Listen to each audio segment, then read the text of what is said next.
Ladies and gentlemen, the Alabama Senate will now come to order. Our prayer today will be delivered by Senator Billy Beasley. Senator Beasley. Mr. President, let us pray. Our Father, we're so grateful to have the opportunity to serve in the Alabama Senate. We have the opportunity to help many Alabamians in many different aspects of their daily lives. I want to say especially thanks to all of the state agencies in the state of Alabama who provide services for Alabamians. Very important role. Very appreciative of all the staff that supports the members of the Alabama Senate. We're very thankful for the opportunity to serve and the opportunity to give back to the citizens in our districts. We've had an outstanding session during this quadrennium, finishing up today. We pray that we have a good day today in the Alabama Senate, and we pray that we will do good things for the people of Alabama. We ask this in Jesus Christ's name. Amen. Thank you, Senator Beasley. Today, the pledge will be led by Senate Page Tanner James from Helena, Alabama. Attention, salute, pledge. I pledge allegiance to the flag of the United States of America and to the republic for which it stands, one nation, under God, indivisible, with liberty and justice for all. Thank you. Secretary, call the roll. Mr. Albritton, Mr. Allen, Mr. Barfoot, Mr. Beasley, Mr. Butler, Mr. Chambliss, Mr. Chasteen, Ms. Coleman Madison, Ms. Dunn, Mr. Elliott, Ms. Figures, Mr. Gavan, Mr. Gudger, Mr. Hatcher, Mr. Hawley, Mr. Jones, Mr. Livingston, Mr. Marsh, Mr. McClendon, Mr. Milson, Mr. Orr, Mr. Price, Mr. Reed, Mr. Roberts, Ms. Sanders-Fortier, Mr. Schofield, Mr. Sessions, Mr. Shelnut, Mr. Singleton, Mr. Smitherman, Mr. Stutz, Mr. Wagner, Ms. Weaver, Mr. Watley, Mr. Williams.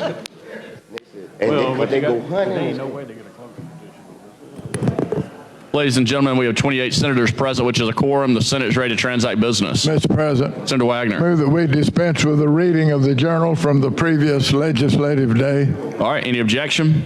Hearing none, so ordered. Mr. President. Senator Wagner. Move that we excuse absent senators. All right. Any objection? Hearing none, so ordered.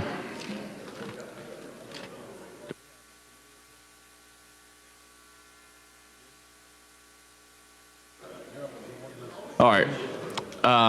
Introduction of bills, and move on from that to committee reports. Where's Senator Chambliss?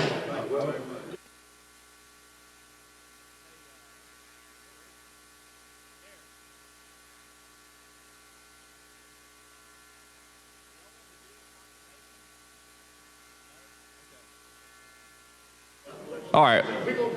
Move on to motions and all right, I'm sorry. All right, Secretary, call the first bill. From the Committee on Local Legislation, House Bill number 496 receives a favorable report. This bill has received a second reading to be placed on the calendar for next legislative day. And this concludes committee reports. Now move on to motions and resolutions. Mr. President. Senator Allen. I have an SJR. All right, Secretary Reed received the SJR.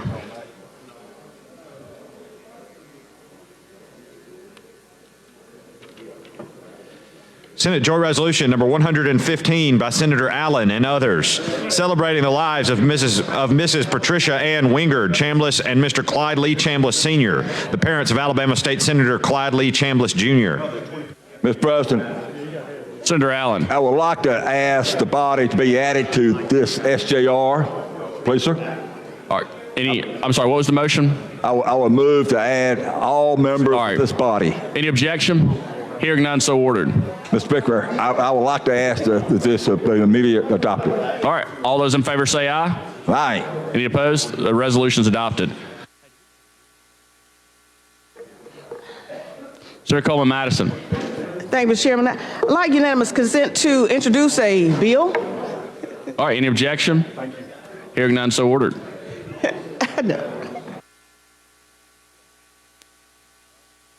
Any other motions or resolutions?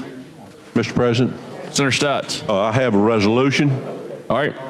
Secretary, read and receive the resolution, please. All right. We're good, Senator Stutz. Thank you.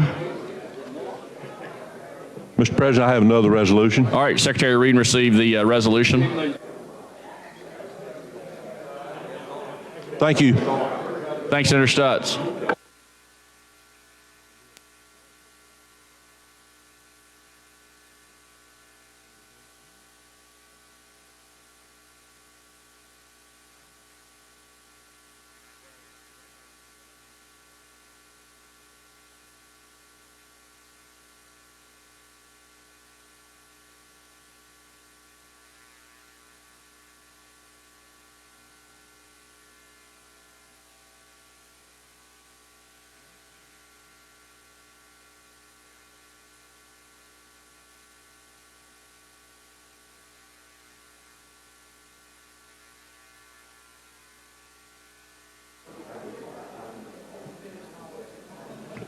Senator Wagner. President, I have a resolution. I'd like for it to be read at length. All right, Secretary, read and receive the resolution and read at length, please.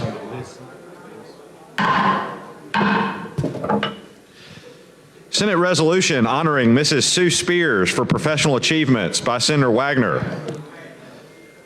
Whereas with great pride and special pleasure, we highly honor and commend our esteemed friend and colleague, Mrs. Sue Spears, who is retiring after 32 years of committed state service.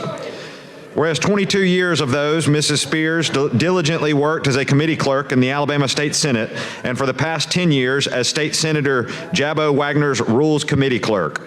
And whereas Mrs. Spears is highly respected by all members of the Senate for her detailed knowledge, vast experience, impeccable skills, unwavering diligence to guide and assist others, and her unique abilities as the indomitable Senate Rules Committee gatekeeper. And whereas Mrs. Spears has positively impacted the lives of many throughout her remarkable career, also she is known far and wide as the go-to when it comes to wanting to enjoy some chocolate, as there is always an endless supply of the confectionery treat at her desk. And whereas her hobbies include reading, traveling, and baking cakes, and whereas Mrs. Spears and her husband, Larry Spears, have been married for 46 years and they have 4 wonderful grandchildren. And whereas an inspirational leader and friend, Mrs. Spears is beloved and appreciated both in the Alabama State House and in her community. Now, therefore, be it resolved by the Senate of the Legislature of Alabama that we highly honor and commend Mrs. Sue Spears and have highest regards for her dedication and professionalism as the Senate Rules Committee clerk, and this resolution hereby serves as a tribute to this incredible woman with heartiest gratitude and admiration, along with sincere best wishes for continued happiness and success during her retirement. Mr. President, Senator Wagner. this conversation is going to be very difficult for me. I wish it was a joke, but it's not. Sue has been my able assistant for the last 10 years. I could not have done what I have done without her. I'm embarrassed. Okay, I'm sorry.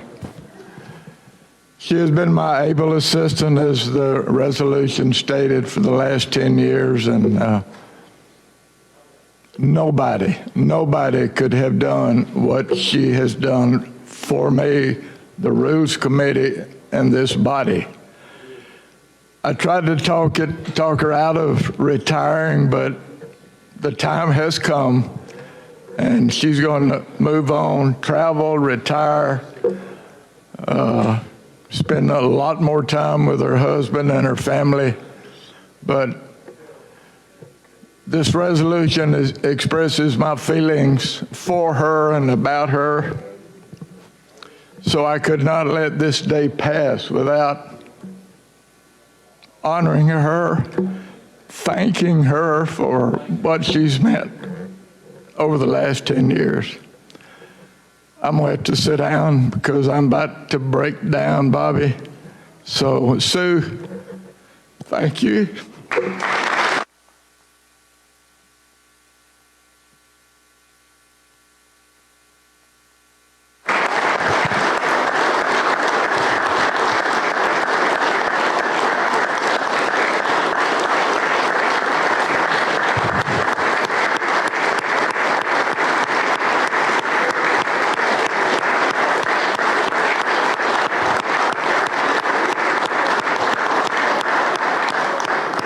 Mr. President, Senator Reed. Mr. President, I am confident that Senator Wagner would want all senators to be added.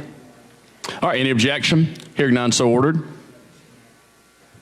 And with that, on behalf of Senator Wagner and my appreciation as well to Sue, I would ask that we have a motion to approve the resolution. All right, all those in favor say aye. Aye. Any opposed? Resolution's adopted. Thank you, Mr. President. Thanks, Senator Reed, and thank you, Sue.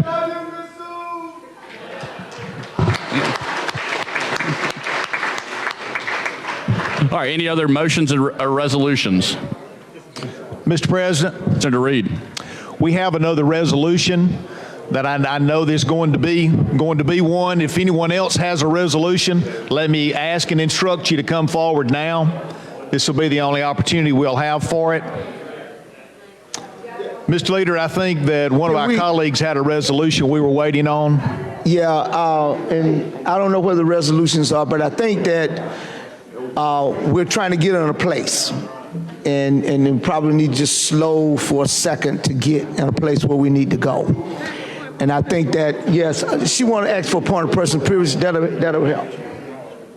Mr. Chairman, point of personal privilege. You're recognized. Thank you, sir. I just want to remind everybody that this month is Autism Awareness Month. I had on blue yesterday in honor of Autism Awareness. I want to thank all of those agencies and you, the state legislators, because we've done a lot to help raise awareness about autism and helping to fund and put in places those things that help parents and children who are autistic. And so I want to give a shout out to my grandson/niece, Brendan Ray, who is autistic. He calls me every morning and gets me going, and basically what we talk about is the dollar store because he enjoys riding the buggy. So Brendan, this for you. Thank you.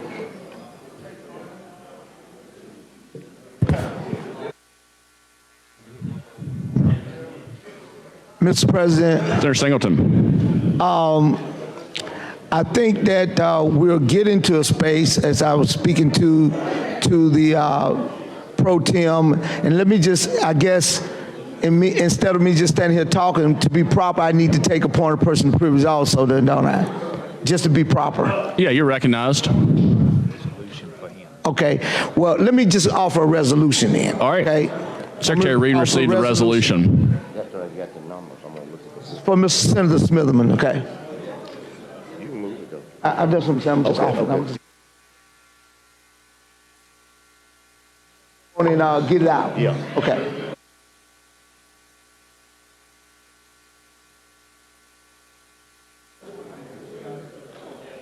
It's SR. Okay, All right. it's just an SR, so we good. And you want to, Senator Singleton, you want to be recognized for a point of personal privilege? Yeah, and this is just a matter of trying to waste some time, okay? All right. I just want to say that here we are at the end of this session. You know, guys, we've gone through 2 special sessions and a regular session. I don't know about y'all, but I'm tired. I'm tired. I've never said that before about the legislative process, but it's kind of time to go home, you know, and I'm hoping that we don't have to be here all day toiling over nothings. And I think we've done a great job this session. We've met some of the expectations of taking care of businesses. We've taken care of the people of the state. We did great with the ARPA money. I think we had some meaningful legislation. We had 2 great budgets that went out here, 2 historical budgets that went out that made sure our agencies were taken care of, making sure that our schools were being taken care of, colleges and universities. So there's a lot went on in this legislative session. And so I think we'll be to be commended with the work that we've done in a bipartisan manner to get a lot done for the people of the state of Alabama. It's election year, and for those of you who have opponents, I wish you luck, and that look forward to seeing you back. And hopefully that we can continue to do the great work for the people of the state of Alabama. I'm just rambling, man, okay? I'm trying to hold some time here. And, but I think that we're gonna get a calendar here in a minute that we can roll down. Whether it's controversial or non-controversial, this is the last day. We had some anticipation of staying until tomorrow. I think we'll get it all added on. It's gonna be best that way for me.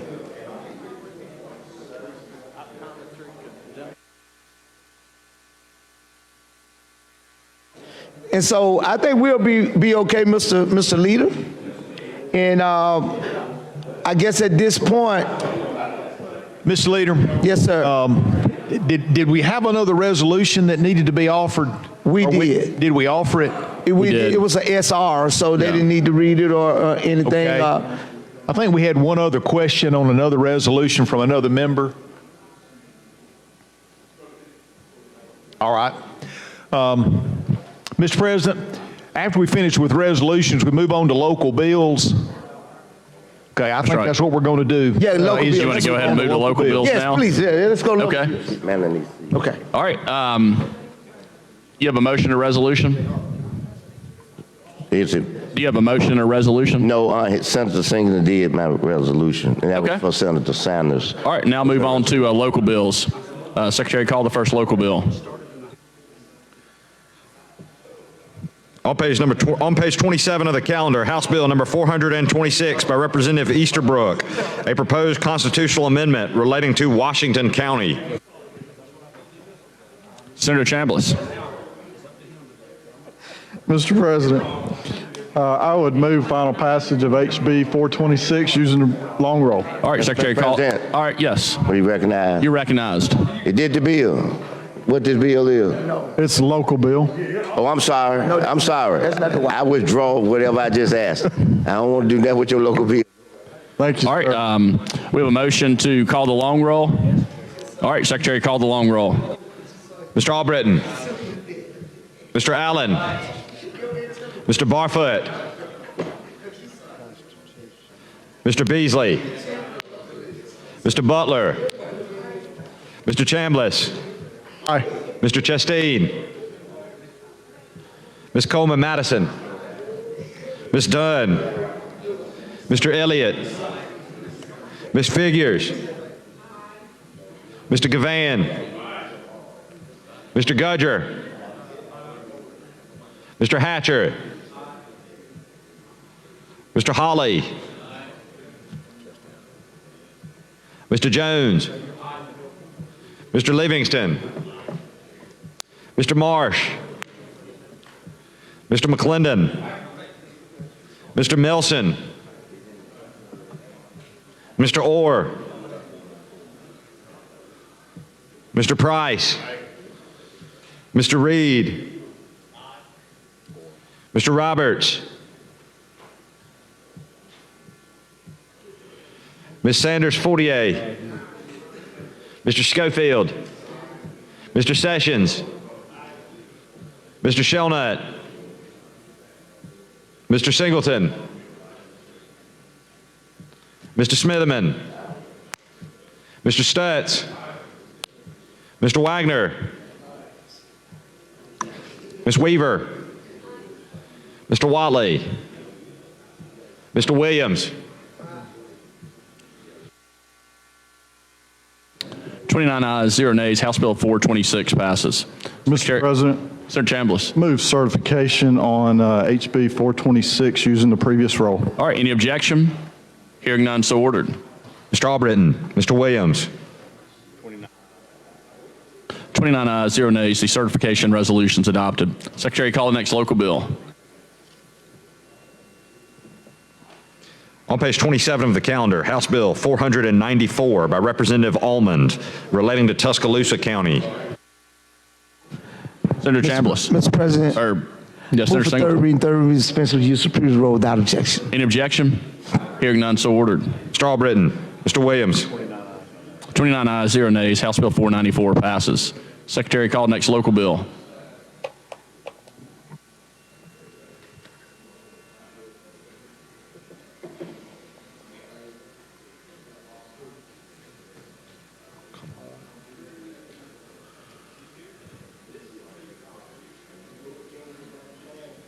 Stalin.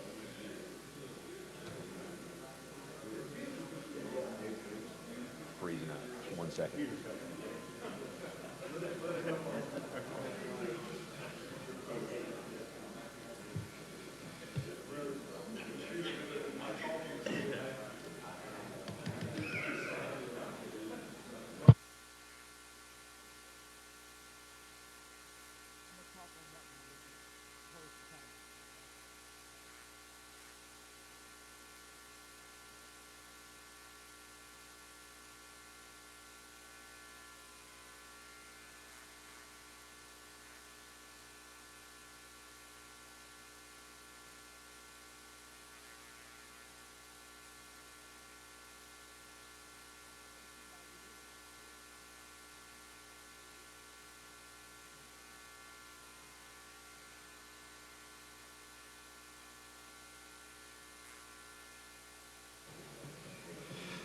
On page 27 of the calendar, House Bill number 520 by Representative Isbell relating to Etowah County. Mr. President, Senator Chambliss. Mr. President, this is a local bill related to Etowah County and a mega sports complex. And really the subject of the bill in my mind is really not that important. It's a local bill.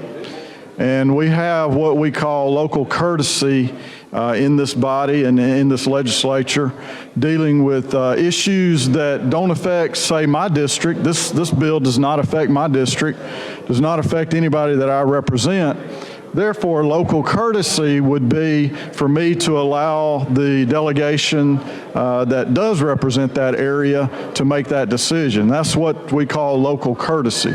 So, Senator, I know you're well aware of local courtesy and what that means, and maybe you have a story or two you could tell me about local courtesy. Well, yeah, local courtesy come only except when it comes to gaming.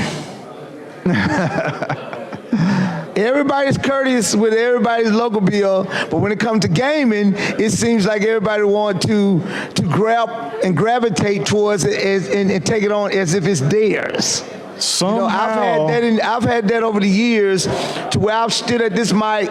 Everybody local bill, help everybody get their local bill up. Then I might have a little local bill that said a local gaming bill. Now everybody will. Somehow I knew that was going to come up. But you know, I don't know. outside of that, you know, that's the only one. You know, Yeah. Again, you're absolutely right. We just leave everybody's bills alone. Yeah. Local courtesy. Well, and that's important because, you know, we are here to represent those at the local level, the cities, the counties, the people. And when those are together on an issue, why should somebody who don't live there come into that area and block or make an attempt to alter or whatever what that area wants to do? Correct. So local courtesy is a well-founded just precedent of this body, both the House and the Senate. It's just respect. Important. It's just respect. And my guess is it goes back as far as probably the legislature has been here. Exactly. That's just a local courtesy to allow people to make decisions that affect them and to prevent people from making that are not affected by the decision from having a say into that situation. So, You it's know, very because important. I think in the earlier days, all these bills used to be just created like general bills, and everybody did. And I think what those who preceded us or those who were here before us looked at the fact that maybe we need to coin this ideal of local legislation, separate it from general application bills so that local people can have that section in the order to where nobody's jumping on it. And so I'm glad that they did that. Whoever came up with that concept of local bills, and allow local legislation, proof of advertisement, the whole 9 yards, gave them, the reason why we shouldn't be getting into your bill, because your local folks are the one. Because if they didn't want it, they could have killed it at the local level. Right, that's right. They could have killed it at the resolution level. No the doubt. county commission or the city council when they had to do those resolutions, because what it says is that we're just not throwing something down their throat. They have to come to us with it before we can be able to do it. That's right. That's right. And let's say an area has been negatively impacted by something. Right. It doesn't matter what it is, but that local area who's having to figure out how to keep things going, how to stay out of bankruptcy, how to pay the bills on a daily, how to keep their roads up, and they're faced with these problems. And when they come up with a solution that doesn't hurt any other area of the state, right, then that solution getting caught up in all these other issues is not right. Right. So I think you're exactly right, and I wish I knew. Maybe Pat can enlighten us off the mic. But in terms of the when it came up and who brought that, because it's a really good, because here we are on the last day. Mm-hmm. So these local issues, local things can easily get caught up in the big picture. Yes, indeed. And it shouldn't, because these are local issues and dealing with local problems and local opportunities. The goal is for us to be able to carry stuff back home. While we do generally for the state of Alabama, we takes care of the state of Alabama, but what do you do back home? Yep. And how does that affect you and your people in your district who sit you down here because you're their voice? It's a dual role. It's a dual role. On the one hand, we're here to take care of the state. Right. But our primary role is to be here and take care of our district. Right. And when each of us takes care of our district, then we also look toward the will of the entire state and the good of the entire state. Well, and the beauty about local bills also is that I know for me, I get ideas from those of you who are doing things that I may have not thought about for my district. Sure. And I see that and say, well, whoa, I might need to do that. Mm-hmm. That'll work in my area, or that may not work for my people. Those kind of things. That's why I would never be up here trying to knock somebody's local bill, because at the end of the day, it may not be this year, but next year things might be ripe in my area for me to do that same thing. That's right. And so that's where you get those great ideas from. And so you look over in the county, you say, well, Etowah County, has entertainment districts, and well, I want to do an entertainment district in my community. Let me go and look at that bill, how they did it, and we don't have to reinvent the wheel. Absolutely. That's what good local legislation does for you. And with that, Senator, I think we've kind of recapped local legislation, and I would move final passage of HB 520 using the previous roll. All right, any objection? Hearing none, so ordered. Okay, cool. Strawbritton. Mr. Williams. 29 ayes, 0 nays. House Bill 520 passes. Secretary called next local bill. Oh, that concludes local Mr. bills. President. All right, Senator Wagner. I'd like permission to introduce a resolution out of order. All right, any objection? Hearing none, so ordered. Secretary read and receive the resolution.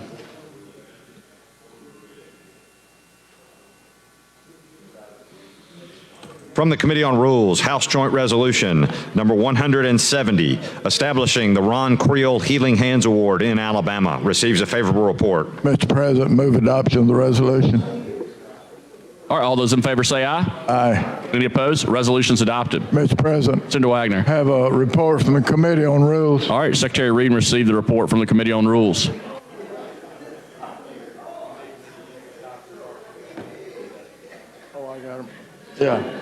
From the Committee on Rules, Senate Resolution Number 116, Special Order Calendar. Be it resolved by the Senate that the following bills and the order name shall be the special, paramount, and continuing order of business, taking precedence over all other matters until disposed of for the 29th legislative day only. On page 13 of the calendar, House Bill 322 by Representatives Stadhagen and Allen, relating to K through 12 public schools. On page 7, House Bill 194 by Representative Allen, relating to elections. On page 19, House Bill number 15 by Representative McCampbell, relating to taxation. On page 5, House Bill 123 by Representative Ledbetter, relating to education. On page 10, House Bill 463 by Representative Robbins, relating to Coosa County. On page 8, House Bill 318 by Representative Isbell, relating to commerce. On page 15, House Bill 163 by Representative Greer, relating to income tax. On page 29, House Bill 143 by Representative Pettis, relating to crimes and offenses. On page 18, House Bill 487 by Representative Shaver, relating to tax credits. On page 30, House Bill 434 by Representative Coleman, relating to criminal procedure. On page 5, House Bill 148 by Representative Wingo, relating to Tuscaloosa County. On page 20, House Bill 513 by Representative Stringer, relating to firearms. On page 14, House Bill 435 by Representative Wingo, relating to education. On page 28, House Bill 284 by Representative Coleman, relating to crimes and offenses. On page 24, House Bill 488 by Representative Shaver, relating to public officers and employees. On page 15, House Bill 253 by Representative Bedsole, relating to firefighters and rescue squad members. On page 27, House Bill 230 by Representative Hollis, relating to the Corrections Department. On page 20, House Bill 504 by Representative Pettis, relating to motor vehicles and traffic. On page 24, House Bill 453 by Representative Moore, P., relating to the Board of Massage Therapy. On page 22, House Bill 403 by Representative Morris, relating to physical injuries. On page 8, House Bill 315 by Representative Gavan, relating to crimes and offenses.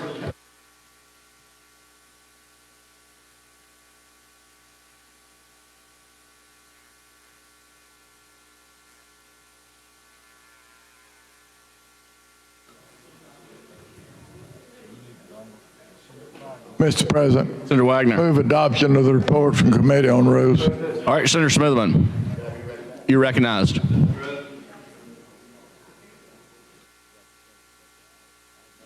All right, Senator Hiley, did you want to talk on the special order calendar?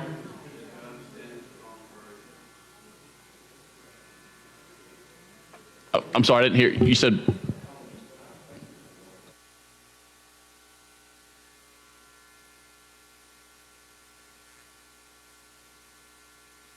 All right, Senator Smithman. Is it back to me? Mr. President? Yeah. If I might, if the senator would yield to me. All right, Senator Smithman, you fine with Senator Albritton getting the mic? Yes. Okay, Senator Albritton. Yes. Thank you. I appreciate it, Mr. President, for the recognition. I appreciate the patience of the body at this point. We're trying to work out some details on this that just came to mind. I would like to take the opportunity, it's my understanding that we're going to have a ceremony here in about an hour or so dealing with the budget signings and such, that the governor's going to be taking care of those items, and we'll have the budgets finished out and ready for dispersal, I guess, come October 1st. Okay. I would like to make note that I may leave this chamber shortly or before that time to be able to be present for that. Mr. President. Mr. President, I think I see my colleague over there is seeking recognition on the matter. Mr. President. All right, Senator Smithman. Thank you. Senator, you that the Rules Chair, myself, the Minority Leader, we got some unfinished business. Yes, sir. We do. And I won't talk about the business, but we may have to come to the body to get a little recess so that we can go, you know what I'm talking about, don't you? You know, today we got to do something, because tomorrow, if we leave, we'll be gone. So we got to have a meeting before we go. I ain't your fault. I know you trying to, hey, I know you trying to take care of us. I know that. But I'm saying to the body, we can't leave until we figure out how we can make the communications across the street Yes, in sir. relationship to what we talked about. I understand, and we And I know you trying. We're on target with that mostly, but my goodness, Senator, you know, to get in the way of the herd that will be exiting the doors very soon is kind of a dangerous position to be in. But we're working on that. We're going to get this handled. Okay. All right. Okay. Mr. President, Senator Wagner. I'd like to ask for unanimous consent to withdraw the previous resolution. All right, any objection? Hearing none, so ordered. The special order calendar is withdrawn. Mr. President, Senator I have Wagner. a report from the Committee on Rules. All right, Secretary Reed received the report from the Committee on Rules.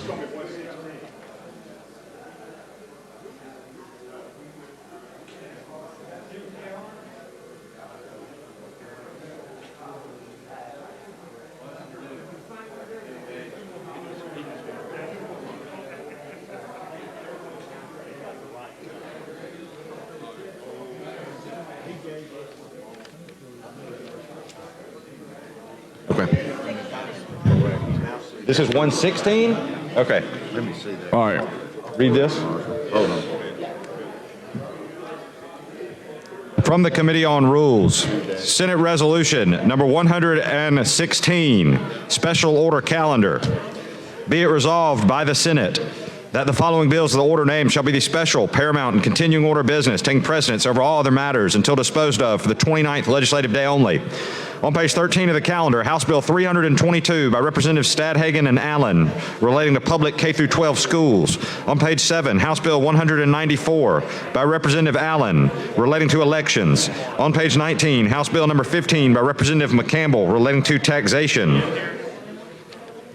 On page 5, House Bill 123 by Representative Ledbetter relating to education. On page 10, House Bill 463 by Representative Robbins relating to Coosa County. On page 8, House Bill 318 by Representative Isbell relating to commerce. On page 15, House Bill 163 by Representative Greer relating to income tax. On page 29, House Bill 143 by Representative Pettis relating to crimes and offenses.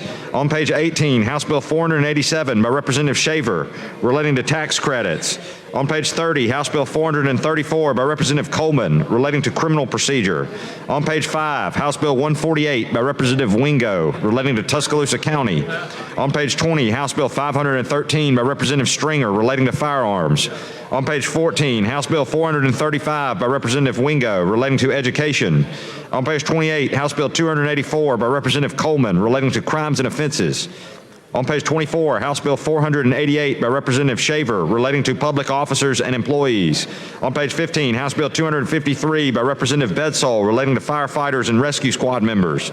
On page 27, House Bill 230 by Representative Hollis relating to the Corrections Department. On page 20, House Bill 504 by Representative Pettis relating to motor vehicles and traffic.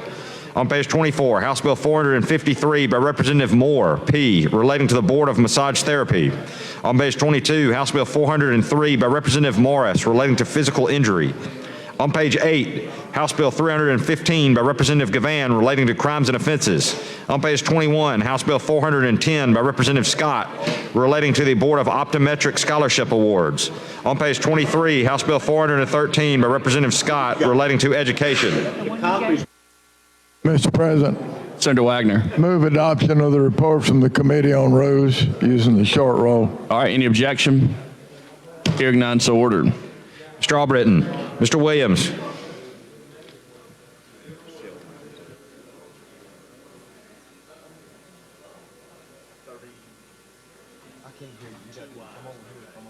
I'm sorry, what'd you say, Matt? All right, 32 ayes, 0 nays. The special order calendar is adopted. Secretary, call the first bill.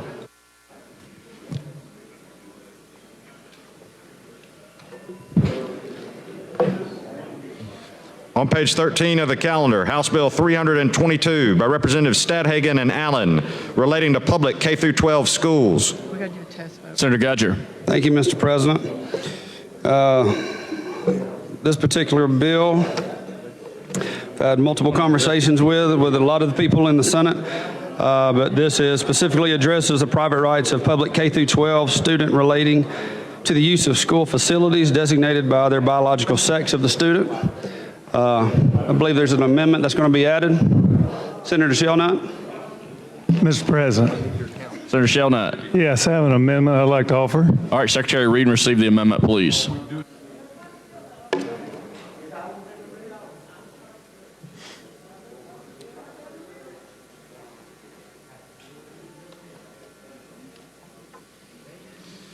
Amendment to House Bill 322 by Senator Shelnut. On page 1, after line 15, insert the following language. On page 1, line 24, after sex, insert the following language. On page 2, after line 27, insert the following section 2 to read as follows, and renumber the subsequent section accordingly. You want this amendment?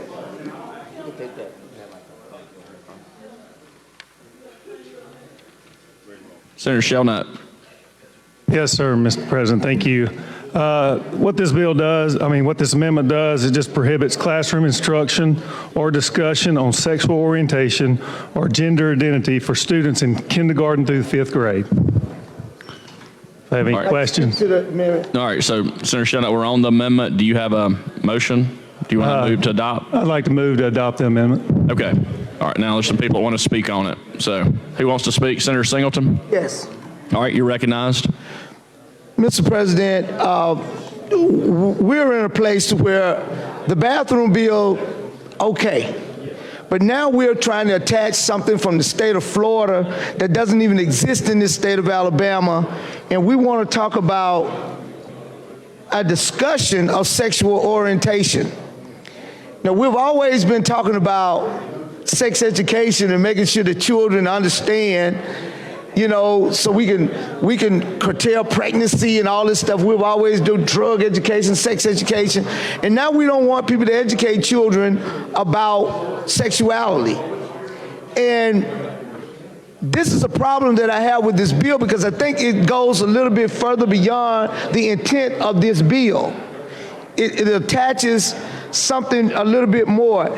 And I have an amendment that I'm going to offer also that say that nothing in this section shall be interpreted as permitting the discussion of homosexuality or homosexual activity in any public K through 12 school. So let's just not teach it at all, period. Nothing. So if we're gonna just talk about and pull out whether or not it's homosexual or whether or not it's, you know, because this is just crazy. I could deal with the bathroom bill. Boys going to girls, girls going to boys, but this amendment takes it over the top. And this is all about something that happened in the state of Florida that people want to copy. And it's not even happening in this state. And I'd just like to ask the question, what does that look like? Give me an example. What would that discussion be like? What can a teacher not say to a child? Just give me an example. What can a teacher not say? Or what can a teacher say based on this amendment? What can they say or not say? I'll yield to the gentleman. Just give me an example of what can or cannot say. Well, we just don't think it's appropriate to be talking about homosexuality and gender identity. You know, they should be talking about math, science, reading, writing, especially in elementary school. Teachers deal with life issues also. You know, you're taking a teacher away from those critical things that goes around teaching. Everything is not about the books. life teaching, children learn more about life teaching than they do from the books. We're just trying to You learn, protect it's just like a the kid going on a field trip. They may learn more from the field trip than when the teacher was talking about history when they can see history. Well, yeah, field trip, going to see about dinosaurs or, animals, the zoo, but, you don't talk But about give me an example social of what a issues. teacher can't say or what he or she can't say in a classroom then. We just don't want them talking about sexual orientation, gender identity. So I'm little Johnny. You're little Johnny. Tell me what you're going to say to little Johnny. If I ask the question, Just no need to talk Mr. about Senator. it. Let's talk about Mr. Senator. 2 plus 2. Mr. Senator. And, I want to know. verbs, No, pronouns. I'm little Johnny. I don't raise Alabama my hand in history. class. But we're going to ignore little Johnny. Why are you going to see, this is the problem. Why are you going to ignore it? This is education. You're trying to educate little Johnny, but you want to ignore little Johnny. We might need to set up a conference and bring little Johnny's parents in and talk to little Johnny and his parents, but not in front of the classroom, talk about these issues. So if the book shows, see, this is why I'm saying little Johnny has the right to ask a question. So what's wrong with little Johnny asking a question? So what's wrong with someone, or a teacher saying to someone because they may be different that you shouldn't bully this person because they are different? What's wrong with that? A lot of bullying go on in school because kids are different than what other kids think they should be. And so what you're trying to say is that let them go on and bully them.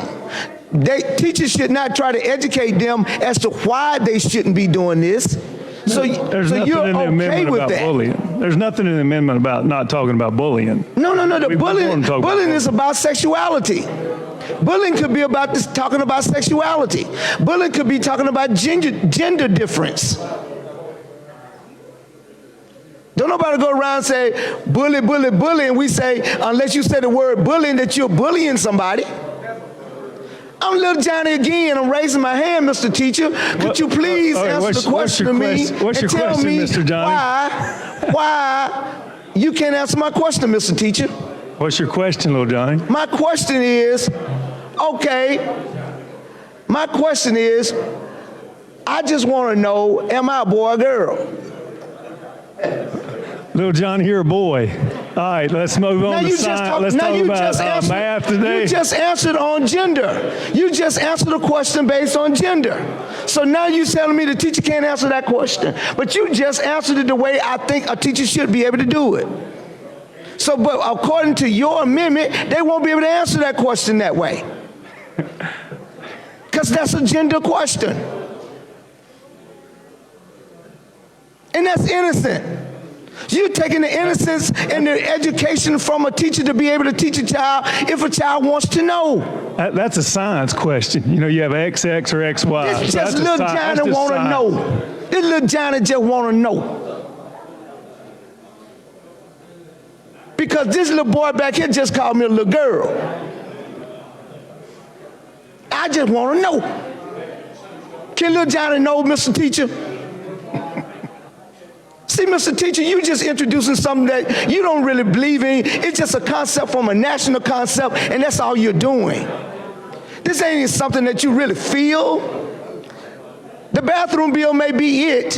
That wasn't your intent to even take it to this level.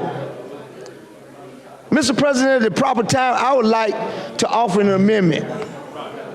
All right, we have a report from the Rules Committee.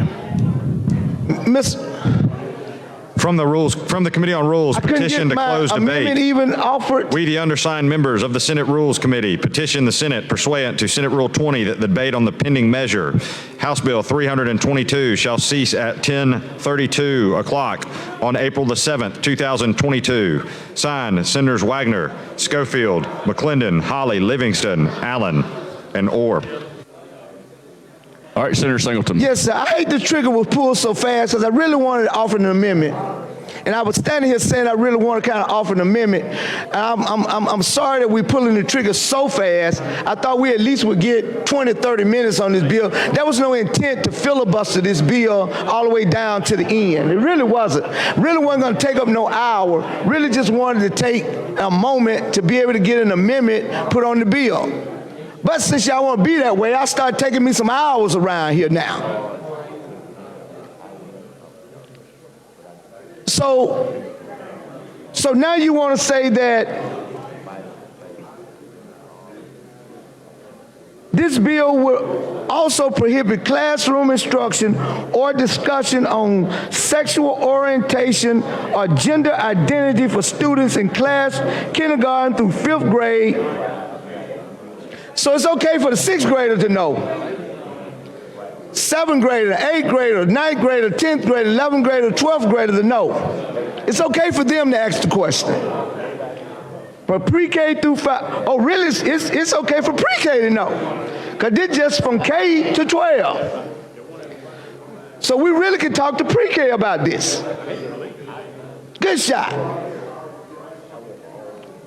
So we have pre-K. Why didn't y'all deal with pre-K through 12? Mr. Teacher? So I can go and talk to pre-K about it. Because your amendment just started at K through 12, K through 5. So I can really go on and talk and go on whatever poison you don't want me, according to you don't want me to put in children's mind at K, I can do it at the pre-K level. Because your amendment just say K through 12, K through 5. So it's okay for me to do it with pre-K. Is that correct? According to your amendment, it's okay for me to do it to pre-K. I can go talk to pre-K. Would you agree with that, sir? You would agree with that, right? According to your amendment. So y'all don't care nothing about pre-K, the more vulnerable minds. You don't care anything about pre-K. So it's okay for me to talk to pre-K about sexuality and gender, but it ain't okay for me to talk to kindergartners through 5th grades. So you really messed up on your amendment.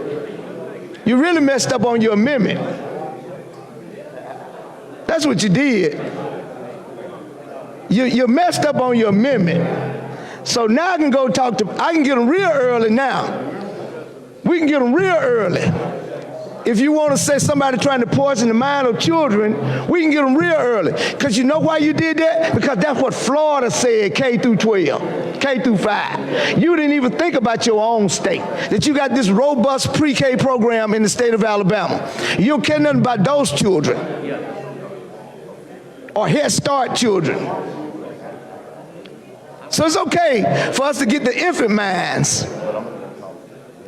So I'm gonna start instructing my teachers to start at the pre-K level. Don't worry about the others. So by that time, they will already be educated. Since y'all afraid of somebody teaching somebody something. So you want to do it K through 5, pre-K, the little babies can learn it. But it ain't okay for K through 5. But it's okay for 3 years old, up to 4 years old, to understand it. Congratulations, guys, for copying the state of Florida and messing this amendment up. Because now you got a cloture petition, you can't come back and correct it. You can't even correct it. You didn't read your own amendment. So it's okay to mess up the mind of the little bitty itty babies, but by the time they get 6 years old, you don't want them to know nothing about who they are, what their gender is, or have discussions with them about sexuality, about their preference of sexuality. But it's all right when they're 3 years old in pre-K. Yes, when they're pre-K, it's all right. It's okay, according to this amendment, that you can talk about sexuality, homosexuality, whatever you want to, and ingrain it in the brains of a pre-K. And you can go back again at 6th grade, all the way through 12. But it's something special about K through 5. Something real special about K through 5 and the development of the mind there. But for pre-K, you could just pile it on them pre-K babies. Pile it on to them babies. Just pile it on. This is ridiculous. That y'all leave the babies out there by themselves, to fend for themselves. They're in the school with these kids on a daily basis. See, that's what you get for trying to pull the trigger so fast. You're getting caught out here naked. They pull the trigger. They got the cloture petition in. I wanted to offer the amendment just to say that we couldn't even teach it to anybody, which means we would have took care of pre-K. So what they're going to try to do is come back and correct it. They're probably going to say, well, having vote, in the affirmative, I want to bring this bill back up, lay an amendment on the table, and try to get it right. Because you're messed up. The media's already recording that y'all already want the little bitty little babies. Y'all keep giving me ammunition, guys. Y'all gave me ammunition on grandma. You try to kill grandma. And you're supposed to be right to life, supposed to be pro-life. You're killing grandma still with a heartbeat. Now you want to stop and talk about folks shouldn't be teaching children about gender and sexuality, but it's okay to teach it to pre-K. Kindergarten and pre-K is totally different in our system. So you can't say it can be interpreted to pre-K and K is not the same. So they can't interpret the law that it was for pre-K. We even fund them differently under our budgets. So it's okay to spoil those little baby minds, but something special about being from K to 5. You can kill grandma in the middle of the night, and you can spoil the little children from 3 to 5, 3 to 6. You can inject whatever you want into their minds, but them children at pre-K, don't you touch my pre-K to 5 babies. They are special. I mean, my K to 5 babies, they are special. Gentlemen, y'all messed up. Y'all messed up this amendment. Whatever your intent was, you messed up on this amendment. Because it's clear to say, this bill will also prohibit classroom instruction or discussion on sexual orientation or gender identity for students in kindergarten through the 5th grade in public K through 12 schools. So pre-K don't matter. Pre-K don't matter. Take them little babies. Put the junk in their head since you call it junk. You think it's so bad. Put it in the pre-K baby's head.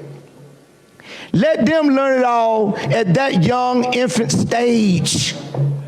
But not my kindergartners, not my 1st and 2nd and 3rd and 4th and 5th graders, but the 6th graders are all right to start back doing it there. They ain't a big a maturity difference between a 5th grader and a 6th grader. They ain't that much more mature. So if you ain't gonna have it, just don't have it. Period. Just take it K through 12. Pre-K through 12, if that's what you're gonna do. You wanna cherry pick what you got, and you got it wrong. You left the babies out. And if I got to talk about it on the media, then I'm gonna talk about y'all so bad. You killed grandma, you're supposed to be right to life. You wanted to pull the plug on her in the middle of the night. Now you want to stop what you call taking the minds of young children and interjecting it with homosexuality, because that's what I was told it was supposed to be about, teaching homosexuality in schools. What is that? What that curriculum look like? What that discussion? I was already told by the teacher that if little Johnny asks whether I'm a girl or a boy, the teacher can't answer that question, because they talk about gender according to this. And that's a simple question. I'm not even talking about what other things that kids ask about. But a pre-K can raise his hand and say, hey, teacher, hey, Mr. Sponsor of the amendment, I'm in pre-K. and I say, hey, Mr. Teacher, am I a boy or girl? Now under this amendment, you got to answer that question. You can't deny me as a pre-K. I ain't in kindergarten yet. It's pre-K. I know somebody gonna want to interpret the law to say, well, no, pre-K and K is the same thing. No, it's not under our system. They're totally different under our system. I know y'all be glad when this time run out so I can stop wearing y'all out about this one here. You're messed up, gentlemen, because you copied Florida. Stop group thinking. Stop group thinking and think for yourselves. This is not even an issue in our school system. Stop group thinking. I'm okay with the bathrooms, but stop group thinking and be individuals. This is wrong. You want to put this filth, as you would call it, in my little baby's head, but it ain't okay for my big babies. I'm going to turn it over. I'm tired of wearing y'all out on this. I'm going to allow the senator from Jefferson to come on and close the sermon out. Senator from Jefferson. Hey, Senator Smitherman, before we do that, do you care if I recognize someone in the gallery? So crazy. Real quick, if I could get your attention, I'd like to recognize Chris Harden. If you could stand up, Chris. Chris is with the Senate Security. He's retiring after 18 years of service as a Redcoat with Alabama Senate.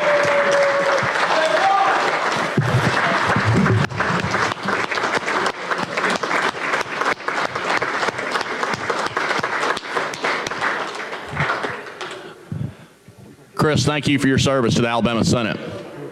All right, Senator Smitherman, thank you. Thank you, Mr. President. Senator, I think that there's some incidental consequences that probably hadn't been thought about through the fact of this bill.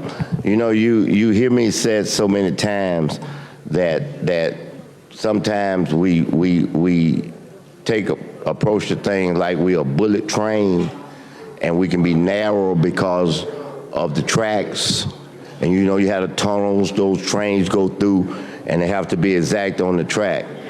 Then sometimes we try to go down a train track with them same tunnels, and we trying to fly a plane. You know, when a plane take off, it's still on the ground.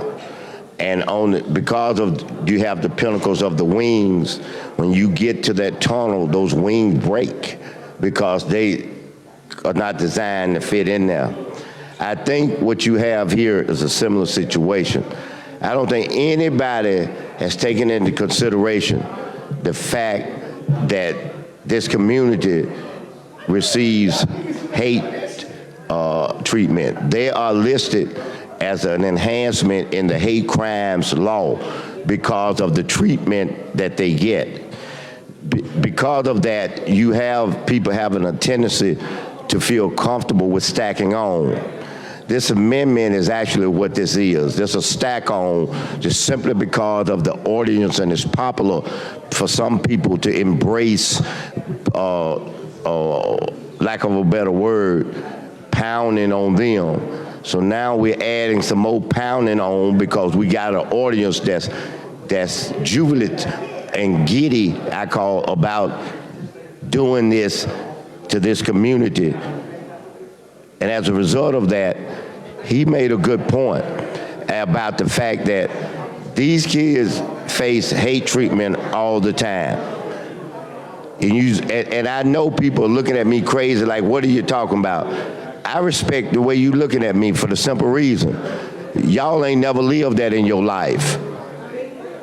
Just the same hate treatment that they get, I get just because I'm black.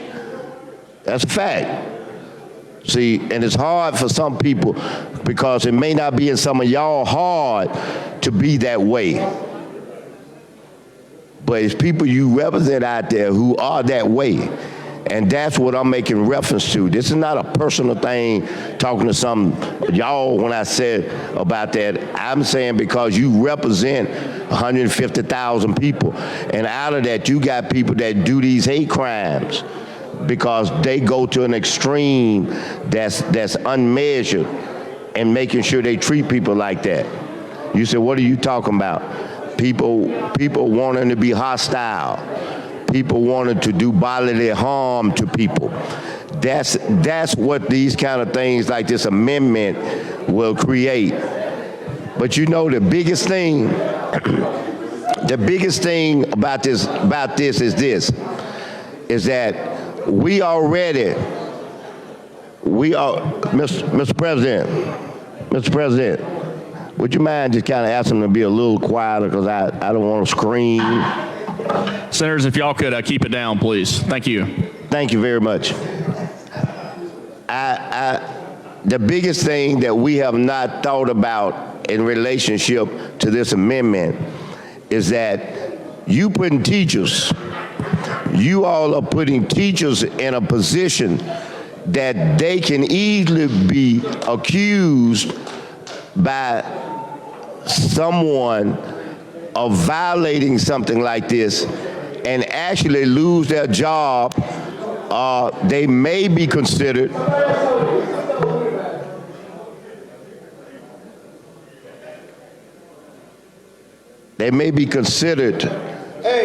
for a violation of their teaching contract and get fired.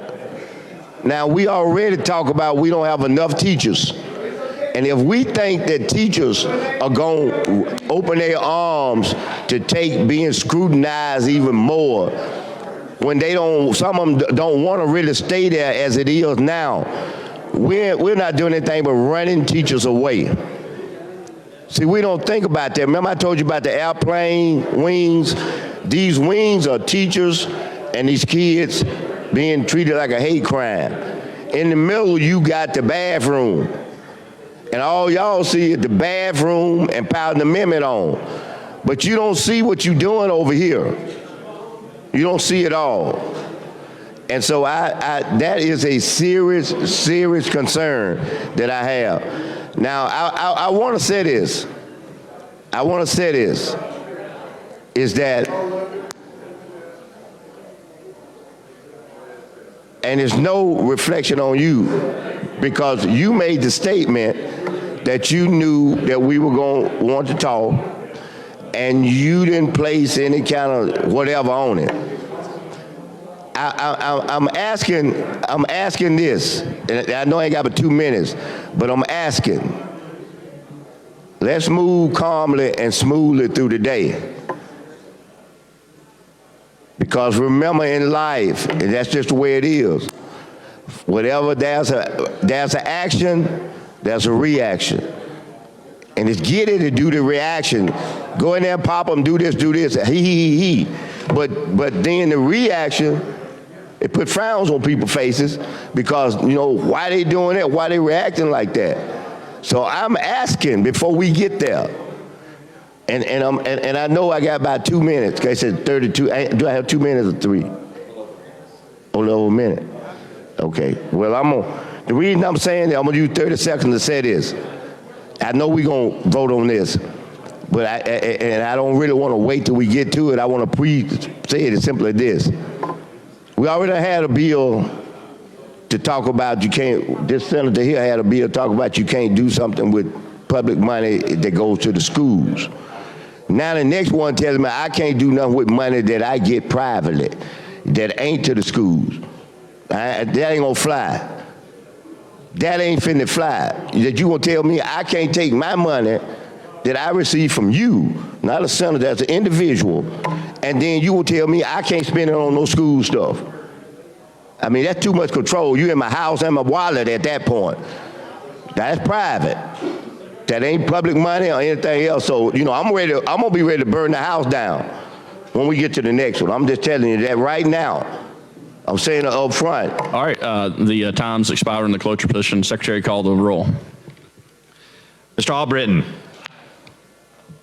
Mr. Allen. Mr. Barfoot. Mr. Beasley. Mr. Butler. Mr. Chambliss. Mr. Chasteen. Ms. Coleman-Madison. Ms. Dunn. Mr. Elliott. Ms. Figures. Mr. Gavan. Mr. Gudger. Mr. Hatcher. Mr. Holly. Mr. Jones. Mr. Livingston. Mr. Marsh. Mr. McClendon. Mr. Melson. Mr. Orr. Mr. Price. Mr. Reed. Mr. Roberts. Ms. Sanders Fortier. Mr. Schofield. Mr. Sessions. Mr. Shelnut. Mr. Singleton. Mr. Smitherman. Mr. Stutz. Mr. Wagner. Ms. Weaver. Mr. Watley. Mr. Williams. 25 ayes. All right, 25 ayes, 5 nays. The cloture petition's adopted. All right, then we're on the amendment. Secretary, call the roll.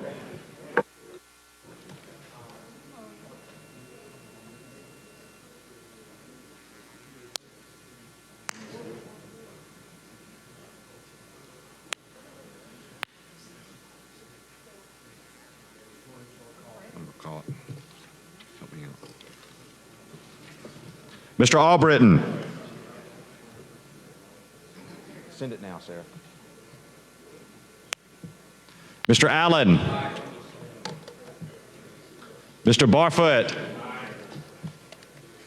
Mr. Beasley. Mr. Butler. Mr. Chambliss. Mr. Chasteen. Ms. Coleman Madison. Ms. Dunn. Mr. Elliott. Ms. Figures. Mr. Gavan. Mr. Gudger. Mr. Hatcher. Mr. Holly. Mr. Jones. Mr. Livingston. Mr. Marsh. Mr. McClendon. Mr. Melson. Mr. Orr. Mr. Price. Mr. Reed. Mr. Roberts. Ms. Sanders Fortier. Mr. Schofield. Mr. Sessions. Mr. Shelnut. Mr. Singleton. Mr. Smitherman. Mr. Stutz. Mr. Wagner. Ms. Weaver. Mr. Watley. Mr. Williams.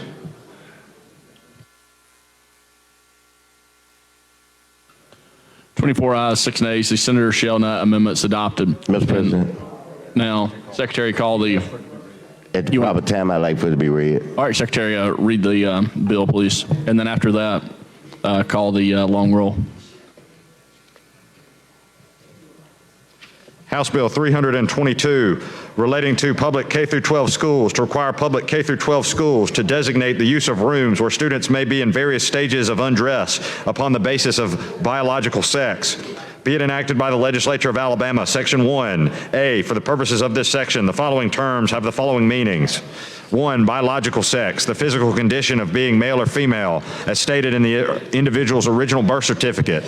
2, multiple occupancy restroom or changing area, an area in a public K-12 school building designed or designated to be used by more than one individual student at a time, where students may be in various stages of undress in the presence of other students or individuals.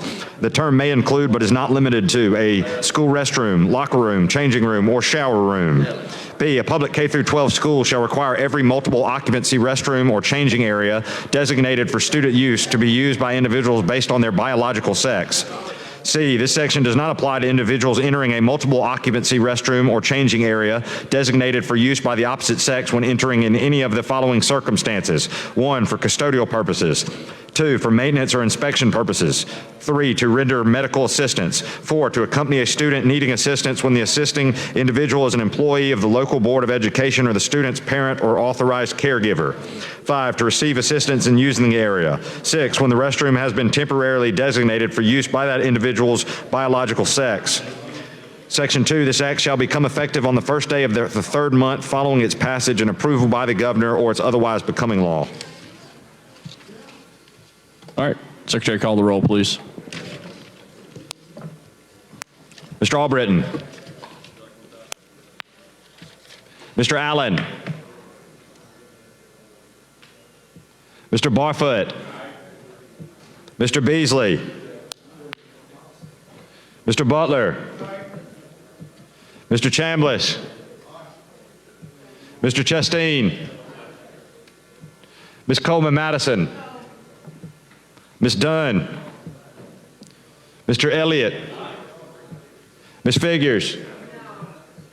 Mr. Gavan. Mr. Gudger. Mr. Hatcher. Mr. Holly. Mr. Jones. Mr. Livingston. Mr. Marsh. Mr. McClendon. Mr. Melson. Mr. Orr. Mr. Price. Mr. Reed. Mr. Roberts. Ms. Sanders Fortier. Mr. Schofield. Mr. Sessions. Mr. Shelnut. Mr. Singleton. Mr. Smitherman. Mr. Stutz. Mr. Wagner. Ms. Weaver. Mr. Watley. Mr. Williams.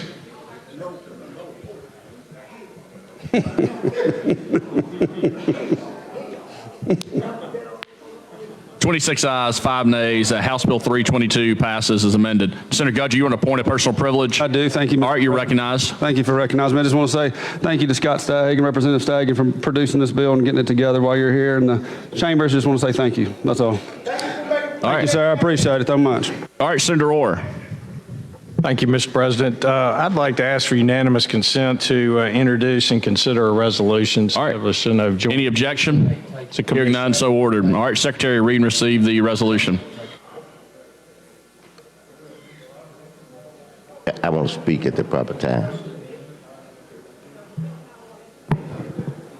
Senate Joint Resolution number 117 by Senator Orr, creating the Joint Legislative Study Commission on renewing economic development incentives. Mr. President, this is a joint resolution that Representative Garrett has tried to offer in the House, and I understand they're debating the calendar down there, and I, in the interest of time, wanted to get one started up here. At this time, I'd yield to the All right, Senator Smitherman. I just have one question. Do you have diversity language in this? Yeah, I left you a copy over there. Actually, on the membership, the minority parties, and what are on the recognized in here. So all we get, get the appointment list. So all we get is one little token. The minority party is well, six, it's mainly it's 6, 7 more of us over here. Okay, we want representation. Yes, he's supposed to be, but I mean, you know, it's right. more than one of us. Oh, I understand. It's the minority. And the language leader. The way the language dictate, we probably should have 2 or 3. I mean, based on the makeup of our. I'm looking at page 3. So you've got the minority leaders of both House and Senate. Then you drop on down. I'm talking about the Senate. I ain't caring what the House put on that. No, right. I'm talking about All right. So then you drop on down line 19 on page 3. Line 19 on 3. Yeah, but now I see that. Okay. You in charge of this. Actually, I'm not. But, Yeah, I'm just trying to. Now, you helping us out. We talked about this in committee a little bit, remember? On this resolution? No, on the issue. On the issue, yeah. Yeah, remember? So that's why I said you. If my failing memory can remember. Yeah, But, so I'm saying it to you now. We want more than just talking on this. You know. You got what I'm saying? I don't know that I do. Again, this is something Representative Garrett's been working on. Most of these are by position.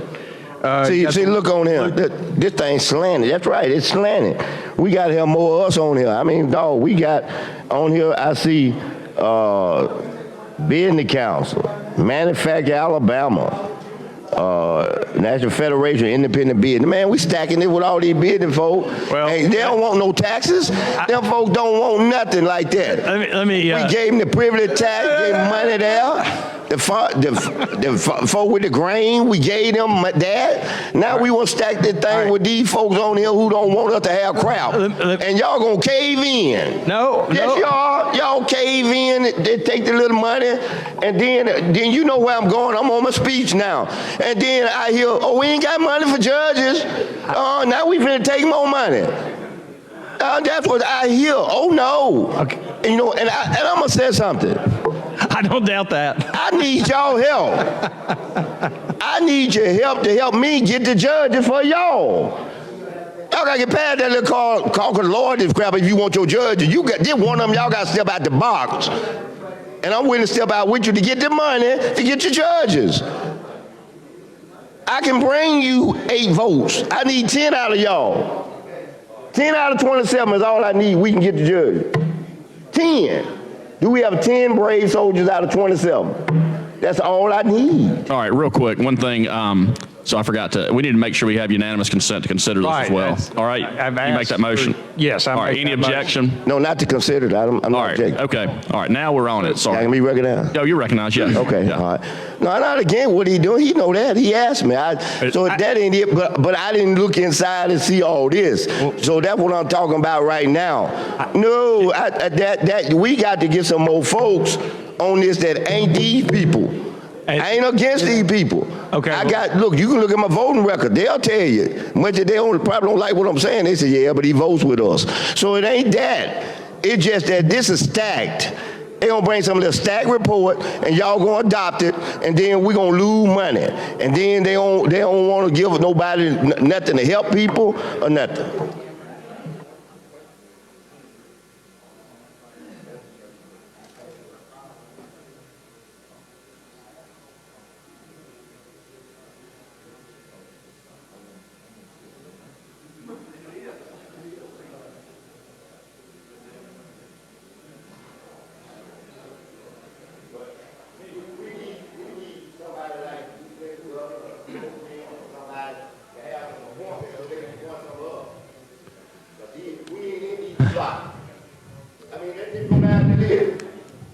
Well, he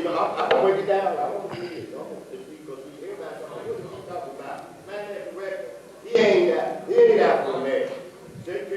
Ain't African American. Commission revenue, no.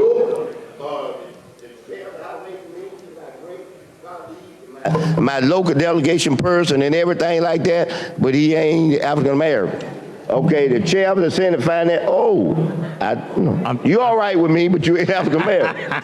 A member of the House, 1. They're a member of the Senate, 2. The legislative service, nope, ain't African American.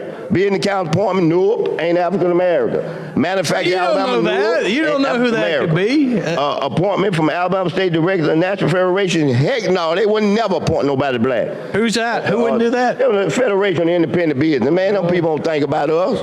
You know, and then appointment to the Alabama Education Association may or may not be. Appointment of the governor, I don't know. Okay, and then appointed authority that's coordinated. Man, no, we need to have on there 3 from 2 or something from the minority. I mean, with the understanding that they're gonna appoint minorities. I mean, we got to be on the thing, man. You know, cause that's where we got them do the work. Cause when they leave y'all, whatever y'all bring out here, these folks gonna be crawling over each other to let business know I'm with you. Yeah, whatever come out of there, whether it's equitable or not, if that hits this floor, it's out the door. It's gonna go. And we gotta have some people in there who gonna be conscious of what's happening to people when you take the money away. Cause this ain't gonna be nothing but I know what you're trying to do, and I respect you. Let me say that. But I know these folks gonna coup d'etat you when they get it in there. That's what I'm saying. It ain't you. They gonna coup d'etat, and they gonna take over the process. And then after they take over the process, then they're gonna end up. We gonna end up with less revenue.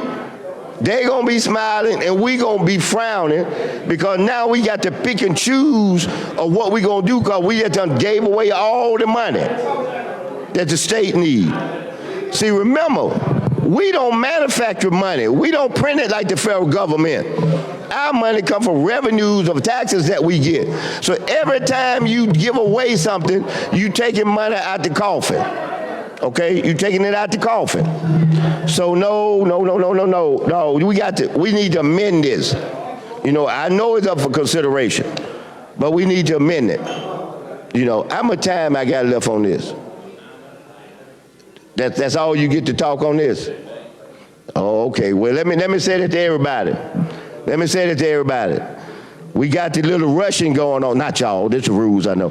We got the little rushing going on with time. It's almost remind me of a little wanting to run over mode. So in that case, I'm just going to make a little announcement.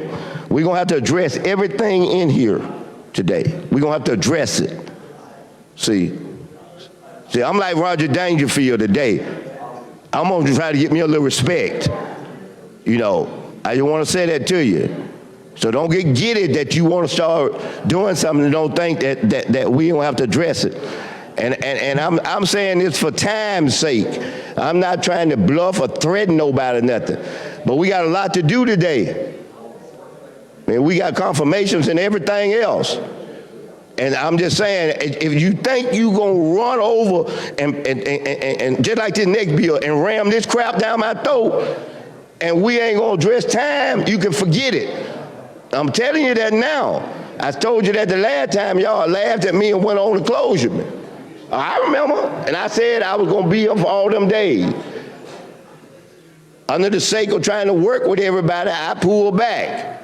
Because see, I wasn't selling wolf tickets. Some folks think I am, so I got to prove to you today that it ain't a wolf ticket. Because other folks think it's wolf tickets. Especially folks that ain't been here with me. You know, you don't. I know you don't. You've been here with me. Some of them think it is. So they got to see that it ain't. They're going to say, when they come back, they going to say, damn, Smith. They're going to say, dog, Smith is telling the truth when he says so. I got to prove it today. This making me have, not your bills in particular, but this stuff like this second thing, they're making prove, they're going to make me prove to them that if that happens, I knew that it would happen on the first bill. I just want to be honest, because I know everybody running over themselves to pass that kind of stuff. I figured that. I just want y'all to know that. So I ain't saying this in relationship to that, but that's that.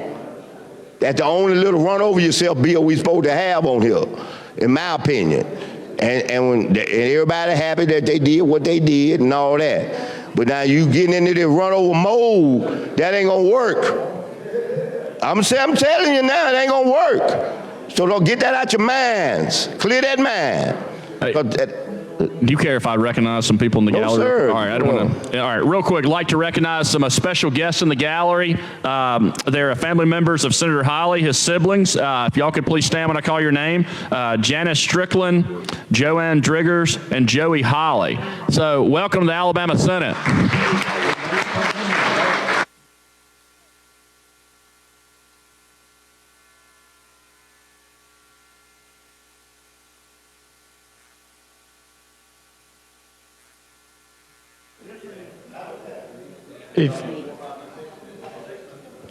If I could talk to the yes, please, minority leader, please.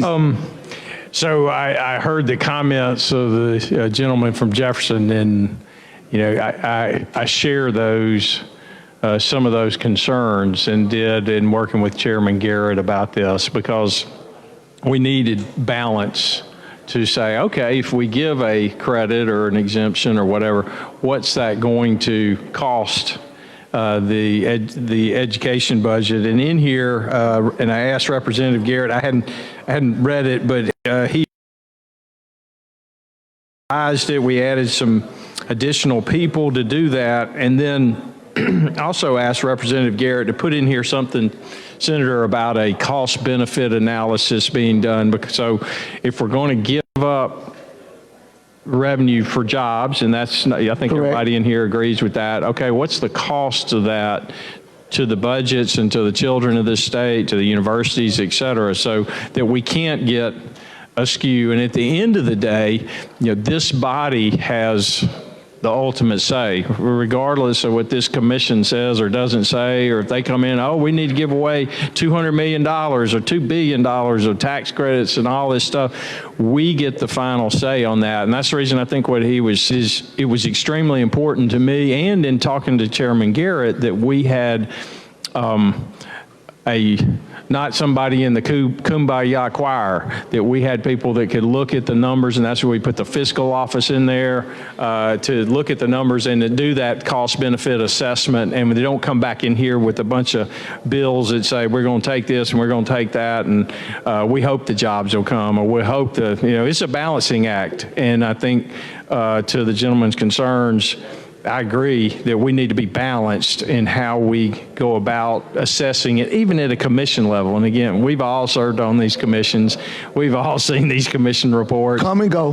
They come and go. Do we need to look at it? Yes, but we need to be careful. And again, this body and the one downstairs will ultimately make those decisions. And, I plan on looking at everything very, very closely, and again, Chairman Garrett, and discussing with him. But this originated with him because they were kind of gummed up on the calendar downstairs. I thought, well, I can try to introduce this upstairs, because interest of the time. But your comments, sir, are well taken, and I understand where you're coming from. This thing got changed from when it was presented to me. May not be as much as you wanted, and that I understand, but it's been moved in a certain direction to take those concerns that you voiced in account. I'd like for us to put, whatever it is, I'd like for you to hold up for a vote on this and put some amendment on and bring it back, that we at least get some additional people on there. It's not an opportunity to do it based on these slots. That's what I'm saying. It ain't even the fact that they ain't designated. These slots don't allow room for that. And to be officially on here, to be officially recognized into participating, being given notices for meetings, being able to email input if that's what they're doing, so whatever way it's set up and is done. So I would respectfully ask you to amend this and to include that. And I have no problem with it coming back up, because I agreed to this with you before I looked in it. Because the issue is not my concern. I just want a balance on here. Here's my dilemma is we're running out of time, and this is kind of Chairman Garrett's. You don't think we can document? And you don't think we can amend it right here with you and I standing here? I don't. I think we'd have to go get the LSA folks and do that. Let me say this to you: you ain't finna run out of time in here. I promise you.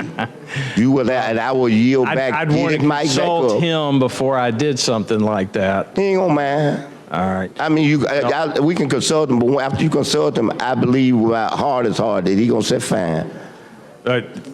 Garrett, he's in our local delegation. Yeah. I deal with him on a regular basis. I'm comfortable, not in doing it for you to talk to him, but I'm comfortable that his answer is gonna be yes. Okay. I'm comfortable. So if you would do that, I would appreciate that.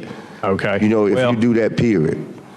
I would definitely appreciate that. All right, Senator Allen, did you want to talk on this too? I don't want to give it, unless you take it from me, I don't want to get it. Oh, I'm not taking it from you. I'm just, I know it. I don't want to give it up, because I'm going to already be on the mic with him in the next bill. So he can have his own mic, and I'm going to keep mine. I don't want to move from it, because the next bill, I'm going to be right here.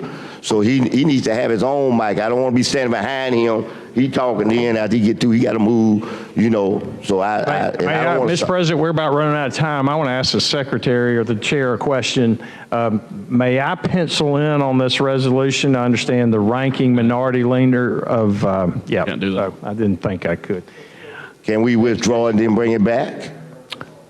Carry it over, call the chair. Can we amend Yeah, it let's after carry it that? over to the call of the chair, and All we'll right. work on a substitute. Any objection to carry it over, call the chair? Hearing none, so ordered. The SJR 117 is carried over, call the chair. We bring it right back. Mr. President, All right, and when we come back, Senator Orr, you'll have 10 seconds of debate left. All right, Senator Reed. thank you, Mr. President. Mr. President, I can make the members of the body aware in a few minutes, joint session to honor law enforcement. That's going to be in the House chamber. It's going to start at 11 a.m. I would encourage all of our members to be present. So with that knowledge, I'm going to ask that, or I'm going to make a motion that we stand in recess to the call of the chair. I don't know exactly what the timing is going to be on the event downstairs, so we would stand in recess to the call of the chair. All right, Senator Smoothman. Is it appropriate to have some period or something before we start back? Cause see, I don't want y'all. I might not be down there or something, and then y'all pop up here and just start rolling, and I don't even know we back in. We'll make sure, we'll ring the bell for you. I don't want to be running down the hall and y'all talking about final passage for this second bill. We'll ring the bell. Okay. Does that work for you? That'll work. We'll make sure you're in here. All right. We'll do our best to make sure all the members are aware, Senator. Okay. Thank you. All right, you heard the motion. Stand in recess, call the chair. All those in favor say aye. Aye. Any opposed? All right, we stand in recess.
The Senate is back in session. Before we get started, I want to recognize some special guests in the gallery. These guests are Senator Roberts, Cherokee Elementary School. If y'all could please stand. Welcome to the Alabama Senate. Also like to recognize another very special guest in the gallery, Representative David Faulkner. Welcome to the Alabama Senate, Representative Faulkner.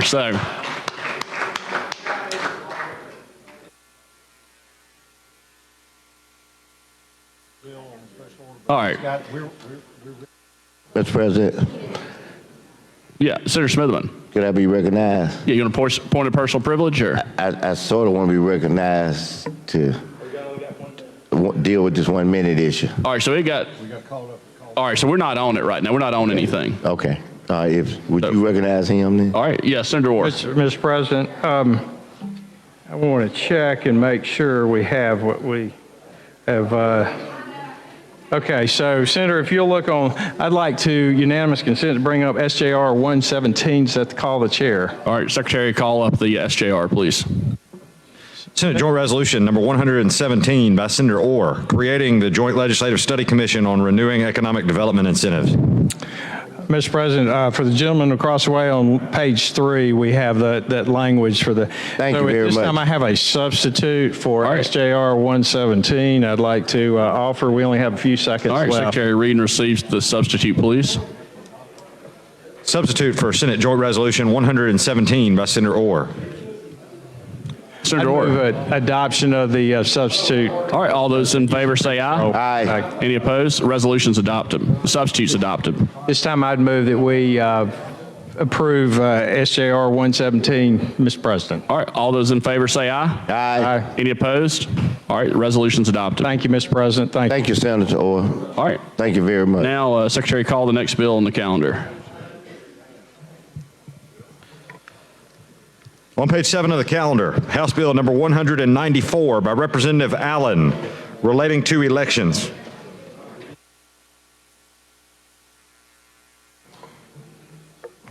Mr. President, Senator Orr. I'm going to discuss this bill for a bit and then yield to the gentleman across the way for questions. So this piece of legislation obviously comes from the House. I understand from the gentleman across the way, he's got some concerns about it, but I'd like to go ahead and read some points about this particular bill. For our voters, this deals with private money coming into elections to help, supposedly under the auspices of helping a local government, probate judge, whoever the election officials are, with by giving them grants or property or personal services from an individual or non-governmental entity to then take and use in that election process. So we saw a lot of this in the 2020 election that makes it certainly something that we have not contemplated before. And so that's the reason, in retrospect, as we view the implications of this, how that played out. So it's important, and I think everybody in here would agree, that our elections be transparent and that we also know who is paying for those elections, for those operations, and where the money's being spent. Even though on the surface, this looks like a good thing where you would have private organizations or individuals coming and providing resources in that regard. I guess for me, when I got interested in this topic, it was before the Representative Allen. I saw that he was going to sponsor a bill, and And when I saw he was going to have a bill, I decided, well, I've got enough to do anyway. So I said, well, if you get it to the Senate, I will be glad to handle it for you if I have time. And so here we are. Here's the Senate bill, the House bill. There is no Senate bill, but appreciate Representative Allen's working this along. But anyway, these nonpartisan grants can still improperly impact an election if these funds are inequitably dispersed or targeted in certain counties or certain districts that might support certain candidates that the private donor would like to support. And so that's something that is certainly a concern, how this thing unwinds or how it plays out when you have money coming into the electoral process. So as I said earlier, this issue got national attention in the 2020 election cycle, where you had a donor that donated around $400 million, which is certainly a lot of money, across multiple states, multiple areas. And these funds were used to buy equipment, and a lot of the funds, however, went out mainly for GOTV, or get out the vote, efforts, and trying to get people to come out. And that's fine in the campaign context if the Republican Party or the Democratic Party or the whoever party wanted to come out. A lot of that money is usually traced or tracked, and you know where it came from and who the donor was, and there's a record of that. In this situation, we had no such capabilities under present law.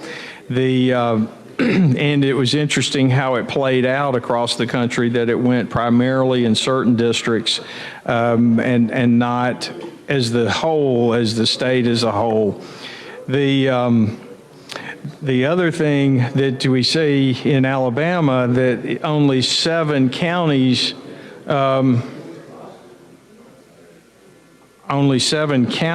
were affected, and that's where I said, that it tended to go to certain places that leaned one way or another, and we saw that here in the 2020 presidential election. Allowing the private money to fund the process that elects public officials opens the door to impropriety and outside influence, and it also erodes voter confidence in the outcome of the election that we have, where if people lose confidence in our electoral process, that's a scary and bad thing for us to have faced as a republic.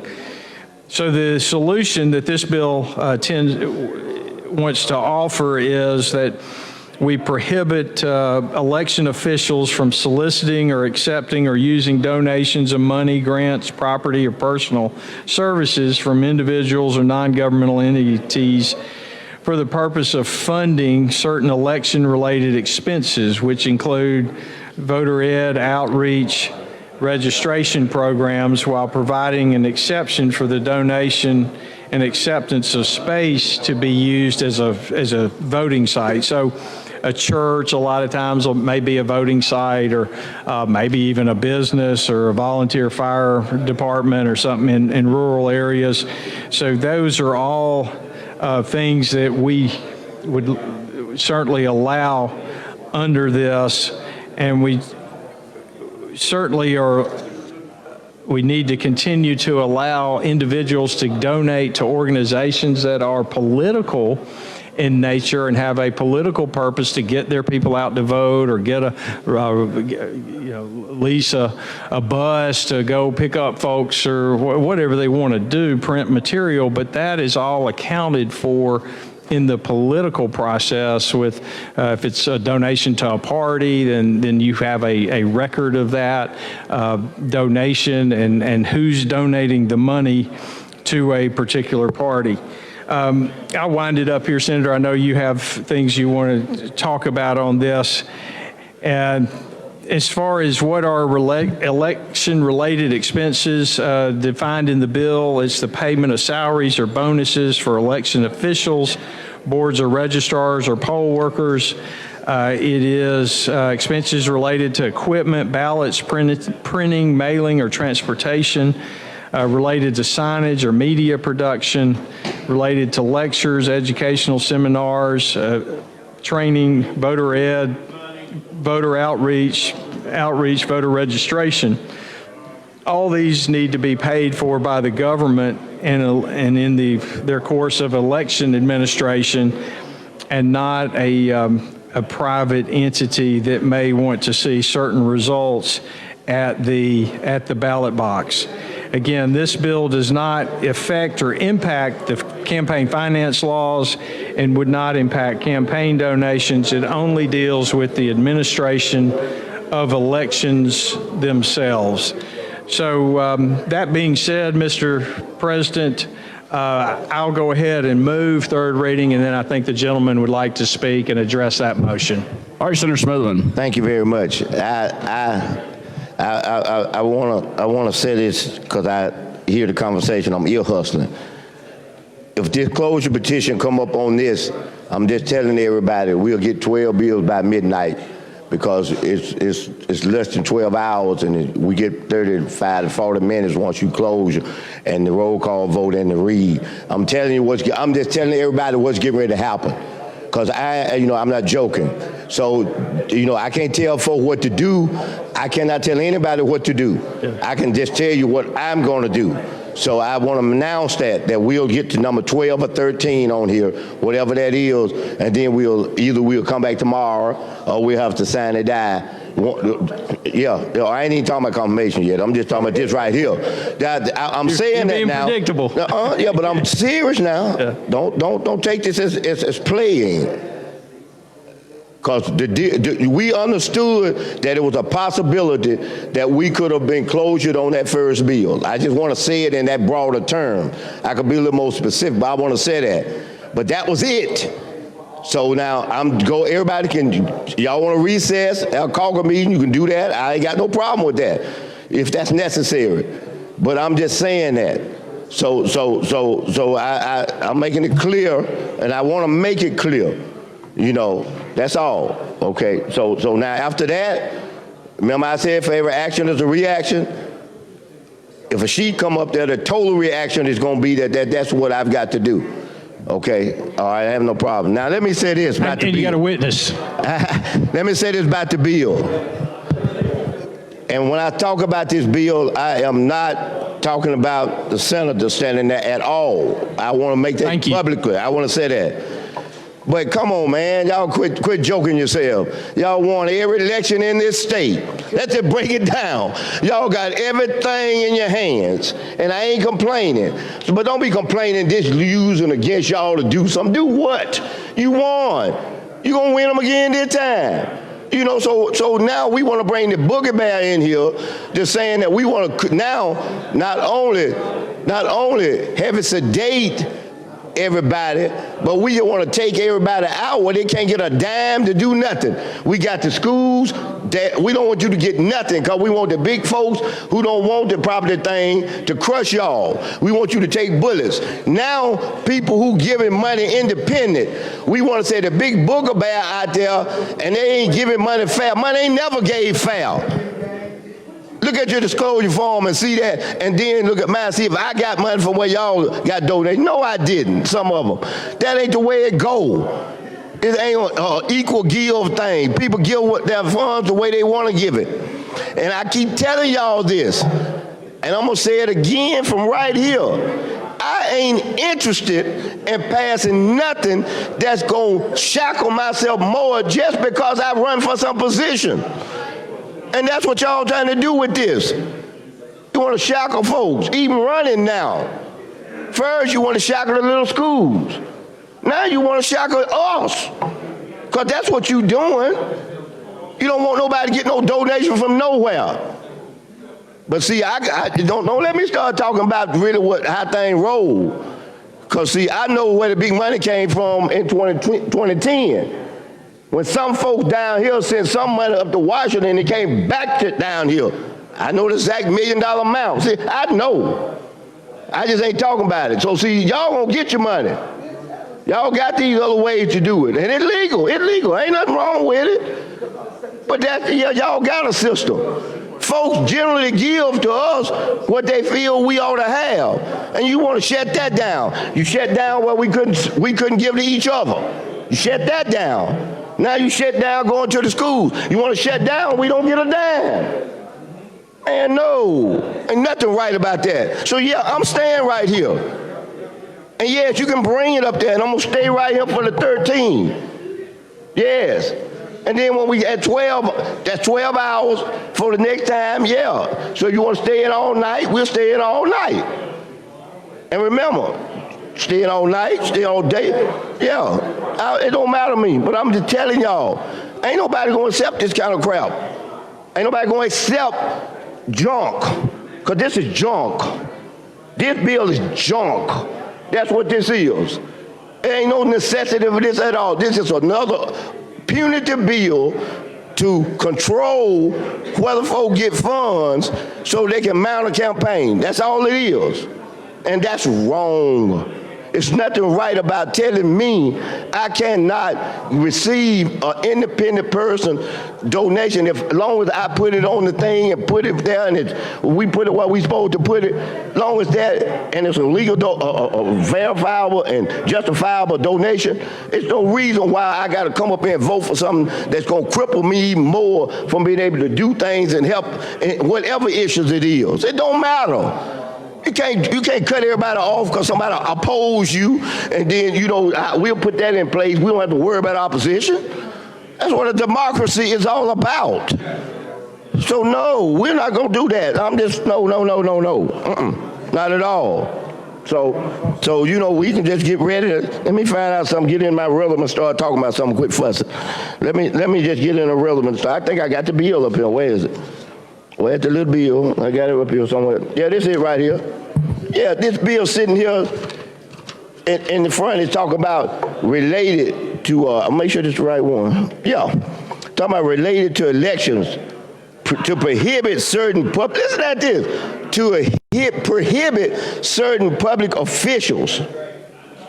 That's what I just told you. Why would I sit there and vote on something that's legal now and it's perfectly all right to do it and tie my hands and say, oh, you can't do it no more because we just don't feel like it. Ain't nothing illegal, nothing about what is being done wrong. But we want to come in here and all of a sudden criminalize it. That's what we're doing. We are criminalizing it. That's exactly what we're doing. I keep telling you over and over and over, I'm not interested in doing stuff like that at all. No. And you all ought to tread careful about these kind of things y'all do. You need to tread careful because you all are the majority. This gonna have a greater impact on y'all than us. You better think about it. You've been told this once before and you wouldn't think about it. I ain't gonna go into what it was, I ain't gonna tell you what has happened, but you know. I stood up here and said something similar. You better be careful what you go do, especially when y'all in the majority. You better be careful. Because believe me, more of them people be contacting y'all trying to help stuff than even us, because you in the majority. It's just that simple. Those other way, they probably contacted us more, but you all are. So you can run in there and do these little cute things, think you ain't cutting your own nose off to spite your face. But that's what you're doing with this bill right here. I'm just point blank. That's what y'all are doing. But you know what I'm gonna do today? I'm gonna do my best to protect you from your own selves. That's what my job today, protect you from your own selves. Because I love y'all. I don't want you to take your own selves out. So because I don't, I'm gonna do that, See, what you have to do sometimes is allow yourself to be an instrument. Not necessarily me. I'm the vessel to get your mind started to thinking about what you really doing. Okay? What you really doing. And you really getting ready to do that to yourselves. And I'm gonna do my best not to let you do that. Now, we're gonna dissect this. I don't go through that line. Because I want to keep it germane as possible, so I'm gonna try to do just that as I talk regarding this. It said that certain public officials responsible for the conduct of an election are their employees. Now we ready to reach over and tell the employees they can't do something. Man, you talking about control. You're talking about suppression. That's what you're trying to do in here. You're trying to control employees and what they can do. You're trying to control what other elected people can do, and you want to suppress them at the same time. The same time. And see, what these folks listen don't understand, this go to all elected officials. They just don't go here because you're in the legislature. This applies to anybody who is elected. It said from soliciting, listen at this, accepting or using certain, listen at this word, donations. If the people own their own money and want to donate it for a cause, we tell it, we can't go tell them they can't get the money. So we want to lock down on the side of the official who they're giving the money to for the cause that they cannot work on the cause of what they believe, represent their people for, and stand for. Y'all want to control that too. Man, you talking about some super control. You want to control everything about everybody's life. Elected people, non-elected people, and everything. This little home rule thing done gone our head out here. We are like we King Arthur or somebody. You know, everybody else little subjects. And, you know, and we pull the strings and y'all do these and do these things. You know, we just want control, deny, suppress, and control. That's what we want to do. Not that home rule is enough control. We want every bit of it. We want every bit of control over people's lives. Big Brother don't just want to watch them. Big Brother want to control and make them do what they want them to do. Like the morality and the understanding is so perfect that everybody else don't know what they doing. I ain't never seen nothing like this. And that's what this is. That's all that this is. That is it. Just that simple. So no, I'm not in agreement with that, and I'm not going to support that one bit, 1 ounce. I'm not going to support that. All right, now, and just for the record, so I can set my record straight. Yes, I actually bought some clothes for tomorrow in the car. Got my suit and everything. Bought 3 of them. Wore one and bought 3. And y'all know for me, that is a rarity. So that's why I did it. I just had that gut feeling. I said, it's going to be some old craziness that's going to come up on the day. No matter how hard we try to work and say we're going to have a smooth thing, I knew it going to be some craziness. As I look at this thing right now, it's 3 pieces of craziness on here. And this is one of them. It's 3 pieces. This a piece of craziness. I'm gonna call them out. This a piece of craziness. Number 5 bill is a piece of craziness. And let's see what the other one is. What the other one is. Let me see what number that is. Let me see. What's number 5? And then What's number 5? Number 5. the land bill, where they're trying to take the... Oh, Coosa County? No, the Everwild, trying to take the property from folk. Coosa from the land bank, yeah. Coosa County bill? Yeah, we fought that thing 10 years ago, right on this floor, and beat it back. trying to destroy Forever Wild. And people looked at me like I was crazy and said, you from the urban, why you up here fighting so hard for it? I don't mind saying it. I told somebody out there. I got several calls this morning on that. And I'm proud to announce, that every one of them calls came from somebody look just like you.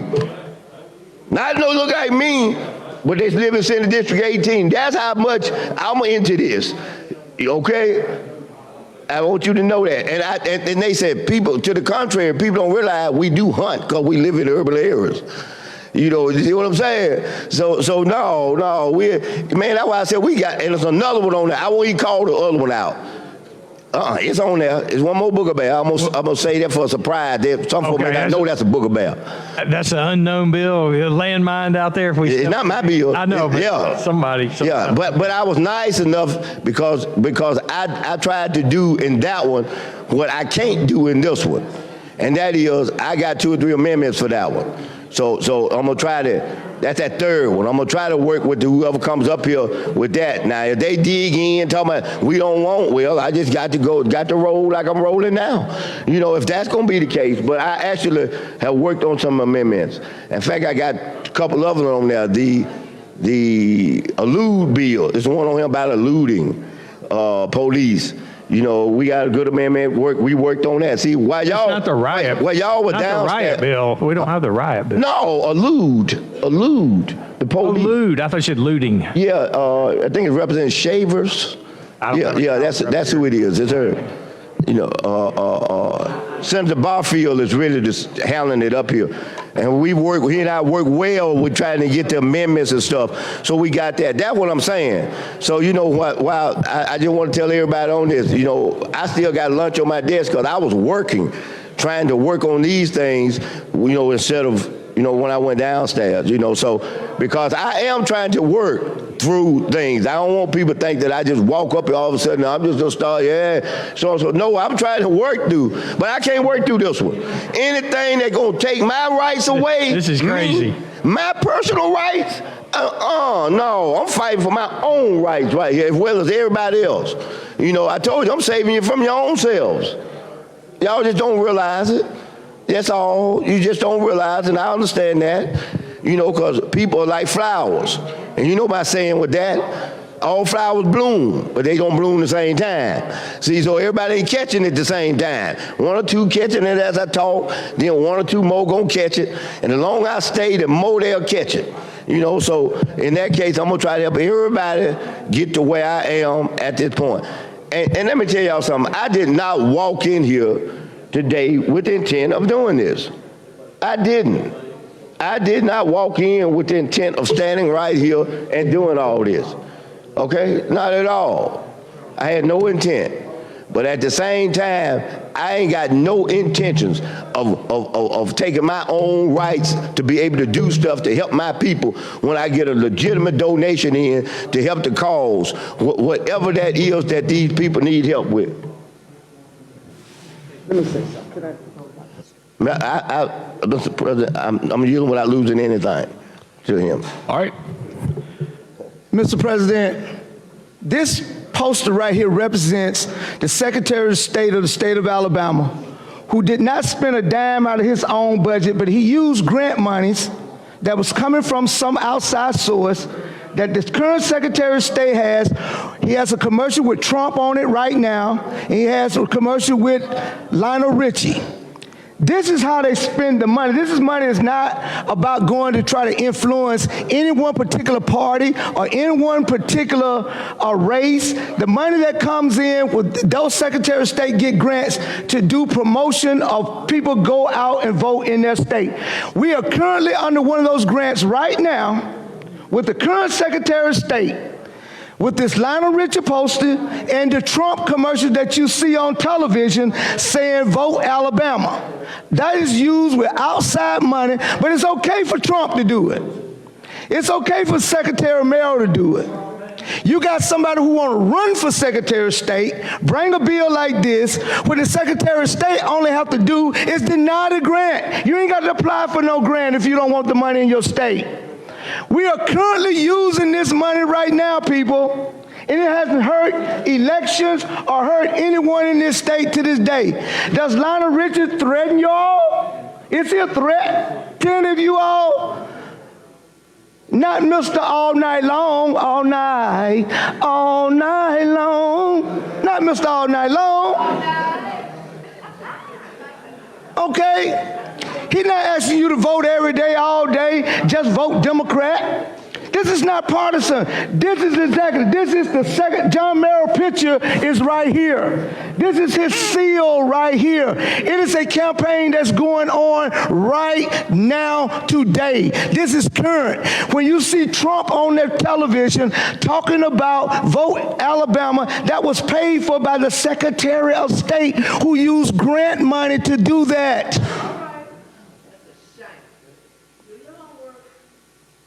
You're about to cut your nose off to spite your own face. You ain't gonna be able to smell.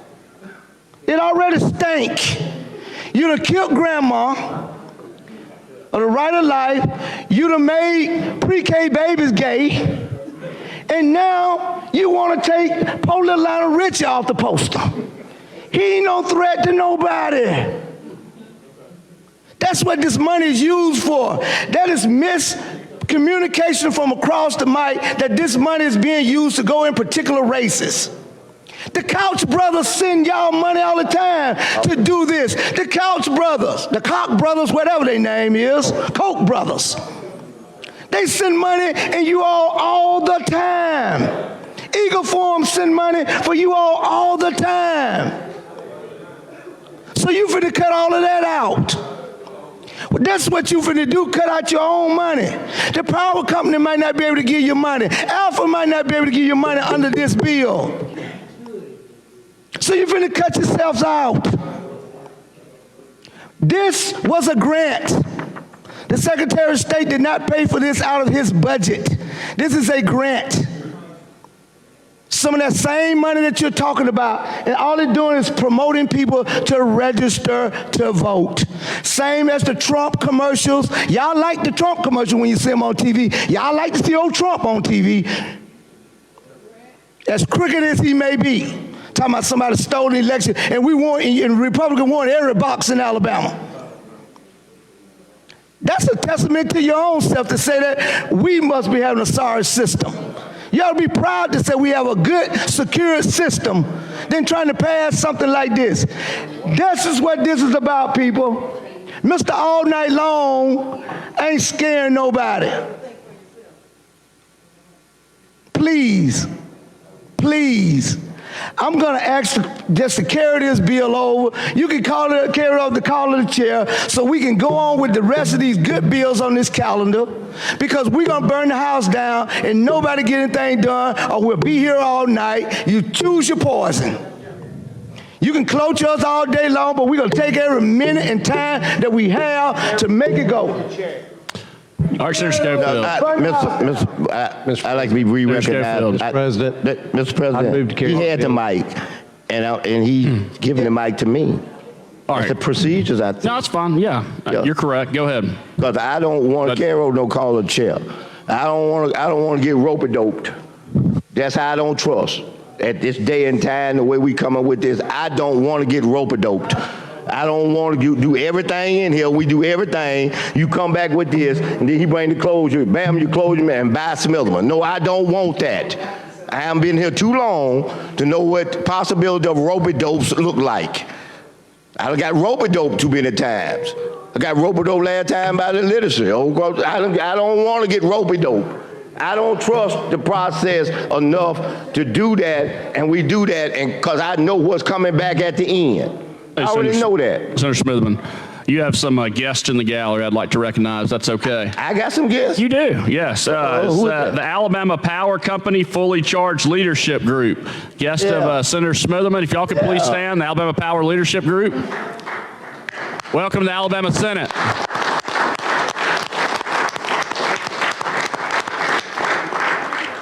Thank you for reminding me of that. Thank you for telling me that. Yeah, that's. I'm glad to see y'all. But no, I'm not interested in that. No, I ain't doing none of that when we move something by no chair and all that. I ain't doing that. No, I ain't playing no games, and this ain't no trick, Ms. Milliman, you get to this and get back. I ain't got time for that. This serious. I am not going to give up my personal right. And I'm going to say something else about this. I hadn't gotten to that, and the senator was perfect at what he was saying. He said what I was trying to say, what we're going to say. But the other thing is this. I ain't interested in being part of no campaign for somebody running for Secretary of State. I ain't because they want to pass some bills. I ain't interested in being used. I ain't against nobody, I ain't for nobody, but I ain't going to be used by nobody. That's all this is. This is a campaign thing on top of what you're saying. This all it is. I think, isn't this person running for Secretary of State? Am I right? I'm right, ain't I? You're right. Yeah, that's what this is. A little campaign thing. So they can show what I did this here and did this here on the backs of me, on my backs, that you gonna take my rights away so you can stand up and say, I did something. Find something else to do. Don't take my rights. I ain't interested. Not one bit am I interested. I can't even vote in y'all primary. So that's the primary business. Don't drag me in it by bringing some bill up here and trying to pass it to boost themselves. No, this ain't the place. This is not the place right here. You know, we trying to handle business, real business. You know, you want me to call out some real business? Let's look at this for instance. Let's look at the dealing with online marketing, option increase tax standard deductions, crimes, criminal procedures. Oh yeah, and let me say this right quick. See, I'm giving everybody notice about different things. Remember I told them it was one other bill. I ain't interested in 148. Don't come up in Jefferson County trying to tell us what to do under the fake that it's a Tuscaloosa County thing. 2/3 of this land is in Jefferson County. 2/3 of it. Stay out of the county. Stay down there in Tuscaloosa County if you want to. Do whatever you want to do. I don't want you up there. I don't want this junk up in Jefferson County. It's just that simple. You don't see me put a bill on and say I'm finna run something down there to Tuscaloosa. You don't see it one bit. So no, I don't want to be a part of this. That's right. So I'm calling you out, telling you where some of these booger bears are. No, I don't. No, I don't want it at all. No, I don't want to be a part of that. I don't at all. So no, Senator, you did an outstanding job of making them aware of what they're doing to themselves. I mean, because that's what's happening. I told you how that airplane and that train go. Right. Right now, it's like a little bullet train. This like the horse races. Y'all got y'all blinders on the side. You can't see nothing over here. All you see is just running. And over here is all them things he just told you. Over here is all them things I just told you. And you locked in just like this. You want to run, just like this. See how a horse be running? They're going to just carry it over now. You see how a horse be running? I liked it better when your voice. I liked it better when you were a horse last week. Your voice was kind of going. You had to clear a septic, and it was hard times for you. It was nicer. It was hard times. No, on your voice. It was hard for me too. I like that. But you know Senator. What? It was a sweet feeling because we stomped them. Remember? Softball, we stomped them. Oh, yeah, we did. Yeah, that's why I was hollering because I was telling y'all to come on. Come on. You sent me around there. So I was happy. Dig is what I heard out of you. It was. And we had a senator back there. He just went on. I told him to take him out at the plate. He just took him on out the plate. You know, I said, that's what I'm talking about. I like that. You know, but this right here, this bill about to take me out. Oh, no. See, that's the difference. They're about to take me out. I'm just telling you, man, ooh, Lord have mercy. You know, but let's get back to the horse. You know, get back to the horse. Just ride like this with the thing on the side. And, you know, I'll tell you something. I woke up this morning, you know, real early, you know, because that's the problem. You didn't get your sleep last night. Yes, I did. I got a little bit. But I woke up real early. And you know what was I went to sleep with the TV on. And guess what was on? you had the gospel services on that station that was on, and the minister said something, and it goes back to why I thought about that, what he said. So that's why you hear me talking about the airplane and the train. He said that you can't get away from the teachings of God and the teachings of the Bible, because the teaching of the Bible does it in parables, you know, and the parables make things more visual for people to see what he's talking about. So that's what you see me doing, visuals, because I'm glad he brought the visual, because people can see. Sometimes it's hard to see. Just like we were working out that amendment in that allude bill, and it was hard to see until you start giving analysis. You look at judgment things, and then I give you an example of what I mean. You got a situation where, let's just say if the police pull up, you got 3 guys standing out there. I got 4 really. You got one doing something that they shouldn't be doing, and the officers basically think they see it. When they go up to get that person, all 3 of them gonna take out the running. Yeah, they're gonna take out the running. Only one did something. See, but first thing you gonna see happen, just because they took out the running, they finna get shot. They finna get killed. Yeah, they finna get killed. See, just because they're running, like it's against the law to run. Mm-hmm. Yeah, that's so that I had to talk about the aspects of eluding. What was eluding? Here's a person here hadn't done anything. They ain't subject to eluding because they running. You ain't with them do nothing.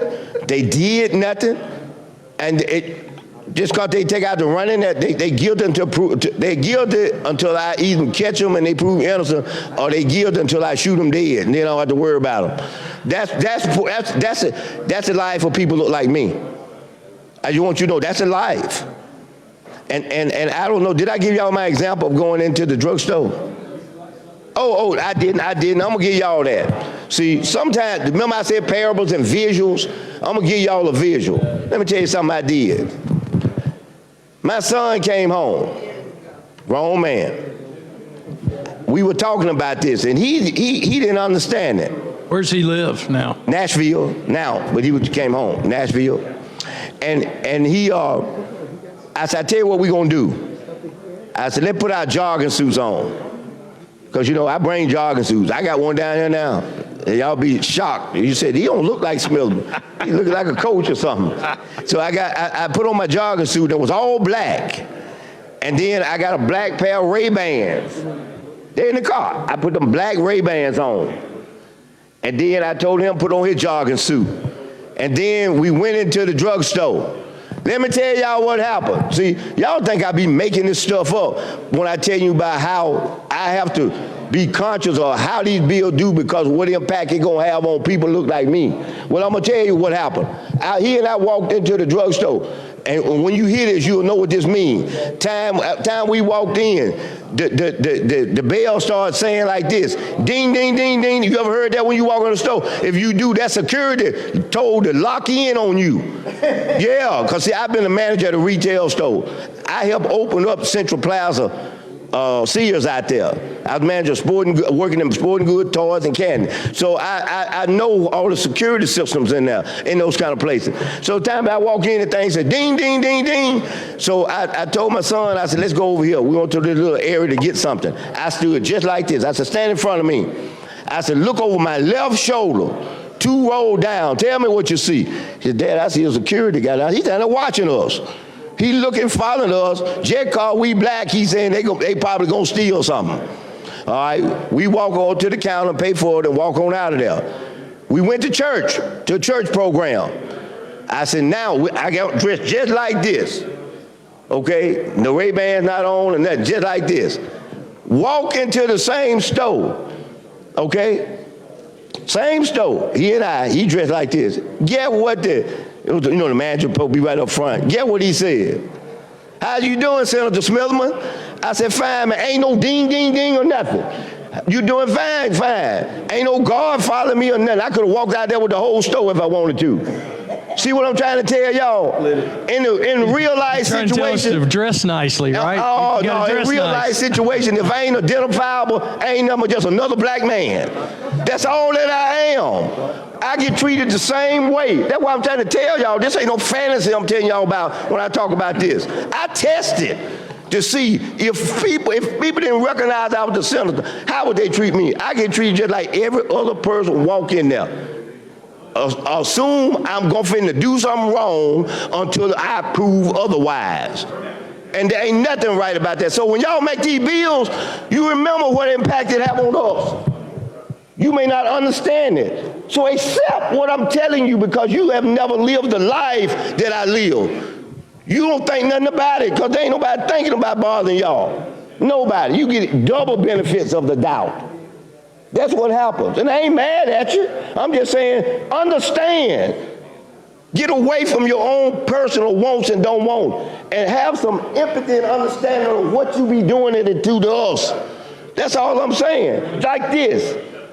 These are only little donations we get to do stuff on projects. You want to shut everything down. We shut off a year, you can't get nothing. They can't make no check off. You don't want us to have nothing to work with. That's what these bills do. To you, you say it's good government because you're going to get money, you're going to get done from anywhere, everywhere. For us, we say it's suppression because it cuts off any opportunity we have to get the positions we have out. And it may be intentional, I don't know, but that's what it does. So yes, I mean, I get emotional about it because I ain't interested in being shut down by some statue when I can do something right now as I stand up here that's perfectly okay to do. So that's the kind of concerns that I have, and I always have. But I really got it when it comes to this. We done passed enough of this stuff. We passed what you wanted. I'm talking about the other bill. We passed that one, that bill. We passed something else. I mean, in that regard. And so this ain't nothing. I've said again, I don't want to get involved in them people's campaigns. If they can run, y'all are the ones that's going to elect them in your primaries. I don't have nothing to do with that. But I definitely don't want to be used by taking something that oppress people under the name of somebody who's trying to run for something. I don't want to do that here. I just don't want. I don't want us to do that. If they, I wish them luck and all that. I don't have nothing against nobody, but I'm trying to make sure that you understand that I don't want to give up my rights and my opportunity to do the things to help on these particular issues and things because that's what our system is set up. Both sides get a chance to get their position out, and the best person wins the position. But under this situation, they want to cut off one of my legs and cut one off one of my arms and tell me to take out running, we're going to race. Ain't no way I can win the race. Ain't no way I got a chance. And that's what we are doing here. We're shutting out people's opportunity to get issue information out and to express that. And people who believe in those issues, individuals, from being able to contribute to those issues and do what they think they need to do with the issues. Okay? That kind of wholesome competition makes better for what Webster called politics, and that's the art of compromise. It allows that. That's the same. What I'm saying here, this shuts out the opportunity to do what you and I just did on that other bill. We just did.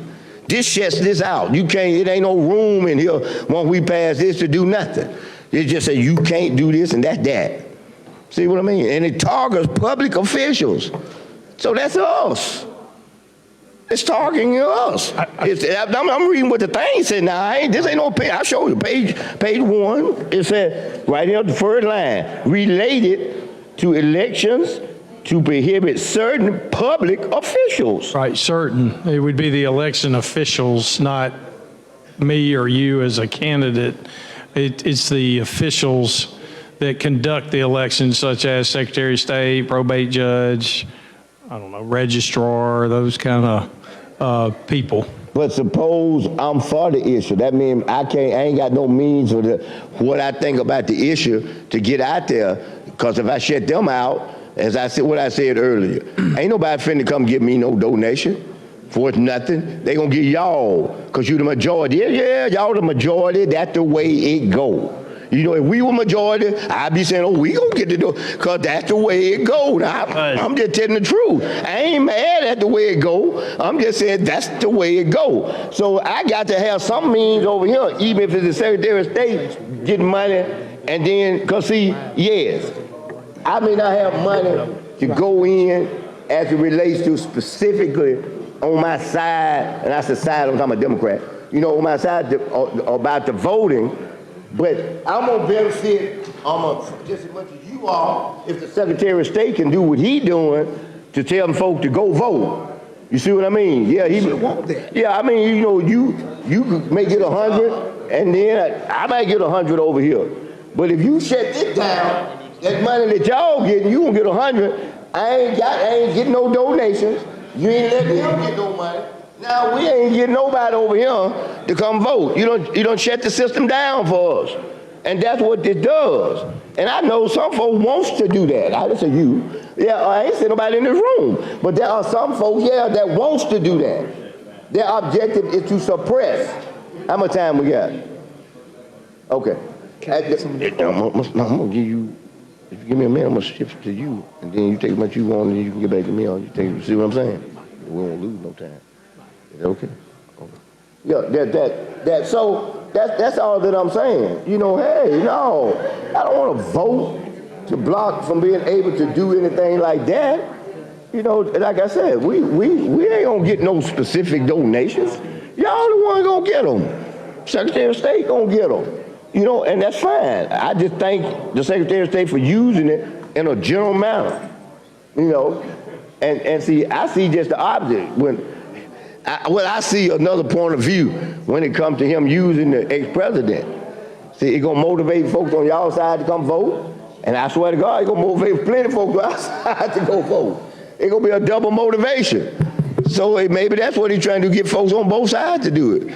But as the senator said, that once you cut that out, he won't be able to do that from that perspective. You won't be able to accept those grants.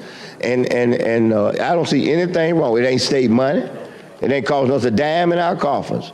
And I want to say this too. You know, everybody talking about the state ought to do this and do that. Man, we can't even get us to get 12 judges. How we gonna tell them talking about fund people elections? We can't even get 12 judges, and y'all agree in consensus that we need them. That's crazy. That's crazy. We sit up and spend, and I ain't criticizing you now, don't get me wrong. We sit up and spend $90 million for math. $90 million. The courts bring in sixfold the revenue for what we pay for them people being in their positions.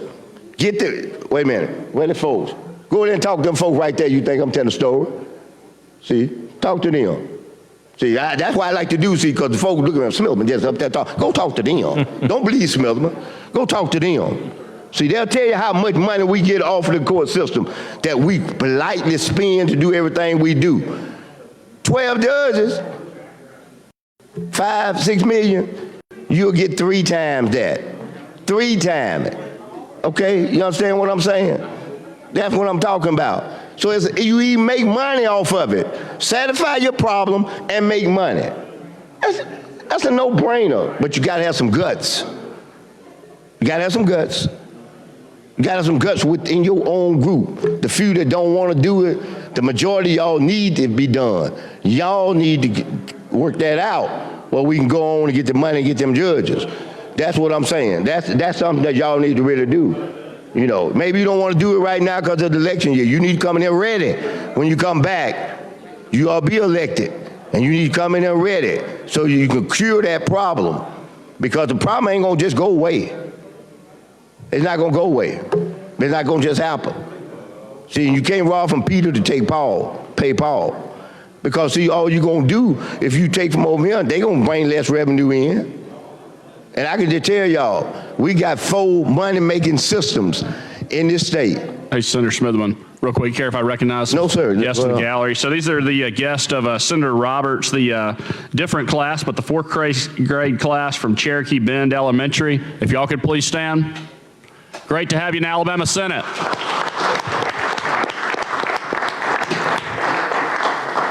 I see some Auburn shirts up there, War Eagle to you too. All right, Senator Smitherman. Thank you. I'm a time left. Okay. All right. Got carried away looking at them little kids up there. It's so nice to have them down here with us. That's good. I hope y'all learning about government up there. And if you're not, I hope y'all learning about debates. Hey, how y'all doing? All right. You giving them a good, that's lesson. all right. You know, I like kids. I do. I like kids, and y'all know that. I'll stand up here and take 100 bullets if it's for kids. I'll do it. I ain't got no problem. You know, may I digress just for 1 minute with you? Sure. Wait a minute. I'm a time. I'm gonna let him talk, but I'm a time. So, yeah, 1 minute. Yeah, go ahead. So I saw a former senator that I think it's Senator Roberts' district. His last name, it's the name of a country, kind of. First name is Steve. Last name is like a country. Yeah. So I saw him yesterday, and I said, you know what I wanted to do? If I could figure out my phone and how to record a voice, and I can't, I just don't know. I said I wanted to record you, Senator, you at the mic, record your voice just on a debate or what, just whatever, and send it to French and say, he's still going strong. And he'd hear you know, going on about French was one of my senators. Huh? He was one of my senators in our delegation. Yeah. So I said, I wouldn't do that. Just, you know, send it to him on a Thursday afternoon when you're holding court in here and trying to convince the jury of your position or this, that, and the other. And just to hear you say, he's still going, like the Energizer Bunny, he's still going. So, if I ever figure that out on my phone and I come lay it right up there on the dais or the podium, you'll know what I'm doing for about 30 seconds just to get a flavor and zap it on to him in a text message. Well, you being an attorney, when I tell you this, you know, some attorneys are lawyers and some attorneys are trial lawyers. I'm a trial lawyer. You're the latter. I'm a trial lawyer. Yep. I like to try them babies in court. I like to get up there and cross-examine and put on witnesses and ask them questions. And you know how sometimes you get dramatic. You know, you turn your back and you turn around and say, what was so-and-so and so-and-so? And then you ever did this before? Now, we're going to get back to Jermaine. I know we ain't got but a few minutes. But you ever did this before? Like the other side just be going, and you be trying to think and whatever, and it get to the point where I did this one time. In fact, Judge Pearson, you know, you was a senator. He was a judge. And man, the other five were just going, and I was trying to figure out what to do. And then I just hit the desk like this. I mean, we in the middle of trial, the court packed. I hit the desk and bam. And then I said, Judge, I object. And Judge said, on what grounds? I said, it just don't sound right. He said, overruled. but the other side never did get back on track again. So sometimes you have to do these Check things. them up. Ain't that right, Attorney Barfield? Barfield, ain't that right? We do what we have in the court we have to do. Now, let me say this. You know what bothered me about this? Remember I told y'all, I just got that feeling. How many minutes you got? Okay. One, I'm giving to you. I just got that feeling, see. I got that feeling that this bill ain't, you know, they're trying to make me think it's gone, but it ain't really gone. And see, it's because I don't think if we carry it over, it's really gone, then I don't, you know, I want to talk, so, you know, and then I'm telling you what's getting ready to happen. I'm making predictions. Then the muscle gonna come in. The closure petition's finna come in. And then we ain't gonna get a 12 bill. No confirmation, 12 bill, we gonna go home. And if you substitute the calendar, then we gonna get the 12 confirmation, no bills, and then we going home. That's what's getting ready to happen. Oh, guess we come back tomorrow if that's what we decide to do, that's fine with me. But I mean, that's what, for the day, that's what's getting ready to happen. So mistreatment you want to and go do that. Yeah, do what you want. Whoever doing what they think about doing, do what you want, but I'm gonna tell you what I'm gonna do. I ain't trying to threaten nobody. I'm just saying I know. So, you know, you can get mad and get tough and bully attitude on me if you want to. That's fine. But I'm just telling you what's finna happen. I can't predict about the closures. I can predict what, you know, how many of them you gonna have to close. I counted up the minutes. So I want y'all to know it ain't off the top of my head. I counted them up, okay? So if you do this, and Lord knows if you do this time, and you said, well, we come back tomorrow, you know, unless, and I'm gonna tell you now, bring the cots out tonight. If you decide to stay tonight, bring the cots out. You said, why bring the cots? Because you need to sleep in here. And we had some cot days. I'm looking around, Senator Butler, Senator Madison, I can't call her name. Didn't we have some cot days in here? You remember? Them cots, them blue cots? You don't remember? Okay. All right, let me see who in there remember the cots. Senator Holly remember the cots. He remembers, see his head? Oh yeah, we had cots. Blue cots in where you slept. You know why? Because you can leave the building you want to, and you can go to sleep and not wake up if you want to. But at about 2 a.m., I'm gonna ask for a quorum call. And that's it. If you ain't here for that, it's time to die, because that's the last day. So see, I don't play no games with me in here now. We at the point now I understand what to do. You know, so it ain't gonna be like that. This ain't gonna be no pass over, put it to the end, let's ha, and come back, slamming, boom, and walk on out. It ain't gonna be like that. I might get 12 slams, but then that's gonna be it. I ain't finna get tricked and get a major slam. That ain't gonna happen to me. No, I'm not gonna do that part. No. So, I mean, I like I remember I said, for every action, there's a reaction. So, what time of time? Come on, Mr. President, I turn the mic. I would like to yield the mic to Senator Singleton. All right, yeah, time's about expired. You want me to just recognize Senator Singleton? Yes. Yeah, all right, Senator Singleton. Start Howard. You're recognized. Yeah, I did. Let me just say this. Yeah, he understands I'm starting Howard. Yeah. And I think we can get in a place to where we can work through some things here. Senator Orr, I just want to dialogue with you and ask you some questions. Under this bill that you're trying to do now, I just showed you where I know where some of these monies come from under these national grants. I don't want this to be a scare tactic to somebody like this is some dark money that's coming in that's throwing elections, because that's not the case. I don't think that any of the money that you're talking about that comes through grants get to go into any kind of partisan situation.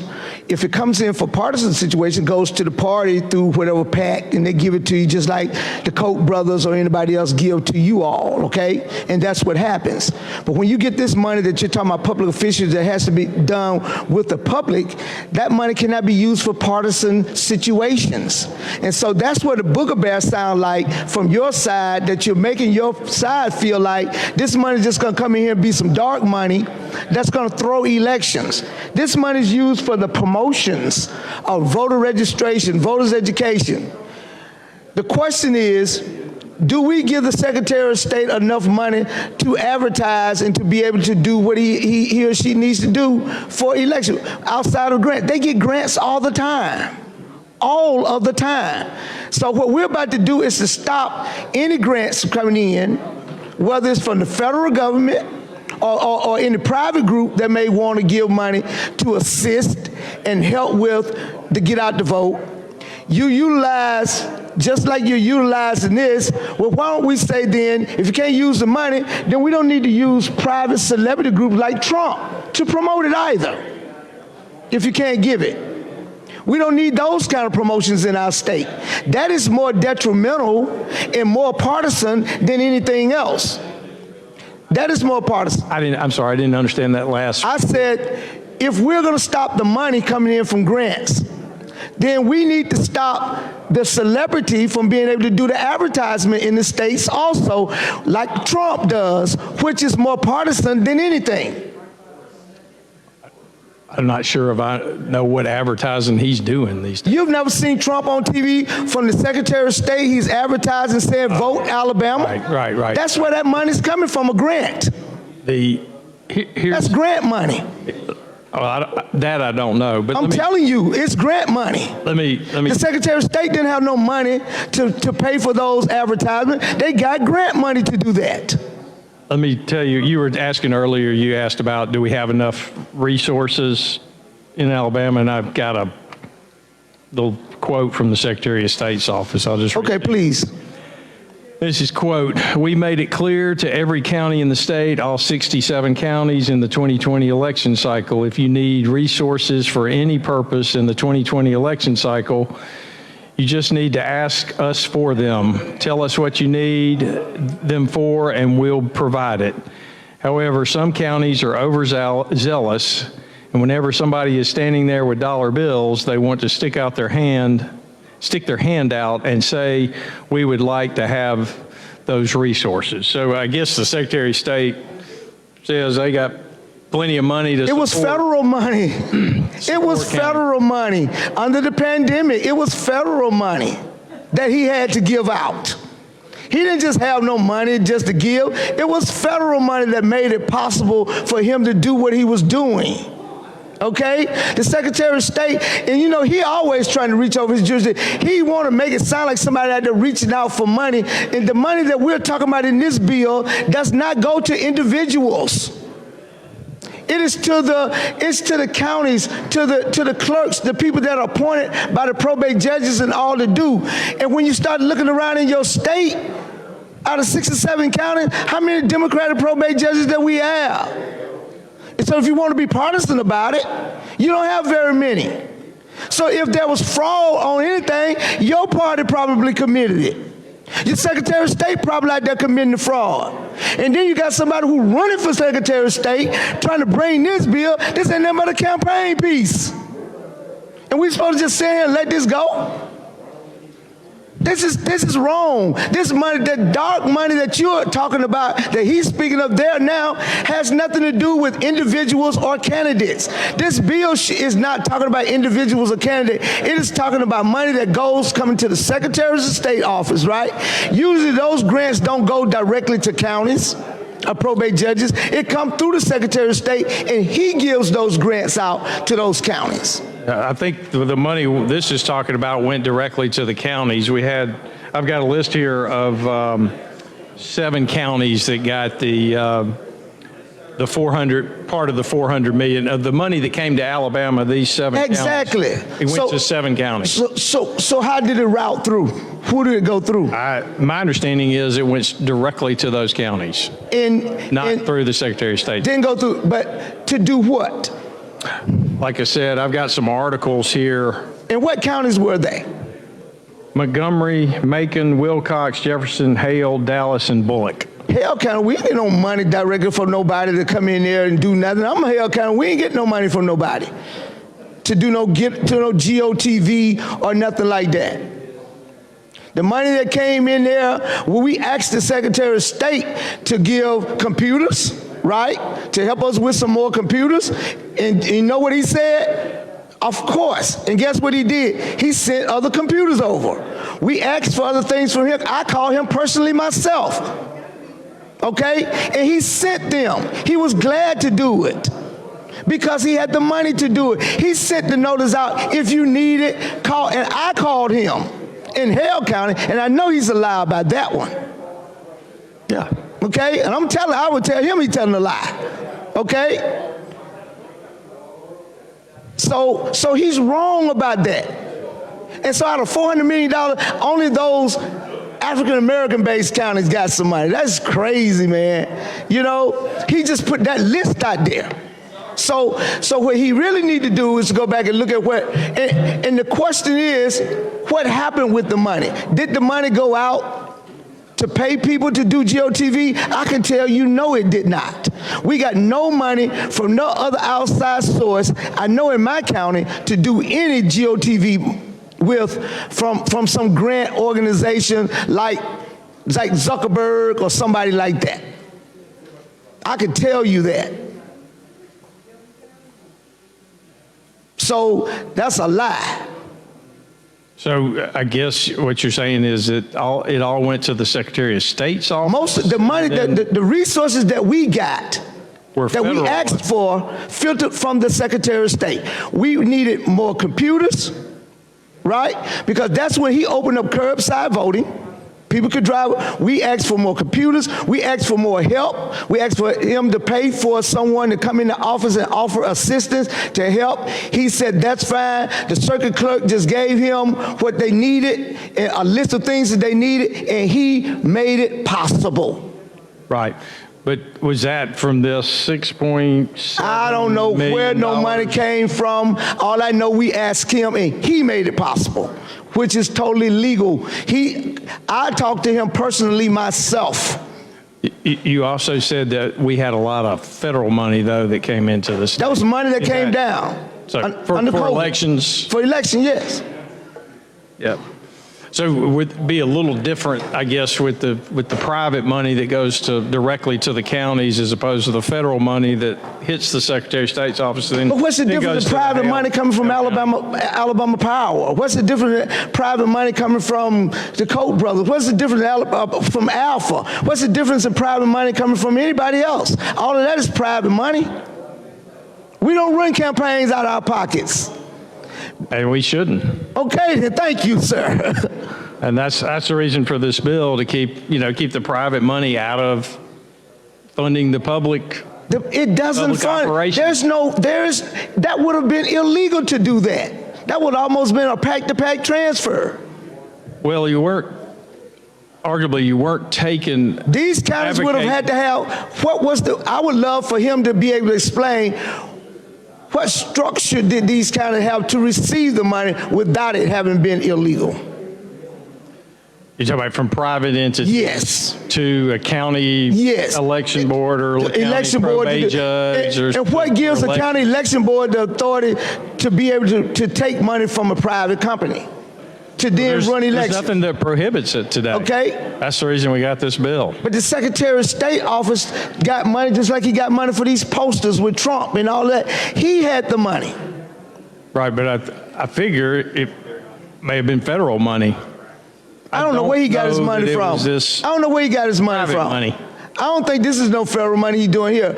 Because he even called me about getting Obama on one with Trump, but he couldn't get in touch with Obama. He talked to me about this campaign. Same campaign. So y'all making something to be that is not even a problem in the state. It's not a problem in this state.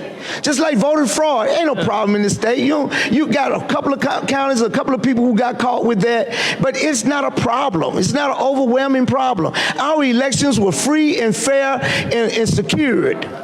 But if you had $400 million nationwide, 6.7, according to the media, hit Alabama, went to these 7 counties. So that means that in a little county like Hale County that only had about 17,000 people out of 6.7 million, we would have had a whole lot of money to come to us. I don't know how they divide it, whether because Jefferson's a big county. But still, Jefferson, I don't even think Jefferson had that kind of GOTV like that. To do what? It went somewhere. It went somewhere. The assumption that it went somewhere. He has no proof. The assumption that it went somewhere. Who said it didn't go to some? Let's talk about some of the sources to where it went into some of the other counties. Republican-controlled counties. I'm sure it hit some of those counties. Because you guess what? Guarantee you me, if Zuckerberg, to whom I understand this bill is about, was sending money, I bet you the Koch brothers said they knew about it, because billionaires know what billionaires are doing. They friends. So if they send it to those counties, then I'm going to send me some money out here also, because I'm not going to let them outdo me. Because we want to win too, to keep our interests going.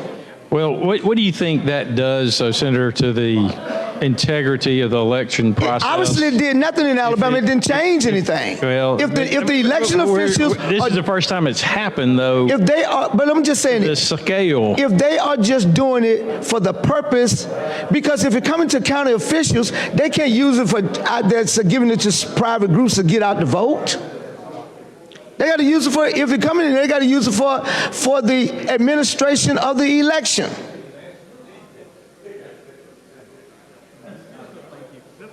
I think you're just overreaching.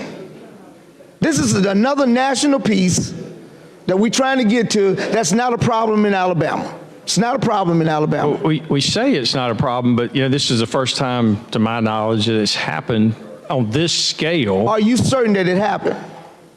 I read media reports. I got some here. Happened all across the country. Across the country, did it happen in Alabama? To the tune of how many million? I remember 6 point something. I think my mind said 6.7. How much money you think was spent in Alabama on elections? Period. Total? Yeah. No idea. Huh? No idea. Probably way more than that 6 million, wouldn't it? Oh yeah, without a doubt. And it's probably some. It was probably some darker money. It was probably some darker money than this little money. Carry this out, though, Senator. It was some darker money than this money that made a difference in some elections. Well, I hope not. Please.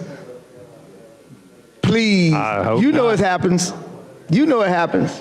I hope not. You know it happens. Everybody over there know it happens. So let's carry it out, though. If this was the first year for this to occur, first election cycle, I mean, what happens when it's, I'm just picking a number, 20 million next election cycle, next year, and happening all across the country? Does that concern you at all about private interests there paying private for a lot of interests this? in the elections anyway. You and I have private interests in the elections. We don't know who they are. We don't know that. We don't have one private piece and another private piece is. It would what's be the difference? better. It's all private money. Well, then why not just give it to the DNC or the RNC or the whatever party and let them do electioneering and bring out the vote and all that. Let them do their operations. But at least we know who's given to them. I really don't think that any of these counties that name on there accept the money from private groups to be able to run election through their public system, through the probate judge's office, in order to make sure that we had an election out there. I'm telling you, Secretary Merrill sent money to these counties. He sent resources to these counties himself. Where he got the money from, I'm not 100% certain of that, okay? But he got it, and he had plenty of it. Because he was like, it was almost like it was unlimited. He was the pimp daddy. He was the pimp daddy of election. Whatever you want, whatever you need, just ask for it. Sounds like federal money. Just ask for it. That's what you want to say. It could have been some of the same private money. But he utilized it the way that he felt that was fair. He was like pimp daddy out there. I called him up. He was like, "Oh, no problem. Just get your circuit clerk to let me know what you need." I said, "Well, get him a list of what you need," and it was done. She got personnel. She got computers. Okay, so it was all done by the Secretary of State. So if anybody committed fraud, he committed fraud. It was a fraud. If it's a fraud. If it's a problem, because guess what? The Secretary of State don't have to accept the money. He accepting it. They don't have to accept these gifts and grants. And I'm certain that a lot of this would probably only happen simply because there was no real race in Hale County for us to be concerned about. It wouldn't have made a difference in the presidential election with the few little black votes we got in Hale County for them to send some down there to commit some kind of fraud or something. It wouldn't change the move the needle not 1 second, not 1 inch, not 1 iota. In Wilcox County, it's not moving the needle not 1 iota. For them to send money to those small counties to try to move a needle. Outside of people need resources and need help with the machinery and things that they needed, not so much of saying, I'm supporting Bobby Singleton or giving to a group that support Bobby Singleton. That is not the case. Or get out to vote, no more than promoting and saying, please go vote. What if I got a question for you. So let's say you're in Hale County. I am Hale County. All right, so let's say, big donor somewhere, private group or private individual says, all right, we're going to give you money, but for election machines, and we're going to pay for them. We're going to buy the ABC election machine and buy you 20 of them. We're going to send them to Hale County for you. congratulations. We're glad to help your probate judge with that expense. So they send them to, is that something we should trust?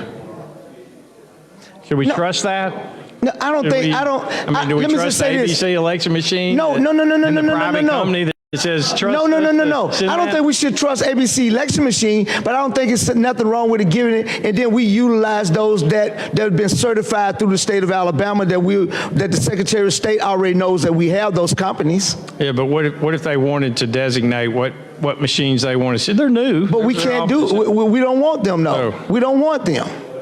We don't want them. Do you think poor counties would do that, or just say, I don't know? No, because poor counties already have it set aside to where they're going to get their money for the election. There's not been a county at one time that said, I can't have an election because I don't have a machine. Then why do we need all this private money? What's the intent of this private money coming in then if they already got everything? I think the private money came more so because of the pandemic, because of situations this time. Well, this bill talks about, health and safety money, or for, I will call it PPE, and it's in there that as long as it's equally distributed among all the counties, that could be a donation for health, I guess hand sanitizer at the polling place or but there's no difference. What's the difference in that same company that you're talking about? Give money to the Republican Party of the state of Alabama just to give to you and a few of you all. They would see, the public could see that money, But it's know still the where it same came money. from, and No, be accounted for. This money is more audited than our campaign funds. So I'm told This is just more to audited than that. blabber. I'm just going to blabber on, Senator, and as I can do, and put everybody to sleep, because you're a much, much, much better orator than I am. See, I think we're trying to do something here, Senator, and create a problem. We really are. And you're going to find that we depend on federal money more than anybody else. I just wouldn't touch federal money. I'm just saying, we depend on federal money and outside source money than anybody else. You live in a federal zone. Y'all get so much federal money up in Huntsville area. Y'all living off Uncle Sam. You might well be on welfare. You no different than a welfare mother up there. Food stamps. And y'all talk about them folk, but you get more money than anybody else from federal money. Y'all live in sweet pea, off federal dollar. You don't have to spend your own money because you get all federal money. Y'all get so much federal money up there, and you talk about the federal government like a dog when it's Democrats in office. But then when somebody want to give to small, poor counties, these counties didn't do anything wrong. Did Secretary Merrill see any wrongdoing? Did he see any fraud or mismanagement of money? Of this money that's coming in? No, he didn't. But you know why? Because he's been trying to put everybody in jail. He wanted to hang on somebody's head so bad because he wanted to be United States Senator. And it backfired on him. Now you got another young man up here sponsoring it, but he want to be Secretary of State. And it's going to backfire on him too. So we up here pushing the bill for somebody who want to be Secretary of State. Almost like a conflict of interest to me. So close to it. It ain't yet because the bill ain't passed yet. Close to it. It's almost like him passing his own salary.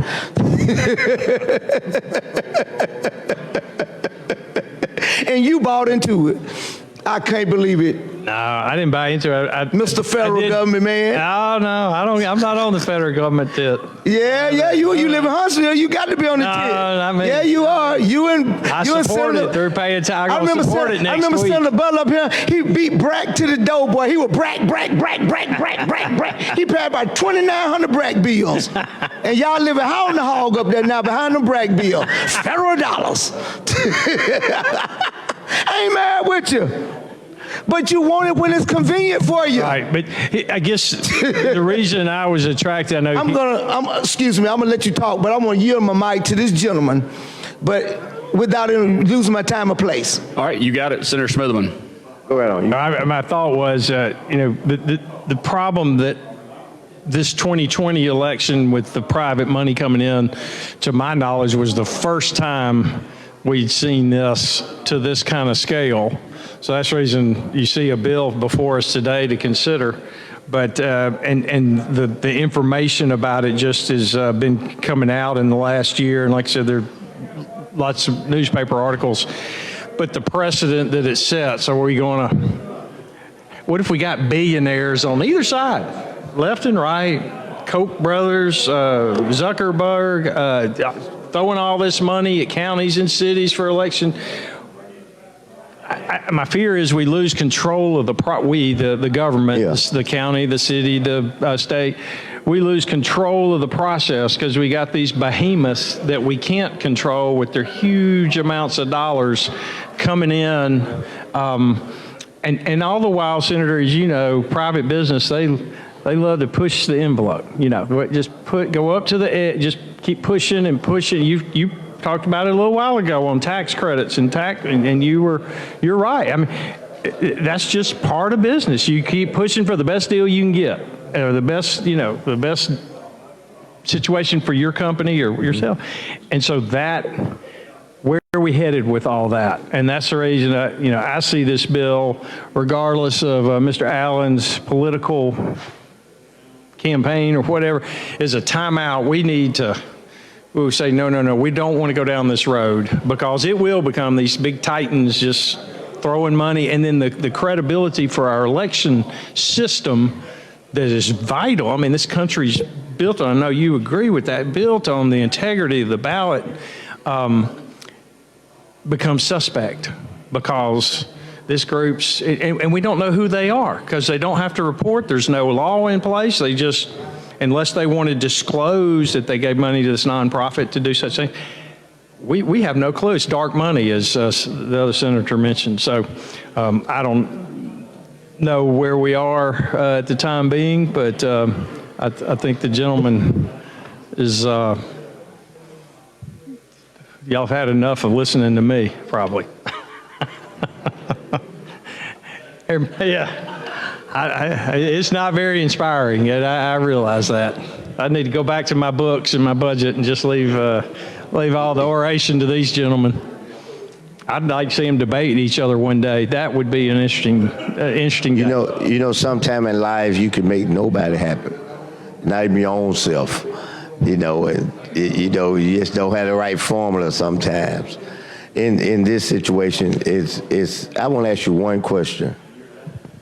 Can you tell me, this one question I want to ask you, can you tell me the incident, the most recent incident that you can recall, that you either know or you perceive that this happened, what you're talking about? You know what you told me? Well, as you were having your dialogue with Pro Tem, I mentioned this money, this $6 million that came to Alabama went to 7 counties around the state, and was used. And again, there's nothing against the law. There's nothing illegal today. There's no, as far as I know, fraud claim or anything like that. It's just, as you heard me say, that what happens next cycle and the next cycle and the next cycle, if we do allow it, and here they all, we got a unmanageable situation where all this money's coming in and we hadn't gotten control of it. Okay. Well, Senator, I'm going to yield back to you.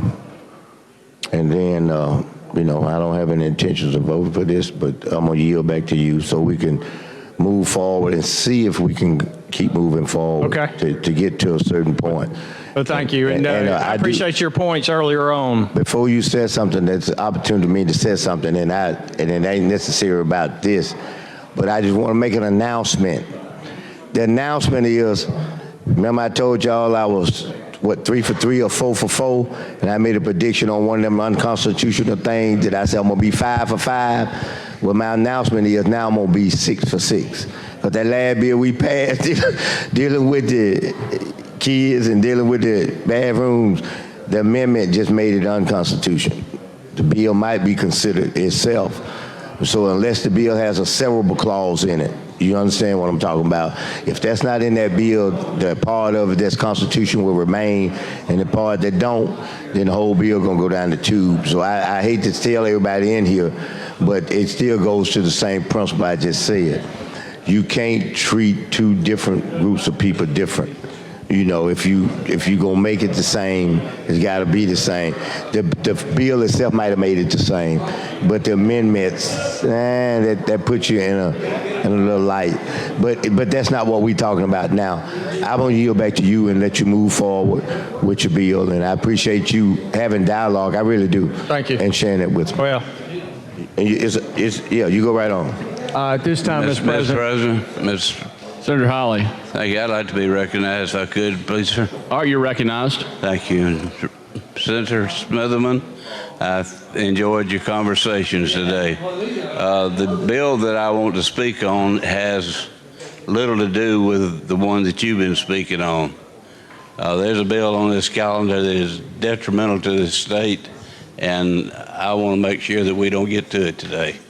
So I welcome till we can get through with some understanding about that particular bill, then I would be willing to move along with you and the others on this particular bill. I think it has some merit. I hear what you're saying also somewhat about the constitutionality of the first bill. I too believe that the bill is unconstitutional. And I had talked this morning about with others about the bill and its constitutionality, because if you allow K through 3, it give them an exclusion, and then you gave the other 4 through 12 it's not a verbal purpose, but you gave them the right to do or not do whatever it was you gave the first group. So the teaching that we precluded in K through 12, K through 4, 5, made the bill unconstitutional, and I agree with you in that respect also. I wish we hadn't put that amendment on and just had a bathroom bill by itself. We would have had much better results from it. If you tell parents in a state that they can not in their schools teach or have their kids taught in K through 12 or K through 4, 5, but you can in 4 through 10, then why are we involved in it anyways? Because parents need to have input into that occasion. If I might take the time to discuss the bill that you have before you, I particularly think it has some merit. There are some things in it that I particularly didn't understand as I sat today and read the bill, and it's easily to decipher some of those words and meanings that have meanings and give impetus to the purpose of the bill. I don't know what some of the requirements are. Disposing of certain donations. Define that for me, Senator Smitherman, if you could. Why would you dispose of certain donations? If you don't mind, I would yield to Senator Orr simply because he is handling as the sponsor, and you know, if I have some input, if you allow me, I'll add to it. Senator Orr. Senator Holly, real quick, if y'all don't mind, I'd like to recognize some people in the gallery. Senators, if I could get y'all's attention, we had some special guests that we recognized earlier in the House. I'd like to recognize the family of Sergeant Nick Reisner, who was awarded the Alabama Medal of Honor for law enforcement this morning. If y'all could please stand. Welcome to the Alabama Senate.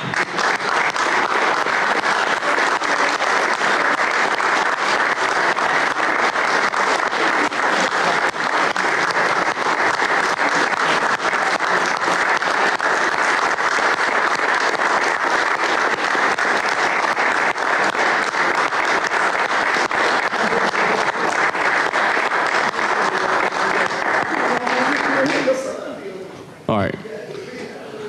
Senator Orr and Senator Holly. Thank you. I think his question was how can they spend the money? Right now, there's certainly no law on this, and that's where we'd like to put a check on that or stop the private money coming in from influencing the election. No. I'm about to say the implementation of the election. That's the one person I don't sound much like. Through the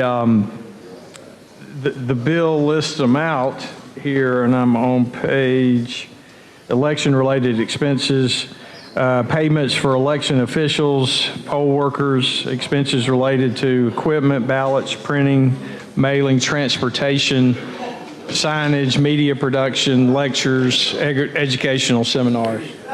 Thanks.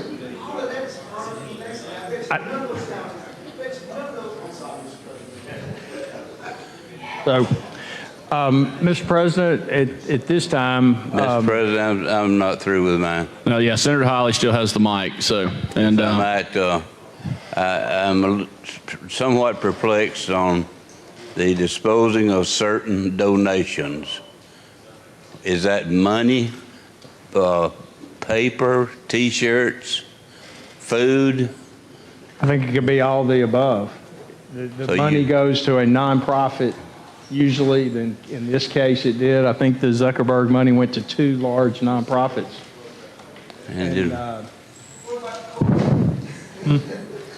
I'm not familiar with that money, but anyway, went to 2 large nonprofits and they spent it on lots of election-related items.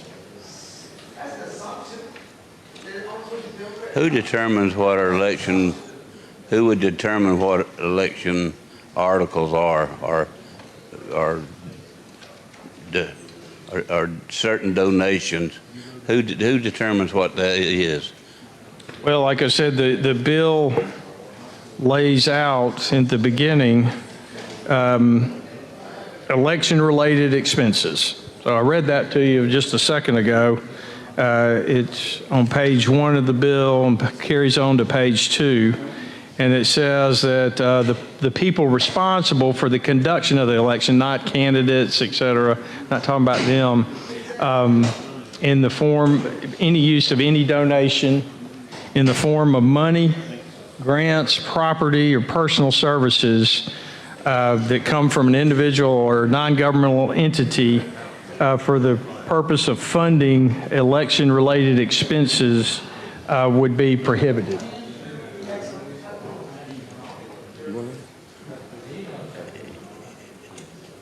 In the arena that we find ourselves in on election day, you have poll watchers. Who can have poll watchers and who can't, and how do they paid for, or how are they not paid for? This would, you know, I think the party sometimes will have poll watchers and stuff. Not this doesn't relate to political parties because you can see where they're getting their money. This relates to the other private money coming in, perhaps. The private monies entities that are mentioned in your bill, why would you exclude businesses, a business entity? Why? Yeah, they're private.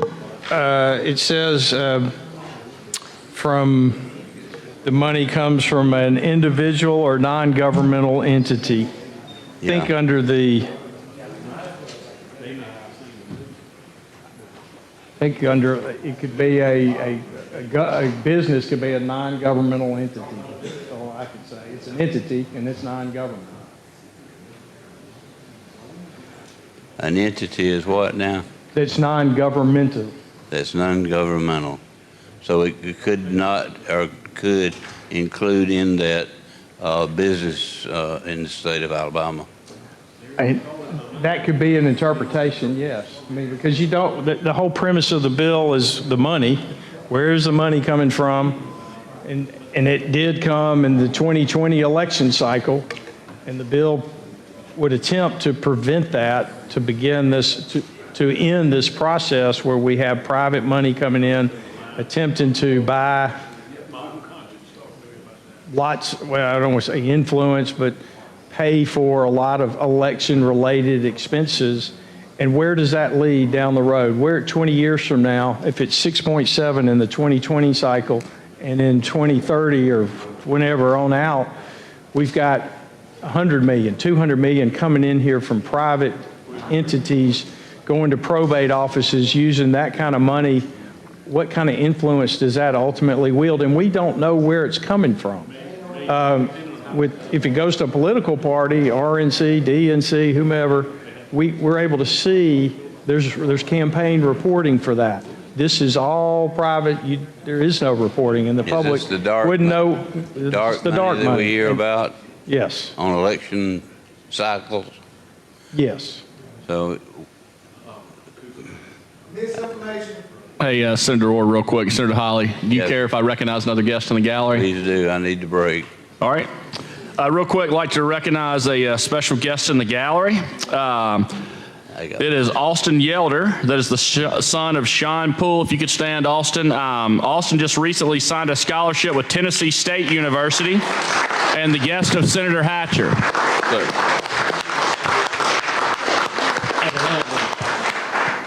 Austin, proud of you. Good to have you today in the Senate. Thank you, Mr. President. That was very nice.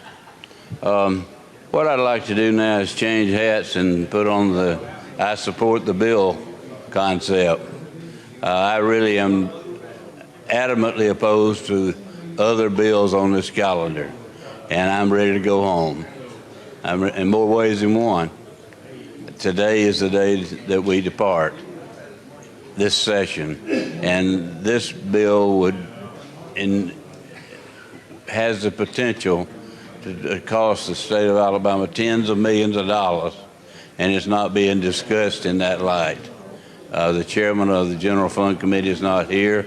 The Education Committee I'm looking at.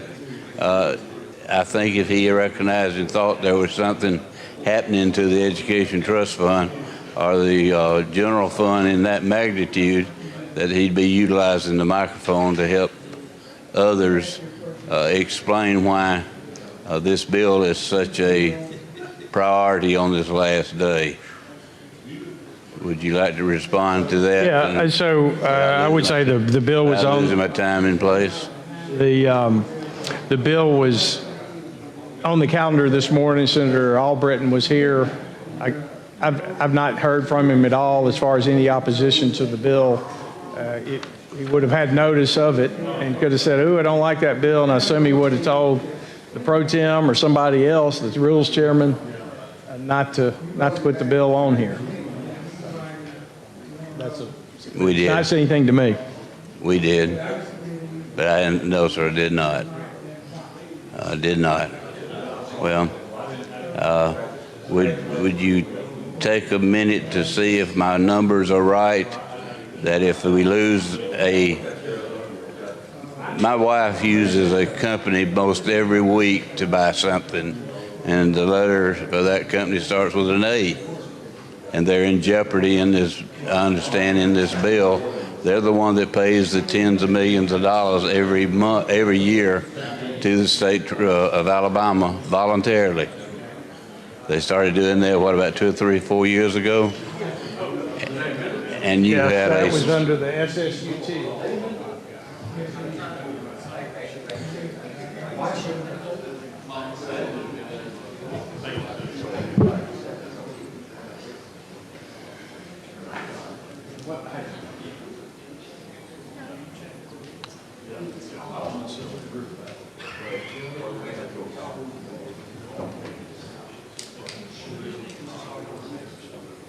Mr. President, the gentleman still has the mic. Senator Holly has the mic. Thank you, sir. I would like just for a minute to yield without losing my time and place to Senator Smithman. All right. Yes. Senator Smithman. Lucky Senator Smithman. Thank you, Senator Holly. I know there are some things that he kind of mentioned, and let me say this. I think those things we'll probably have to address when we get beyond your bill, Senator, and so I don't think there's many of them that's so much on your bill as we may go forward. There's some things. That's what I think that, yeah. I think there are a lot of people got kind of heartburn on some of the bills on the calendar. I know you've mentioned a couple heartburns you got, and The senator behind me is got heartburn. I'm sure there's a lot of heartburn around this room. So. Well, I have some Rolaids. I was waiting for your Nesquik to come back out, and you plant that up there. And it was just that's if we was talking about the whole county, I probably would bring, but it's not. It's just that this, as I said to you earlier, the biggest thing is that I just don't like giving up rights that I have as an elected official. Not the issue that you're dealing with as much as I just don't like giving up the rights. Man, I'm not talking about as it pertains to the other aspects of it. Right. And I of course, I stated what I felt, but at the same time, I'm not going to hinder us from allowing you to, call for a vote. Thank you. Yeah. So as we work through what the senator whatever wants to we're working on, I'll just kind of reassuring you from that perspective. Right. Yeah. So. We had a coup d'etat. Senator Smitherman. I'm just yielding to Senator. This is Senator Holly's mic. I'm just letting, when Senator Holly come back, he got a right to get his mic. We're yielding within the yield, yes? I got to recognize. All right, Senator Singleton, you recognize. Yeah, thank you. And I respect Senator Holly's mic. So we can talk about the rest of the calendar, or we can talk about... No, I want to talk about this bill, this bad bill. All right. I want to talk about the rest of the calendar. At the end of the day, it is interesting that with promotions of this, that I just showed you, what usually would come in from grant money, the person who's running for Secretary of State, if they're lucky enough to make it, going to realize that with the resources that they'll need, they're going to need grant money. And this bill, he's going to cut them out from being able to get any grant money coming in. Yeah, like I said, I don't know that any of this particular grant money went through the Secretary of State's office, or whether it went directly this is any grant. This ain't saying Zuckerberg money. Yeah. This is grants. Yeah. Okay? Any grant money coming in, he's going to be a public official, can't receive any grant for anything promoting. We need promotions of elections. We need to be encouraging this. What this bill probably needs to say is that if in fact the money does come, then put the requirements on any of these counties to have to report where they got it from. Okay? And put the requirement versus trying to stop money from coming in to help counties promote elections. Because if it come into the election officials, they can't be partisan anyway. They're violating the law right there, trying to be partisan. So what they need to be doing, what this bill, if we're gonna put a check and balance on it, because this is what we say. We say it's all right if all 67 counties can get it, but it's not all right if 3 or 4 counties get it. So if all 67 counties can get it, and we have a procedural process to where they have to report, the governor, everybody have to report what money went where. Why can't that same process be that if someone got it, it's just like we get money through PAC to PAC or whatever, well, ain't no PAC to PAC transfer, but from PAC, so we have to report where that individual dollars come from. Why can't we just put a reporting process on these counties that they have to report and put a description on it can't be used for nothing more than these things. Okay? For these things that it can be used for. That's what makes it logical, because it makes no sense that if it's going to be spread out among 67 counties, it's all right. But if a private group decides to give to 10 counties or 40 or 65 counties or 66 counties and not the 67th one, then it's a violation. It's a Class B felony. I mean, a Class B misdemeanor. It makes no sense. The logic behind this makes no sense. And I guess I'm talking to illogical people because people don't adhere to logic. They don't adhere to logic. We act like there's a lot of fraud going on in this state when Republicans control everything. You control all the 5 of the Constitution, all 7 of the constitutional officers. You just wiped out the auditor office. You wiped it out. You control everything else.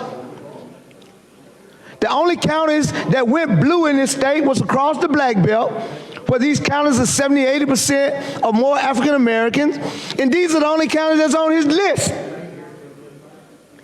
And so you're assuming that we shouldn't have won but for this money, even though we're majority Democratic. We should have been voting Republican like everybody else, I guess. If we had voted Republican, it would have been all right. But you won all of these counties. You won all of North Alabama. You won all of South Alabama. You won all of East Alabama. Only place you didn't win was West Alabama and parts of the middle across from Jefferson across through the Black Belt. Those are the only counties that were blue. But those are the only counties that's on the list that we were supposed to have been doing something wrong with some dark money coming into these little small counties that really doesn't move the needle on elections in this state. This is just a more groupthink from a national issue that just want to say that believe in this whole Trump theory that somebody stole the election where Trump won Alabama by 70-some-odd% of the vote. So y'all know what the fraud was in your own counties then. Maybe you know the fraud was there. The reason why you won. Maybe that's what it is. You know that you did some fraud that nobody know nothing about then.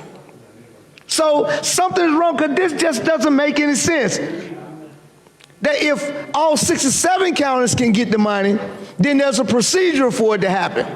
But if 5 counties get the money, then they shouldn't have it. It's the same money. This offer on. It's the same money. It's the same money. 67 counties. I have it now. He yielded to me, and I'll yield it back. I know his time, but it's my mic now. I got it. But I was yielded by to him. As long as I got it, I can give it. I'll be willing to give it back. I think it was Senator Hawley's, but is it? Yes, Senator Hawley's mic. Senator, Mr. President. Senator Hawley. Mr. President, the two gentlemen over there that are discussing with the pro tem the direction we're about to take. If I could get some. Senator Hawley still has the mic. To Senator, if you want the mic, I yield to you with it.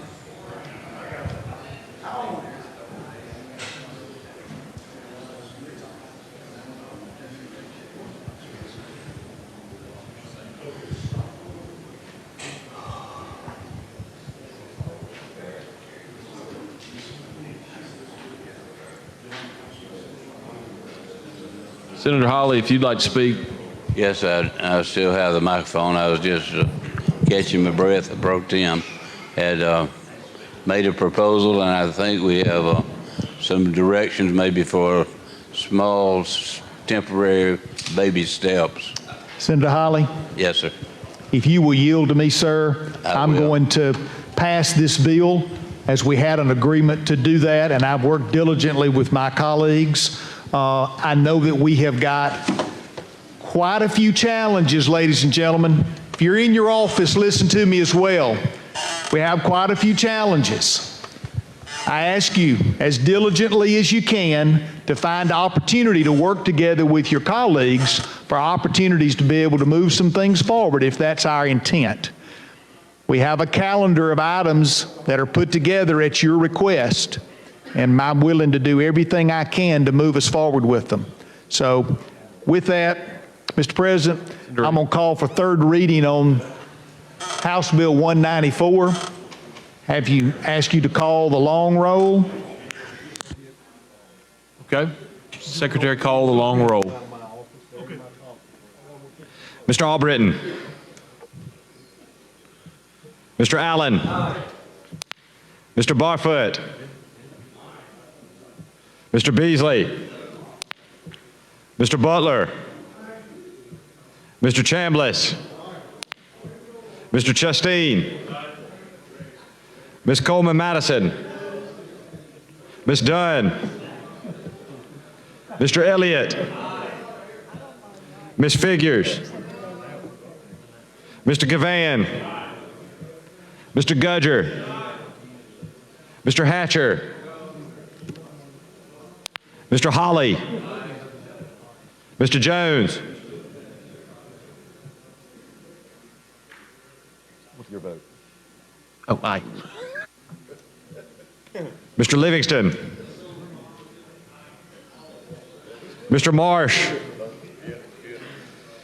Mr. McClendon.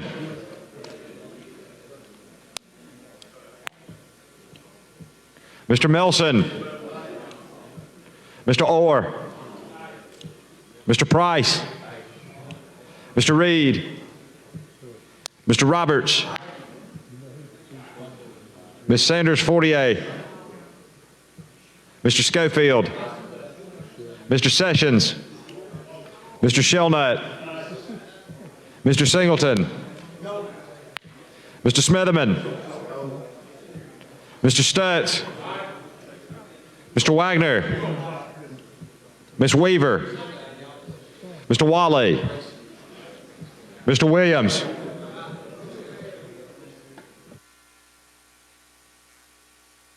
$25 ayes, 7 nays.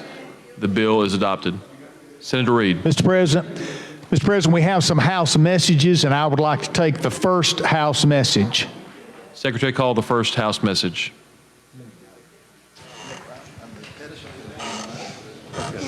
Message from the House, Mr. President. The House of Representatives, as amended, as therein shown and is amended, has passed the following Senate bill and returns same herewith to the Senate.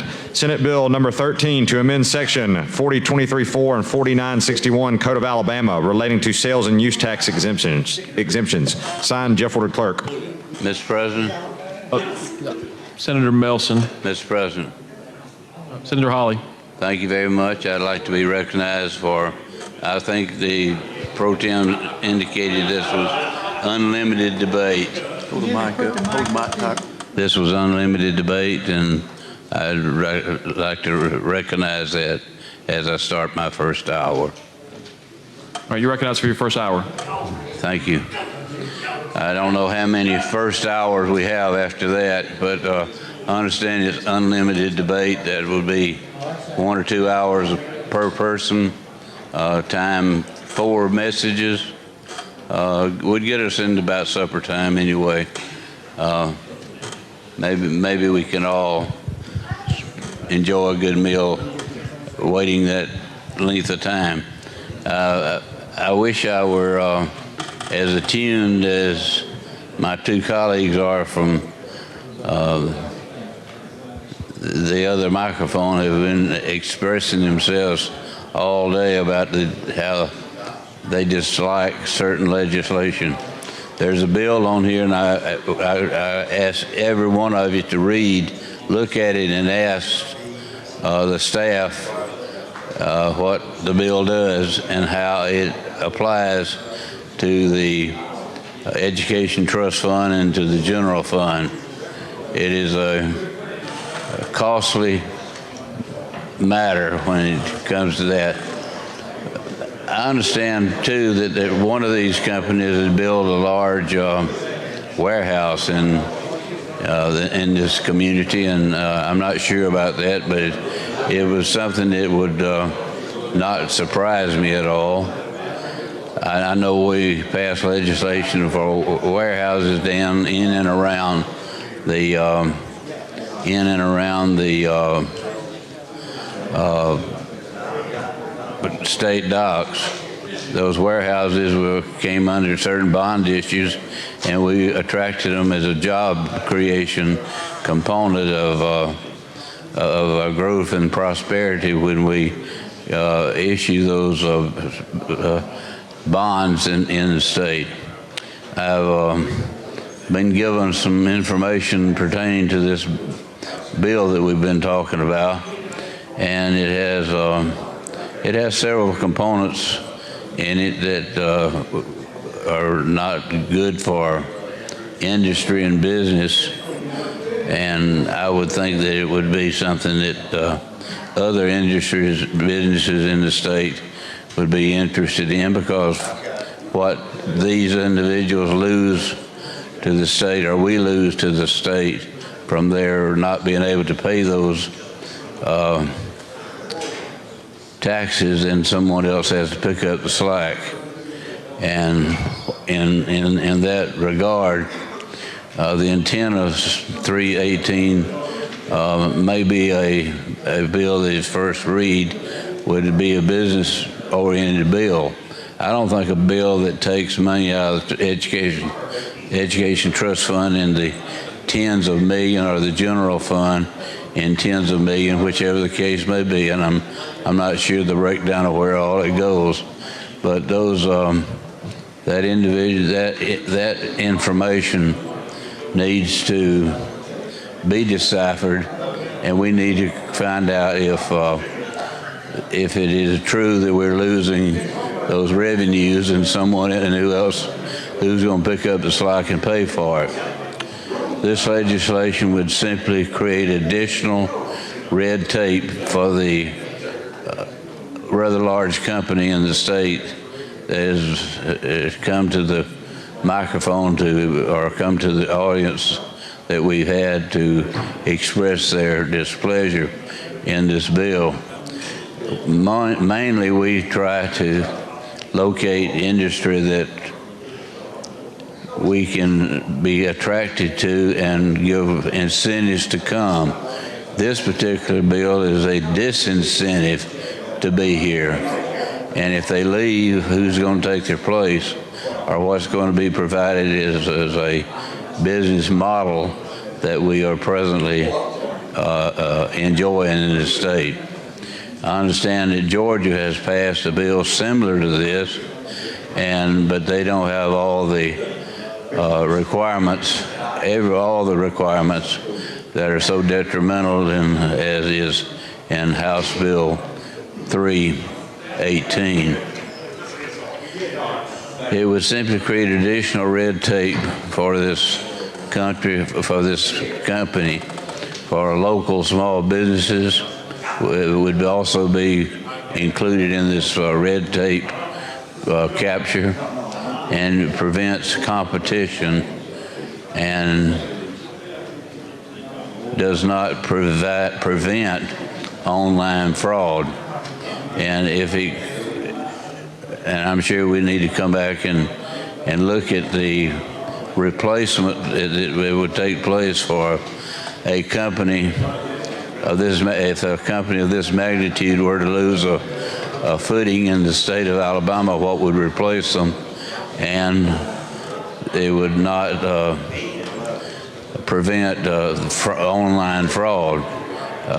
If the goal is to prevent crime, and I've read the bill, I don't see anything requiring that change in our laws that are required under this bill that we would have that to take place. When federal and state criminal laws should address is not private rights of action. This bill would not prevent people from stealing TVs, or someone said baby food. And if it did, why don't we already have legislation in place or laws in place for the Attorney General and the DAs of this state asking for this legislation to help them? I don't think they need any help. They're able to provide as much latitude as we need already in place to enforce the laws of this state, and those who are needing help from our state agencies. There are over 15,000 small and medium businesses, sellers in Alabama, growing their businesses on Amazon alone. This bill would unfortunately saddle these small businesses with ill-conceived regulations that will not solve the problems they're meant to address. First of all, I'm not sure there's a problem. Second thing is, I'm not sure where that problem that is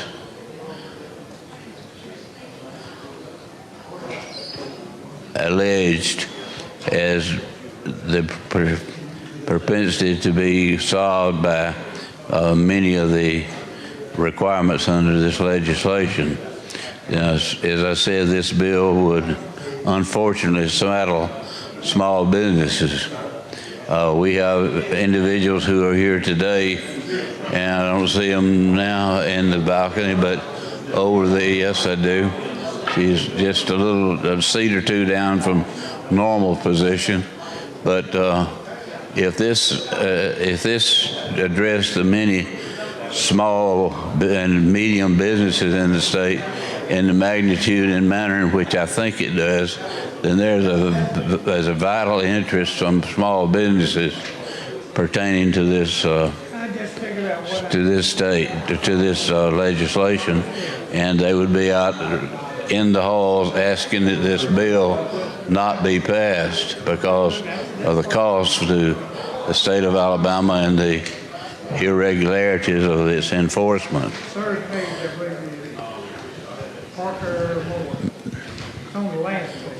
Mr. President, if I could, I'd like to yield to Senator Barefoot without losing my time and place. Senator Barefoot, you're recognized.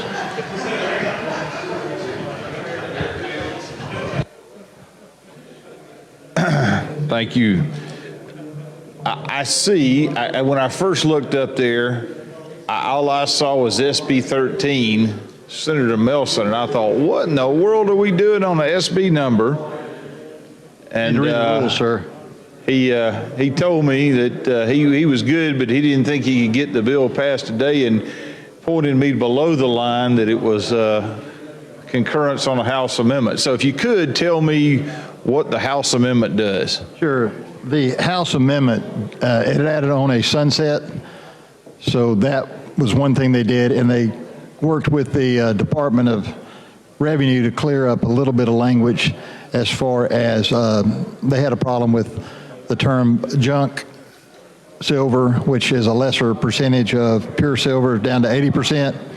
So there was just a little clarification for them when they made a report out. Well, you got rid of the permanent reporting, but when the person made the report out that they do at the end of the year, it would clarify what was regular bullion and precious metals versus actual coins. So this whole bill was just a renewal with a minor changes of a bill that we passed just a few years ago. So educate me. I'm sure you've got blocks of silver and blocks of gold somewhere buried at the Melson compound up there. The Barfoots, we're not that fortunate. We got a bunch of pennies laying around maybe, but so bullion. I would like to think that you were correct, but you're incorrect. I don't have a lot buried, but I would say that before this bill, we had lost a lot of coin shows and other things because the value of the coin versus the value of the precious metal varied. And so this just clarified that you were intrinsic value, it was clear what the coin itself was worth and what the precious metal was worth. So it allowed you to adjust your capital gain or loss based on the actual value of the precious metal.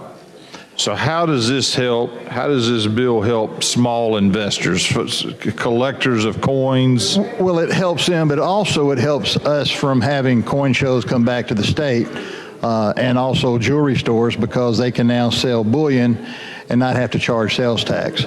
So like a jewelry store back home was losing a lot of customers wanting to come in, especially with the market for silver and gold fluctuating at the time a lot, and they would have to go to Tennessee to avoid sales tax on the precious metal, and his business has increased greatly. And then we lost several coin shows, which we're gaining back because of this bill. So you're getting the tourism dollars, whether it's hotel, lodging, restaurant sales, that sort of thing. They're coming back. and it's shown already that that's occurring. So is an economic benefit impact to the state of Alabama if we pass this bill, benefit to it?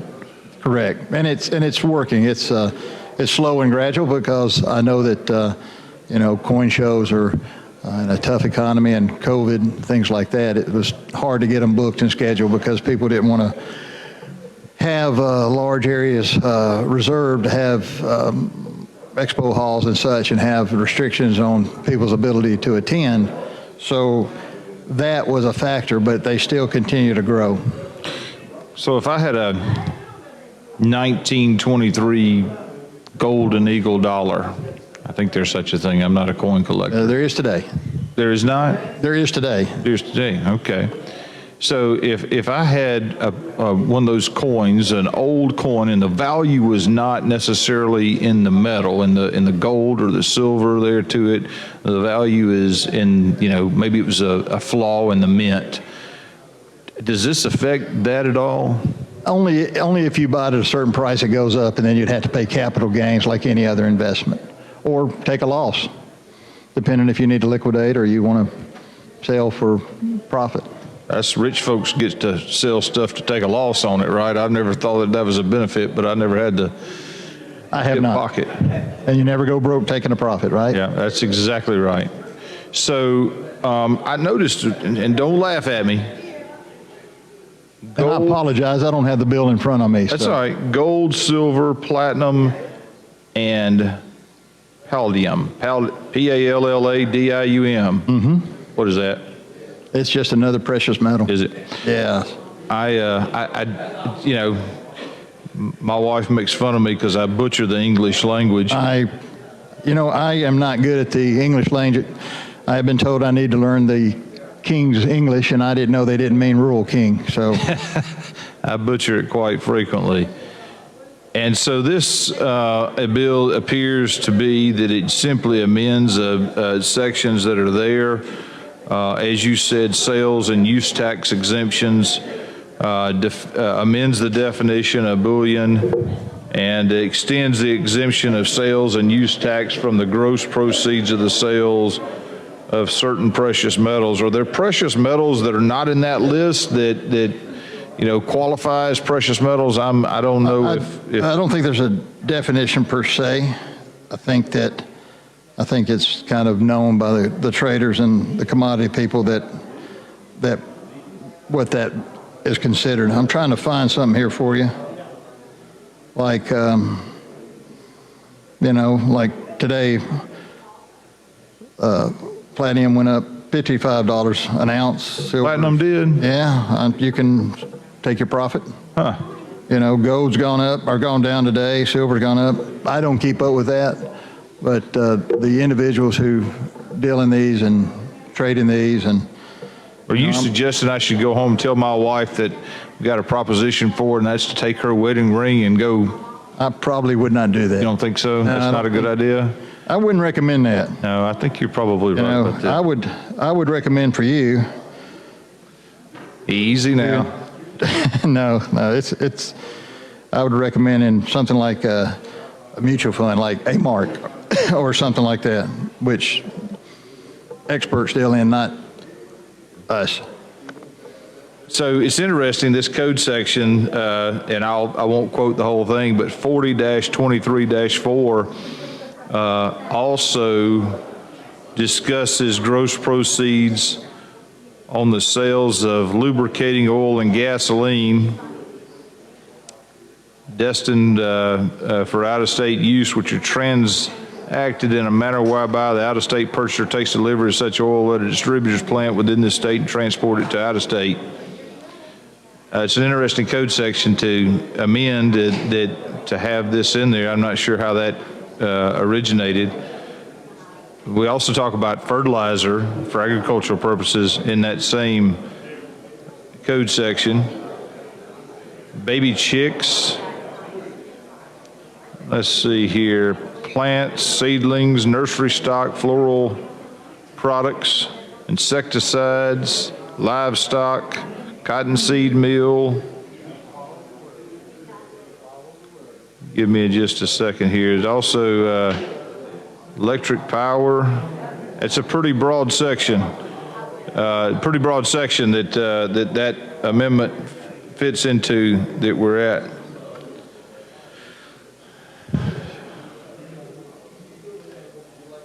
What would you like to comment on? I guess, you've been here a while. I don't know when that original, you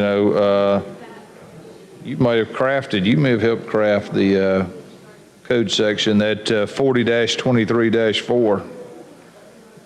I don't know when that was first put in there, but certainly it was before my time.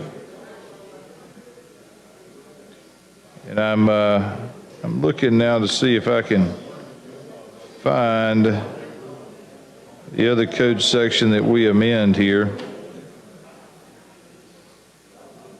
Bear with me one second, members. I apologize. Sometimes start talking before you find it.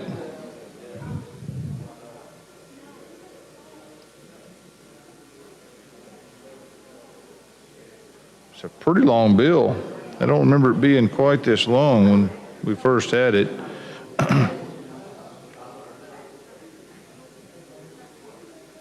Mass and purity. That's me. Mass and purity. How is that determined? Do you, I mean, I don't know. It's not a trick question, but I assume. I'll be glad to sit to you on the side. Let me just go ahead and concur, and Sure. I'd like to concur. We have a clean row. I'd like to concur using the long row. All right, Secretary, call the long roll. Mr. Albritton. Mr. Allen. Mr. Barfoot. Mr. Beasley. Mr. Butler. Mr. Chambliss. Mr. Chasteen. Ms. Coleman Madison. Ms. Dunn. Mr. Elliott. Ms. Figures. Mr. Gavan. Mr. Gudger. Mr. Hatcher. Mr. Holly. Mr. Jones. Mr. Livingston. Mr. Marsh. Mr. McClendon. Mr. Milson. Mr. Orr. Mr. Price. Mr. Reed. Mr. Roberts. Ms. Sanders Fortier. Mr. Schofield. Mr. Sessions. Mr. Shelnut. Mr. Singleton. Mr. Smitherman. Mr. Stutz. Mr. Wagner. Ms. Weaver. Mr. Wiley. Mr. Williams.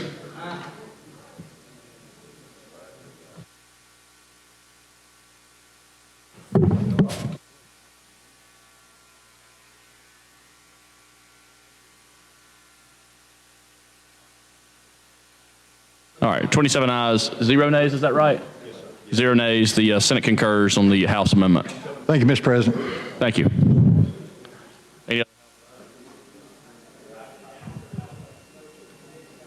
All right, Secretary, call the next House message.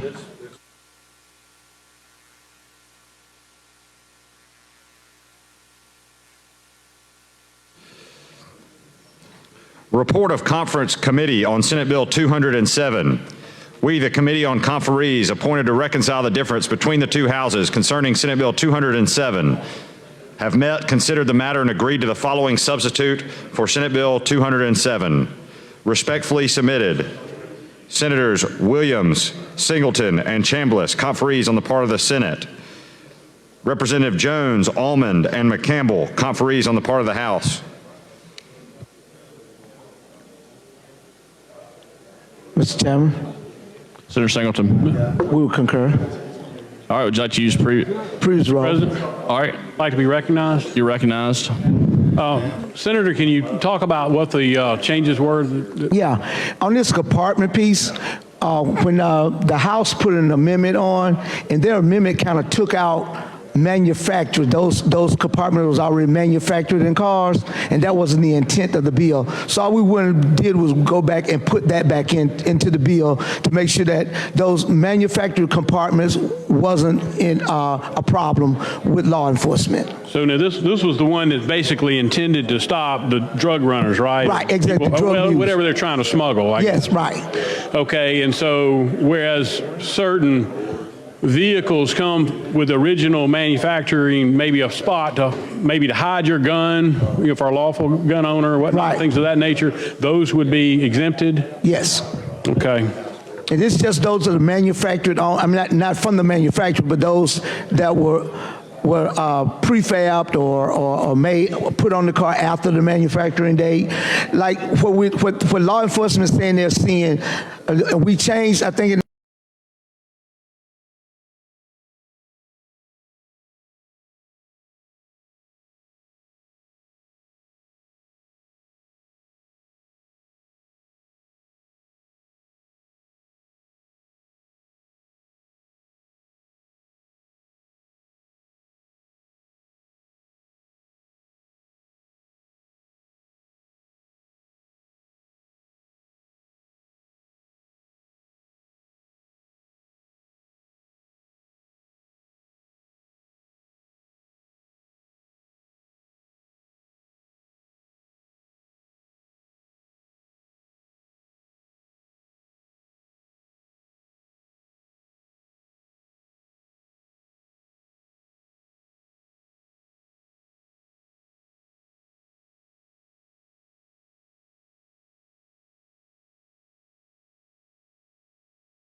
wish to adopt here in the state of Alabama. And I just want to point out there's still a cap on donated leave, total donated leave per career, I believe it is. And in the bill, it spells that out, what the maximum amount of donated leave is. And I'm just looking for it here in the bill, 480 hours of donated leave throughout the career with the state. And that's donated leave that can happen without specific approval for more from the State Personnel Board. So that's just the major change that happened, was capping that at 2 weeks. But let me talk about a few other provisions of the bill. This bill brings Alabama into compliance with federal law that's already on the books. So the bill requires, concurrently with federal law, that employers provide 12 weeks of unpaid leave. That's already federal law. We're just copying that into the Code of Alabama. 12 weeks of unpaid leave to employees for adoption within the first year following the birth of a child, or for an adopted child. So the birth of the child was already existing law. We're adding for an adopted child. Also, we dealt with the discussion on paid leave. So a lot of employers voluntarily provide paid leave to their employees for a birth. And so if they do so, this bill specifies that if they voluntarily provide paid leave for a birth, that they also provide the equivalent or 2 weeks, whichever is the lesser. So we're just giving a small incentive to adoptive parents. A lot of times these adoptions require that the parents go overseas to adopt a child. A lot of times there's some legal wrangling that has to occur to facilitate the adoption. A lot of time spent. I had a family member who adopted in Romania, and they had to go over there several times and spend countless hours over there, and a lot of just back and forth, some bonding time with the child. And so this kind of brings that in to bear as well, making sure that folks are allowed to have the time they need to facilitate that adoption. We want to encourage more adoption in this state. We want to do everything we can to make sure that people see that as an option for them, that they can continue to do that, and we can have one of the best records in the nation for adoptions. And I see my colleague over there. Do you want to dialogue on this bill with me? All right, I'd yield for some discussion with Senator Allen. All right. So you want to keep the mic? Keep the mic, yield for discussion, no motions. Yes, sir. Thank you. Going back to the leave, the family leave, for instance, on private businesses, does that cover private businesses as well? It does, Senator. So right now, employers choose whether to voluntarily give paid leave for their employees. So all we're saying is if they voluntarily do that, then they need to do either 2 weeks or the same thing, whichever is the smaller, for adoptive parents. So it doesn't give them all of what a birth parent would get, but it gives them a little piece of that. Obviously, would like to do more, but this is a start, is the way I see it. Okay, so let's talk about overseas adoption. If you don't mind, go through that one more time for me, because I do have a question I want to ask, but you may answer it. If you may, go ahead and do me. Well, when you think about an overseas adoption, what comes to mind for me is the amount of time and money that would require of a person, right? So you're going overseas. A lot of times you're going to meet the child, to do some legal stuff, and sometimes it requires multiple trips overseas. Sometimes, you have to go there and appear in court and do those kind of things. You have to go through their legal process, and some of them are easier than others, but there's a lot of time and effort involved in that. And so, obviously, I think more people would consider an adoption, whether a domestic or international, because there are legal proceedings that are involved in a domestic adoption as well, right, Senator, as you well know. So this gives some time, either paid or unpaid, for a family who needs that. And that's very important because, folks, a lot of time they just get a couple weeks of vacation a year, and that's it. So these proceedings can take a lot longer than that. And so we're just trying to help move the needle in the right direction. All right, let me ask you, what if, regardless if it's an overseas adoption or an adoption maybe here in Alabama or here in this country, for a child with some form of health issues, disabilities, does family leave time expanded on issues such as a health issue? Well, unfortunately, I wouldn't think so, Senator, because the child has not been adopted yet. Once they're part of the family, right, they'd fall under the health insurance, and if they're a state employee, family sick leave and those type of things would apply. So they're outside the umbrella because they're yet to be adopted. So that's an important consideration as well. We need, these folks are trying to become part of the family. We need to give them the mechanisms and tools to do that. What does your bill cover? Foster care adoptions? If they're just foster parenting for a temporary basis, I would say no. But if they're fostering to adopt, then that may be the case. I'm not 100% clear on that, Senator. But if it's actually comes to fruition for a legitimate adoption, I think it would cover that. Since we may be on a public airways at this moment, walk through the adoption process for a foster child. You're asking the wrong person on that, Senator. I'll just tell you now. I know I've had family members who have fostered before, and sometimes it's just a temporary, by definition, it's a temporary basis, right? You're bringing the child into your home, giving them a good family environment, taking care of them, and sometimes that becomes permanent, sometimes that doesn't. So I haven't done it myself or been party to it. I've just kind of observed from a distance.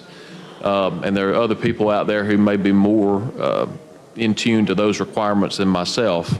But there are a lot of ways that we can find good homes, whether it's fostering or adoption, a lot of ways we can find good homes for these kids. And this is just one small piece to that puzzle. Okay. Share with me the genesis of this legislation that you brought forth. What motivated you to do what you did? I want to hear that story. Thank you, Senator. Well, I have been working on this bill. I believe this is the third year that we've carried this bill. We've got it worked on, and of course COVID happened one year and that kind of slowed things down, but we've gotten it out of the Senate before. Had a lot of input from a lot of good colleagues. See Senator Williams over there, he had some good input into the bill, but the whole genesis was, we're a pro-life state. I'm a pro-life legislator, but we need to think of that definition after the child is born as well, I think, when we're talking about being pro-life. And so there are a lot of children who are waiting to be adopted, and due to some things that are not a fault of theirs, legal burdens for the parents, monetary, adoptions are expensive, Senator, monetary considerations, just time, away from work. All those things led me to believe we need to do some things to incentivize adoptions in this state. And that's where it started. Yeah. And so I just kind of sat down with LSA and said, well, what can we do? Let's look at some ideas that we might be able to move the needle. And I knew we had the tax credit for adoption that's already out there, and we're making some changes to that in a later bill on the calendar. But this was just what we came up with as ways we could have an impact.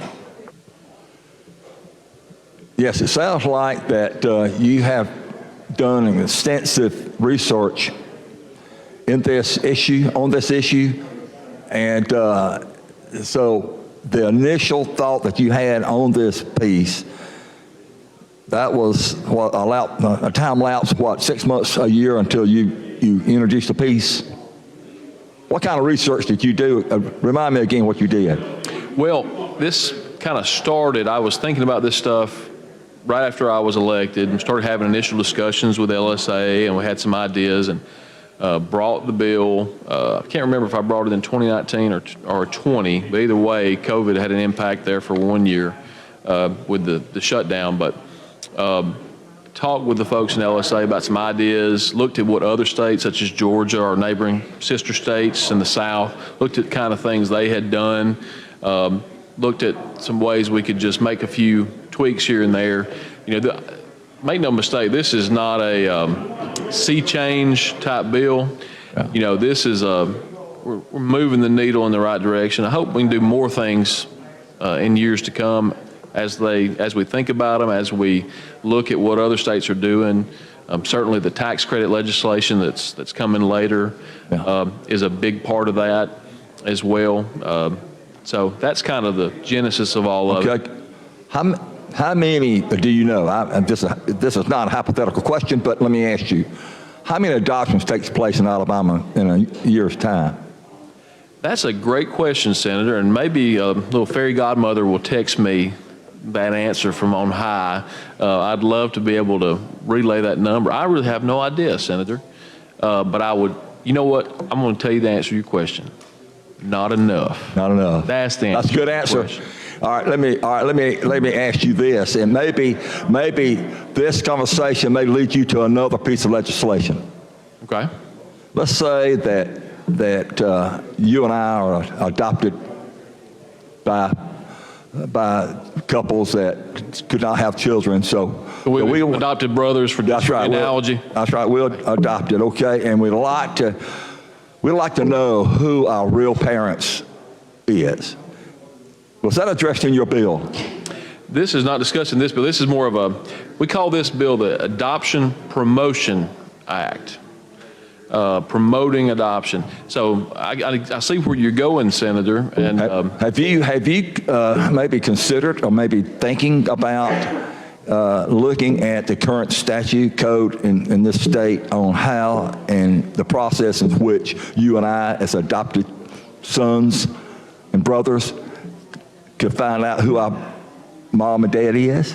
Have you thought about doing that? That's a great question. I know that you know, just from what I've seen on TV, and you know, we can believe everything that we see on TV, some adoptive parents can choose now in certain states whether let me rephrase it, some biological parents who are putting their children up for adoption choose to remain anonymous in the future or choose to have that information on file somewhere so that the child who's adopted can, when they become an adult or become of age or reach a certain age, they could get in contact with those biological parents.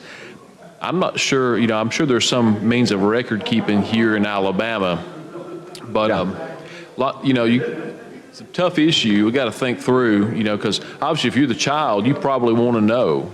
Well, right? Absolutely. I can recall going to high school, and one of my classmates was adopted. And that was a strange and a mystery type issue with a lot of my classmates. And it's one thing that not only myself and others, but sometimes we sometimes don't know how to act and react to a situation such as that. But I can recall in my family, my extended family, where a cousin of mine was a foster parent. Within a number of years that she and her husband took in children, they adopted many of those children. And so, Senator, I want to thank you for bringing this piece. And I'm looking forward to your next piece dealing with the genetics and DNA and how men and women in this state can locate their real mom and dad, okay? So thank you for your time. Thank you. I think it'd be great for us to work together on that in the future, Senator, and I appreciate your dialogue and conversation on that. And just a few more minutes here. I know we're working on some things and just going to continue to talk through some of the bill. I appreciate my colleagues' questions and comments there. Let me reiterate the main 4 points of the, main 3 points of the bill.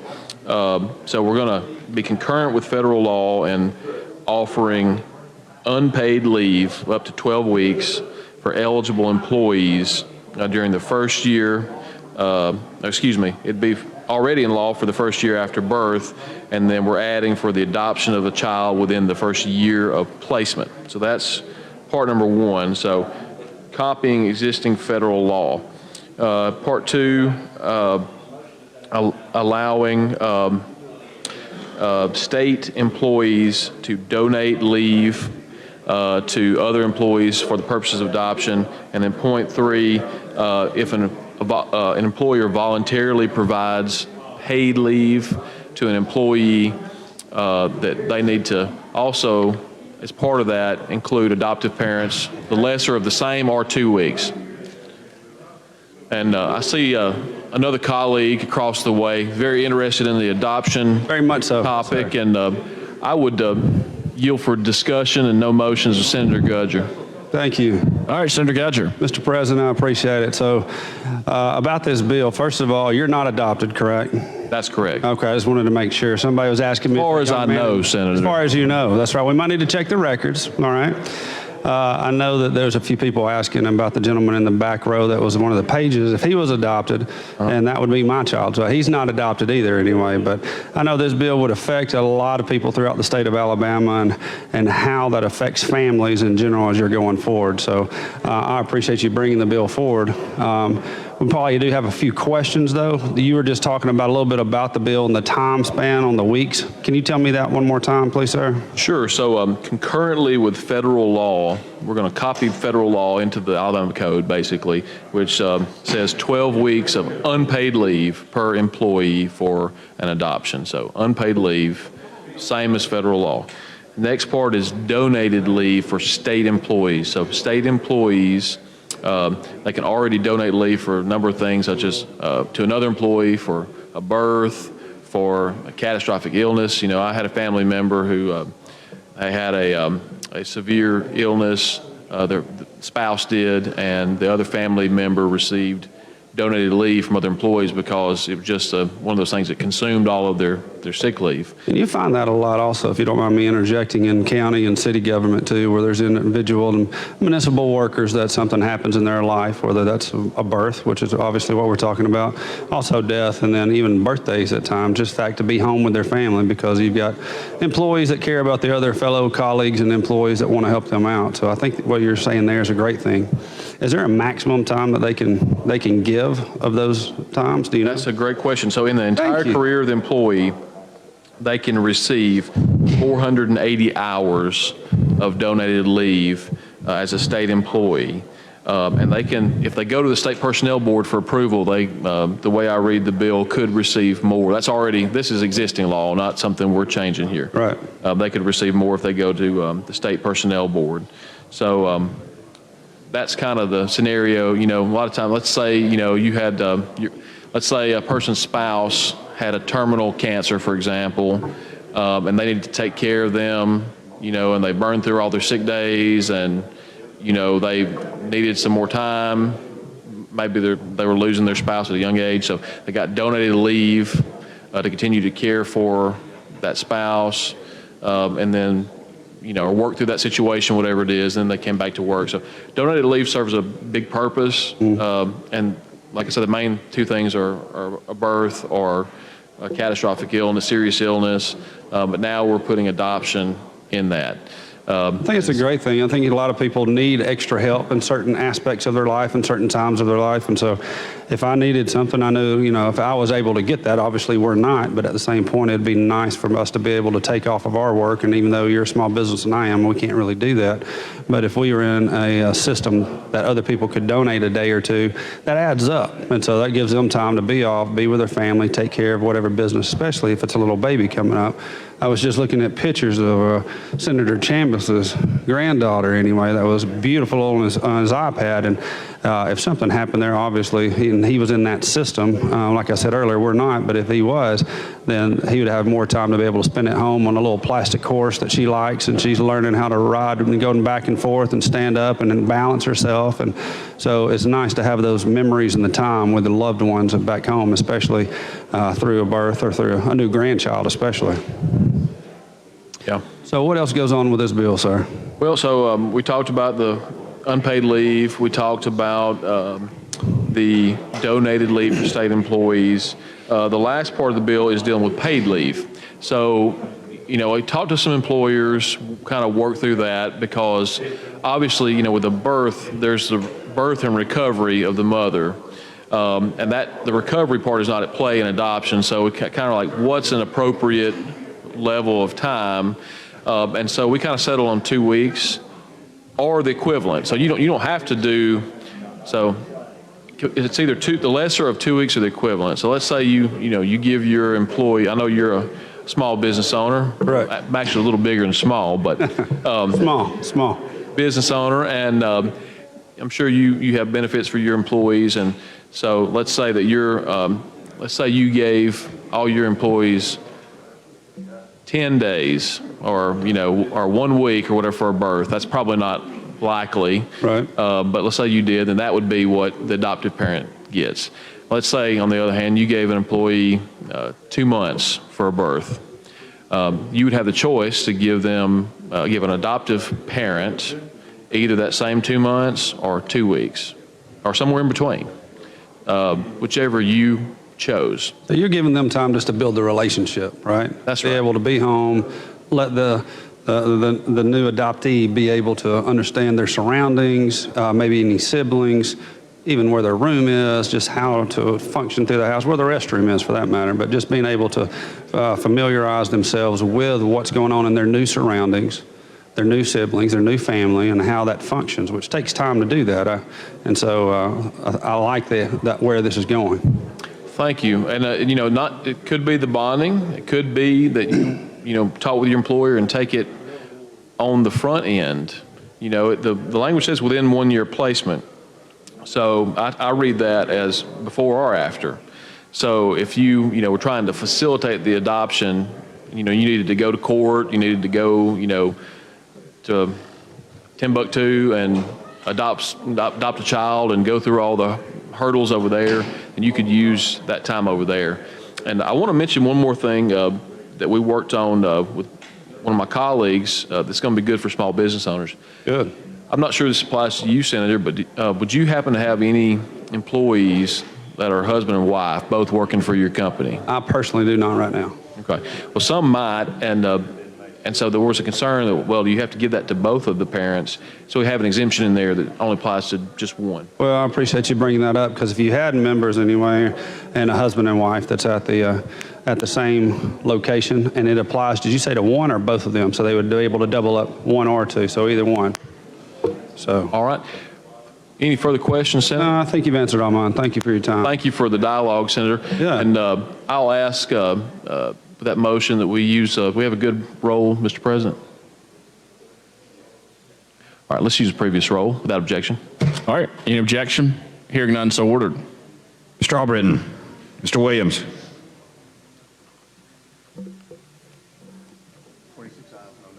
26 ayes, 0 nays. The Senate concurs on Senate Bill 31. Thank you, Mr. President and members. All right, thank you.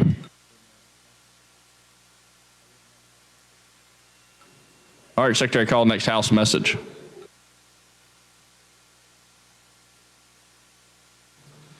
Message from the House, Mr. President. The House of Representatives has amended, as therein shown, and is amended, has passed the following Senate bill and returned same herewith to the Senate. Senate Bill number 203, relating to municipal fines and fees. Signed, Jeff Woodard, Clerk. Mr. President. Senator Reed. I think the motion here is to move for concurrence. Is that correct? That's my motion. All right, would you like to use previous roll? Previous roll. Any objection? All right, Secretary, call the long roll. Mr. Albritton. Mr. Allen. Mr. Barfoot. Mr. Beasley. Mr. Butler. Mr. Chambliss. Mr. Chasteen. Ms. Coleman Madison. Ms. Dunn. Mr. Elliott. Ms. Figures. Mr. Gavan. Mr. Gudger. Mr. Hatcher. Mr. Holly. Mr. Jones. Mr. Livingston. Mr. Marsh. Mr. McClendon. Mr. Milson. Mr. Orr. Mr. Price. Mr. Reed. Mr. Roberts. Ms. Sanders Fortier. Mr. Schofield. Mr. Sessions. Mr. Shelnut. Mr. Singleton. Mr. Smitherman. Mr. Stutz. Mr. Wagner. Ms. Weaver. Mr. Watley. Mr. Williams.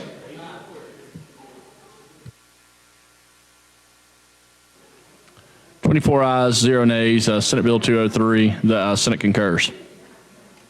Thank you, Mr. President. We have one other. I'd like to take it. All right, Secretary, call next House message. Message from the House. Mr. President, the House of Representatives has amended as therein shown and as amended has passed the following Senate bill and returned same herewith to the Senate. Senate Bill number 2 relating to firearms. Signed, Jeff Woodard, Clerk. Mr. President, I'd like to concur using the previous roll. All right, any objection? You want the long roll? Mr. President. All right, let's just call the long. Call the long roll, roll. Mr. Albritton. Mr. Allen. Mr. Barfoot. Mr. Beasley. Mr. Butler. Mr. Chambliss. Mr. Chasteen. Ms. Coleman Madison. Ms. Dunn. Mr. Elliott. Ms. Figures. Mr. Gavan. Mr. Gudger. Mr. Hatcher. Mr. Holly. Mr. Jones. Mr. Livingston. Mr. Marsh. Mr. McClendon. Mr. Milson. Mr. Orr. Mr. Price. Mr. Reed. Mr. Roberts. Ms. Sanders Fortier. Mr. Schofield. Mr. Sessions. Mr. Shelnut. Mr. Singleton. Mr. Smitherman. Mr. Stutz. Mr. Wagner. Ms. Weaver. Mr. Watley. Mr. Williams.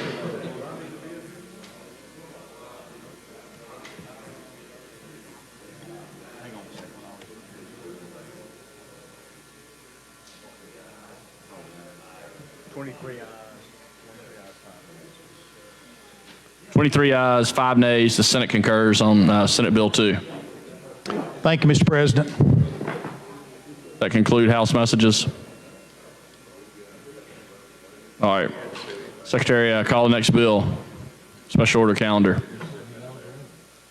On page 19 of the calendar, House Bill number 15 by Representative McCampbell relating to taxation.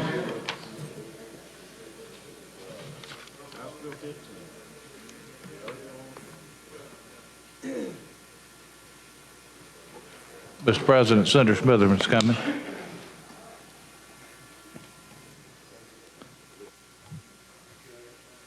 Senator Smitherman.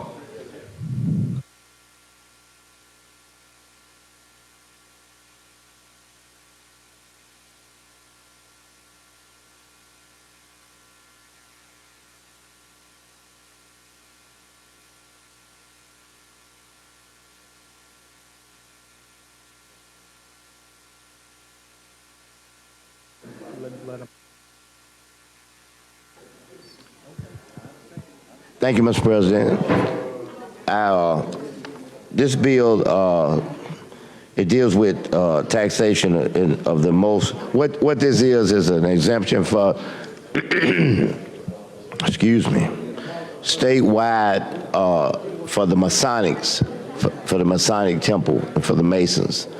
And it's pretty straightforward and simple. That's just what it is. It's for all the Masons, really. So, in the state, and the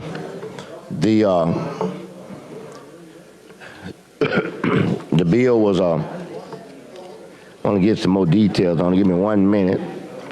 Let's see, page 19.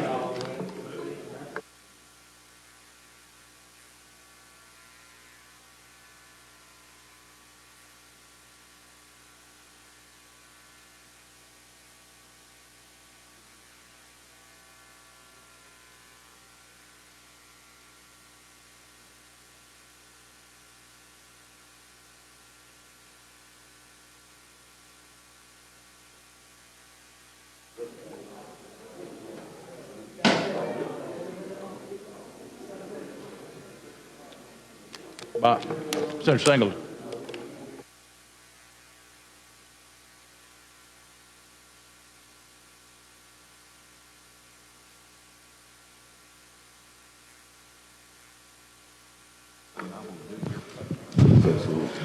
Mr. President. Senator. Thank you, Mr. President. I was handling this bill for Mr. McCampbell from the floor. I ran back down here. Woo. Well, catch your breath. Let me just say that this is a bill that we've been trying to do for the last 5 years that deal with the Masonic temples across the state, 2 organizations, both black and white organizations, Prince Hall of Freemasons and the Masonic Temple. We've been trying to get this done in a manner to where we show diversity with each other. The 2 organizations have started to interact. We're starting to do ceremonies together, which then just bring about 2 of the largest and oldest organizations in the state of Alabama. We already give a tax exempt to the Elks. We give a tax exempt to the Eastern Star. And they are on the list, and these are the same kind of organizations and memberships across the state. And so the Masonic temples and the Masonic Freemasonries, Prince Hall, have not gotten these same ability to be able to do their exemption from taxes. And so we're just trying to make sure that they get on an equal footing with everyone else. And you're not talking about a whole lot of money that's being spent. I understood that the senator, the chairman of the Education Committee, was just trying to make sure that we weren't trying to do one lodge here and one lodge there, but this took care of the entire state. So no, individual lodges won't be coming back and saying, I want to get me a tax exempt.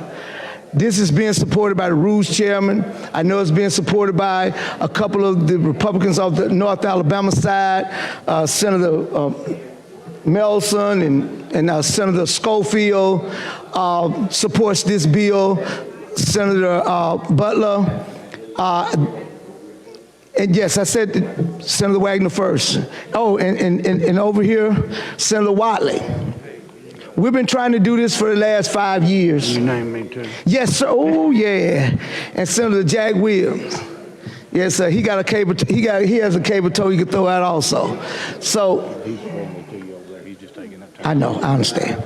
And so this is where we are, and this is just a matter of time. I know we're talking about it, but what it does is It gets us on equal footing, and this is going to be good for the state to see these two organizations get together and start doing more ceremonial stuff together. And maybe, who knows, and one day we just all become one big organization because we all based on some of the same principles. We stand, on the same grounds together. And so, we feel really good about what we're doing. It's just going to bring more unity in the state of Alabama among families and friends and foes. So this is a great bill. Yes, sir. You're exactly right. Because it makes a good man a better man. You're exactly right, sir.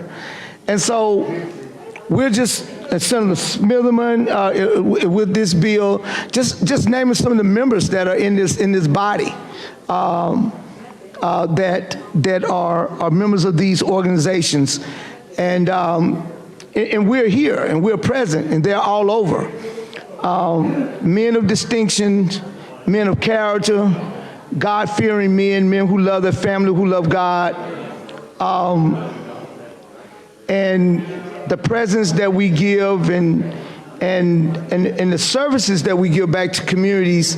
You have groups like the Shriners that grows from these groups that does, children hospitals, eye tests that we do for children, making sure the kids get eye tests across the state. We don't participate fully in no voter registration, education, or anything like that, but we can be a C4 nonpartisan. We're basically a nonpartisan C3 group, but yet and still have influence in our community because there are members who are elected officials. And so, yes, do we go back to the lodges and ask our brothers to support us? Yes, we do.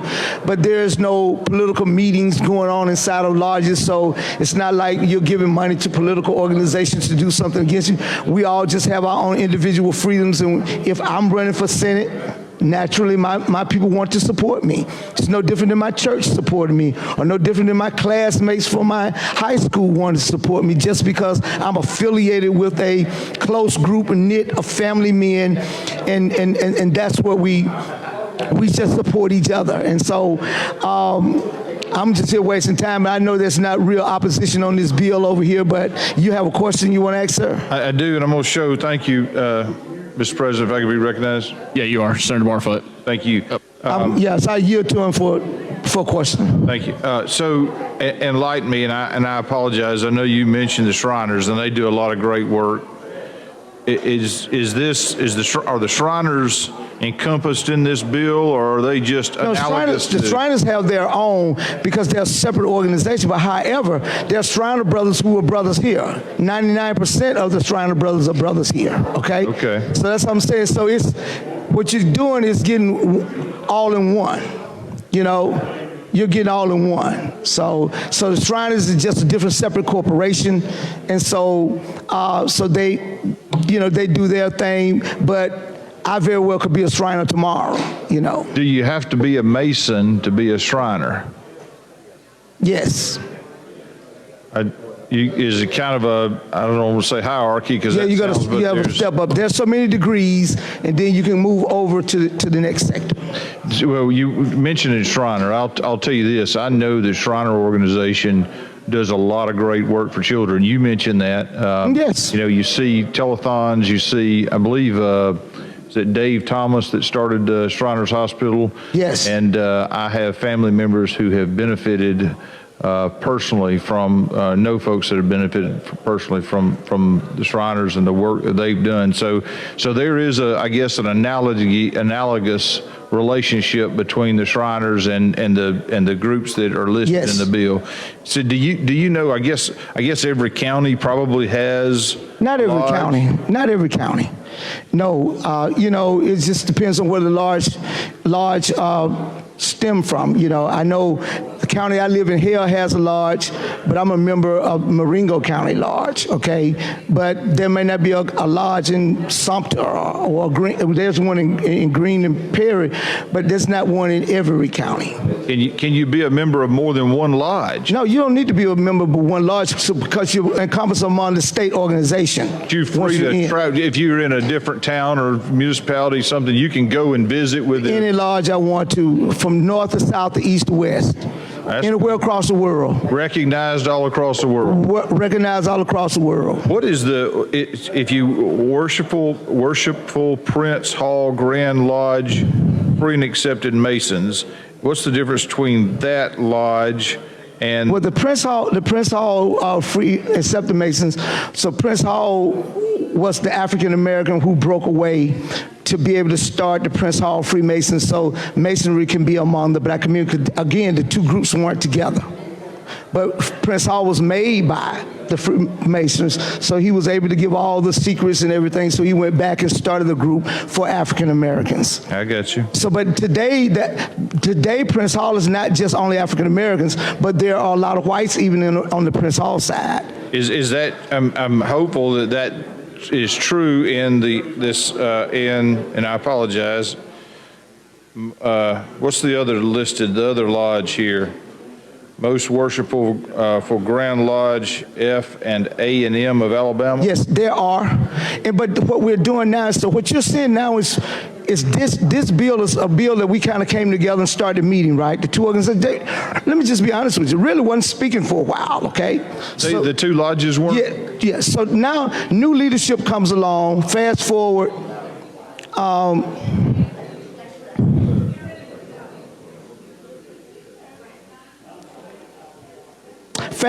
new leadership and is here in the state of Alabama comes along, right? And so this new leadership, we began to have dialogues, we're talking, we're meeting together, you know, we're doing camaraderie, we're hanging out, we're getting to know each other.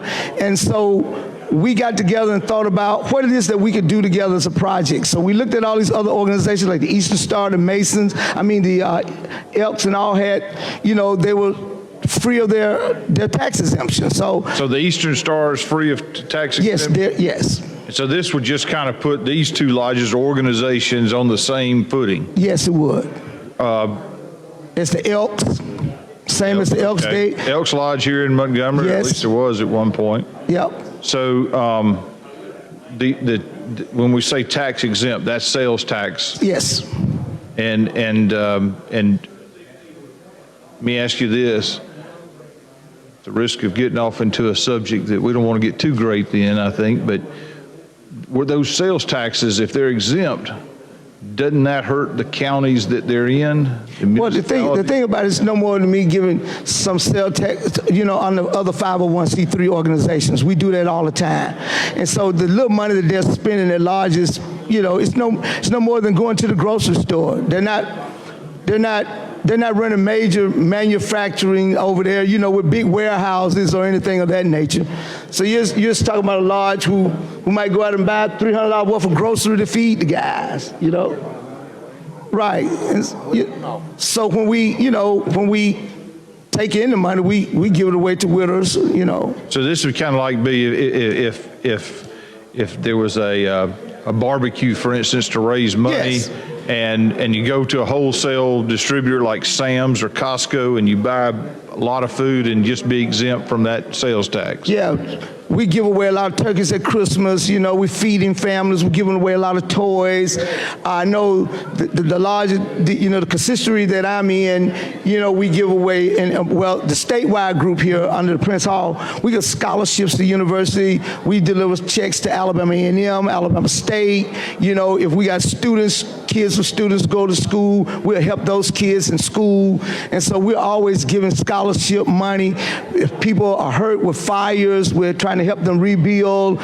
All those kind of things go along. We're giving away more than what we'll actually be purchasing under some sales tax. Sounds like a worthwhile cause, that's for sure. I wouldn't be in it if it wasn't a worthwhile cause. Ask to yield the microphone to my friend and colleague, Senator Sessions. All right, Senator Singleton's got the mic, so you yield to Senator Sessions? Yes. All right. Thank you, Senator. Just a few questions. I'm with Senator Barfoot. I'm going to tell you a story about the Shriners. I know a little bit about the Masonic Lodge, not a lot, and that's one reason I want to talk to you a little bit about it. I know several of my colleagues are members, but I got on a plane in Mobile, Alabama. I was going to Cincinnati, and there was a Shriner got on in front of me, and I didn't notice, but in front of him was a mother with a little child. It was about 4, maybe 5 years old, that had been in a fire and burned. They were headed to Cincinnati to that Shriners Hospital that has a specialty burn unit. And they say it's one of the best in the nation. And it was just amazing. And I kind of happened to just kind of follow up and watch what was going on. And we got to Cincinnati and got off the plane and got out there. And there was a van sitting there right up front, Shriners van sitting there with the ramp and all, and that little boy right into that van, and off they went to the hospital. I thought that was a really great thing.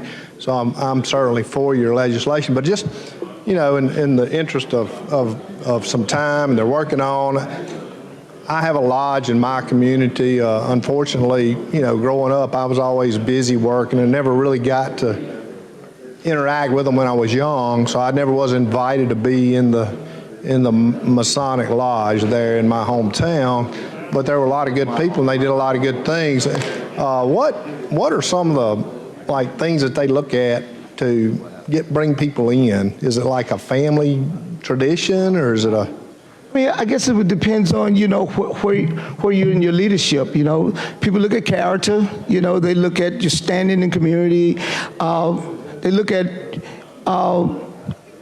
based on, just the principles that you stand for. Brothers may come in and recommend and say, hey, Session, I think he's a good guy. He could be of service to us, and I think that he will be a good brother to be a part of our organization because of what I know that he stands for, okay? And it's almost like I dare say it's like fraternities in school, but at the end of the day, you can look at that concept and say, when you go on campus and you say, hey, he's the popular guy. But it's not all about the popular guy because, you don't have to be the judge or the senator or the lawyer to be a part of the Masonic. You could be the bricklayer, the pipe, fitter, you could be that guy, just a deacon in the church, and you could be somebody. But we look for God-fearing men also. Actually my brother-in-law is a member of the lodge, and his father before him was a member, and I think his grandfather was. So I was kind of wondering if maybe sometimes you get a little legacy. You get a little home cooking. Has into it. All right, one little, I guess, technical question on the legislation, and I may know this, but you may can clarify it for me. But tax exempt status, you're going to go buy a bunch of roast, to smoke and sell plates to raise money for charity, whatever you guys are going to do. How's that? Is that going to be attached to? You'll have to provide that retail outlet, such as Walmart or Sam's, with your EIN number, yes, or your tax exempt 501c3 because we're 501c3, 501(c)(6), organizations. Will revenue issue you something once this law passes? No, it's no different than what we already do with revenue. Okay. We pay taxes now. So what we do now is that because we're tax exempt, we just turn into revenue what it is that we spent. Because you go to the store, when you go to the grocery store, they'll have, sometimes if you go there frequently, they have your name already on the list. I know the ones that I'm in. So revenue will publish it, send it out to all the retailers of the store? Yeah. So revenue will do that. They'll push that out to all the stores in the communities. That way, when you go buy your supplies and stuff, you'll be tax exempt. And I guess another technical question on that is, I was in the committee when we passed it, but I didn't remember reading with that.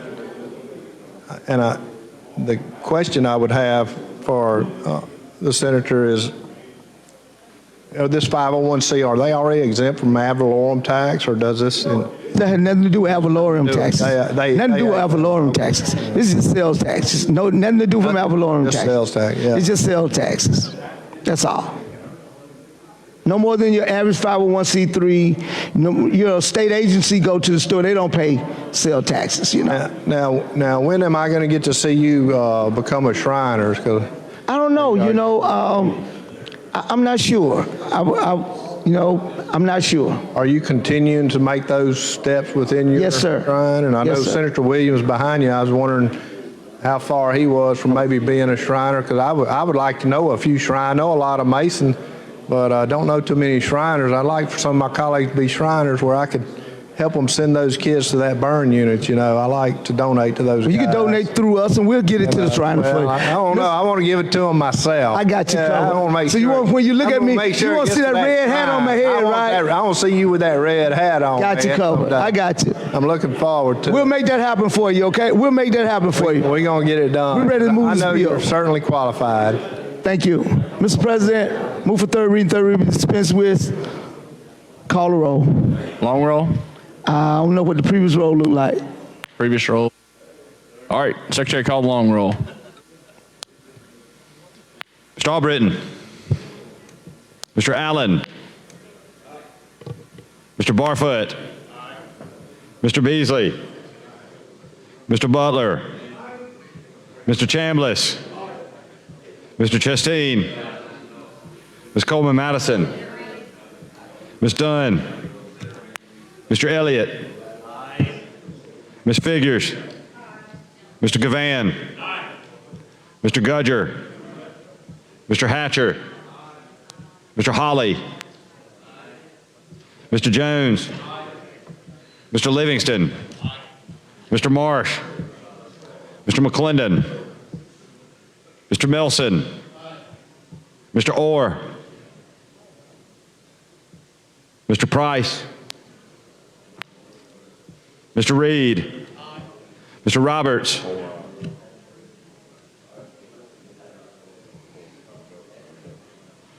Ms. Sanders Fortier. Mr. Schofield. Mr. Sessions. Mr. Shelnut. Mr. Singleton. Mr. Smitherman. Mr. Stutz. Mr. Wagner. Ms. Weaver. Mr. Watley. Mr. Williams.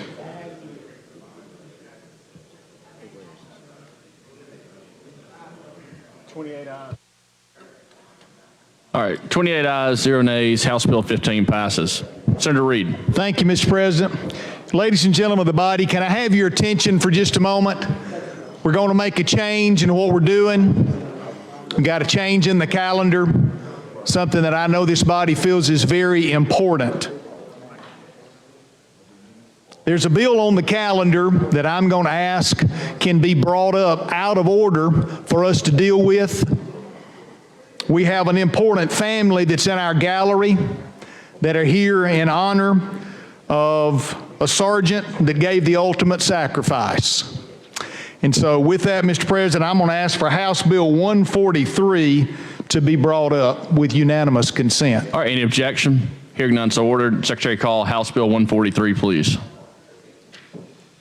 On page 29 of the calendar, House Bill number 143 by Representative Pettis and others relating to crimes and offenses.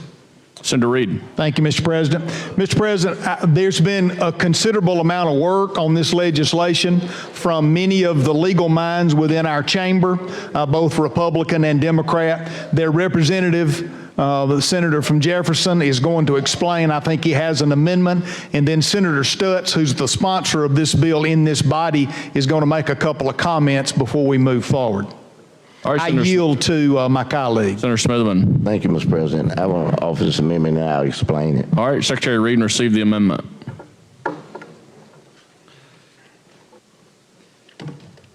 Amendment to House Bill 143 as engrossed by Senator Smitherman. On page 4, line 13, after person, insert the following: by means of a deadly weapon as defined in section 13A-1-2. Mr. President. Senator Smitherman. This was the best way to get the definition of the deadly instrument is what we have existing in the code at this particular time. And that was one of the things that I think all of us wrestle with on the committee, is trying to put the proper perspective into what that meant and what impact it had. I want to thank all the members on the Judiciary Committee that this particular situation exhibit how we put our minds together and come to something that's, good for the betterment of it all. So thank everybody on it. Well, thank the members, but I want to thank the Judiciary Committee in particular because we all cooperated in and out with this issue until we could get this solved. And with that, Mr. President, I just want to say, since I have the mic, that we want you to know that we care a whole lot about the situation. We care about you. We care about your family. And we want you to know that we really, really just appreciate what you do and what you've done.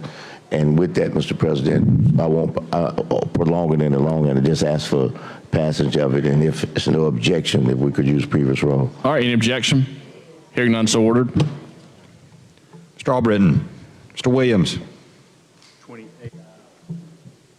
28 ayes, 0 nays. The Senator Smith amendment is adopted. Now we're on Senator Reed. Mr. President, I want to thank again my colleague and the members of the Judiciary Committee for this. And then I'd like to yield to the gentleman from Franklin County to be able to offer some comments. And then I'm going to ask if he will make the motion for this legislation to be passed by our body. Thank you, Senator Reed. I want to thank Representative Pettis for his work to get this bill through the House. And those of you that were at the ceremony honoring law enforcement today in the House chamber, you already know the story of how all of our law enforcement officials have protected us, work for us every day, do the things that most of us would not be willing to do for our safety, and particularly for Sergeant Reisner and his family for the sacrifice that they made in the Shoals area, protecting the citizens of the Shoals area. And with that in mind, I want to make a motion for final passage. All right, would you like to use previous roll? Please. All right, any objection? Hearing none, so ordered. Mr. Albritton.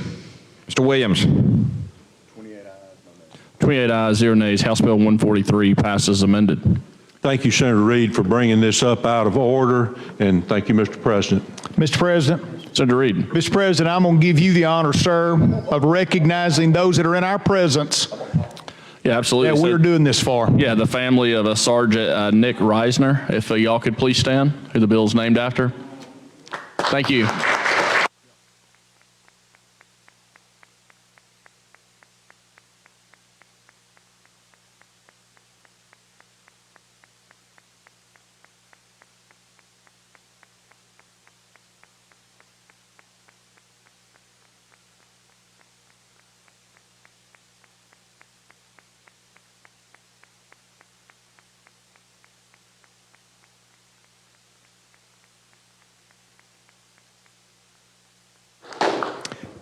Thank you, Mr. President. We'll continue with the calendar. Thanks, Senator Reed, and to the Reisner family. God bless y'all. So, all right. Mr. President? Yes. May I be recognized? You're recognized. Move unanimous consent to bring up an SJR out of order. All right. Any objection? Hearing none, so ordered. All right, Secretary Reed, and receive the SJR, please.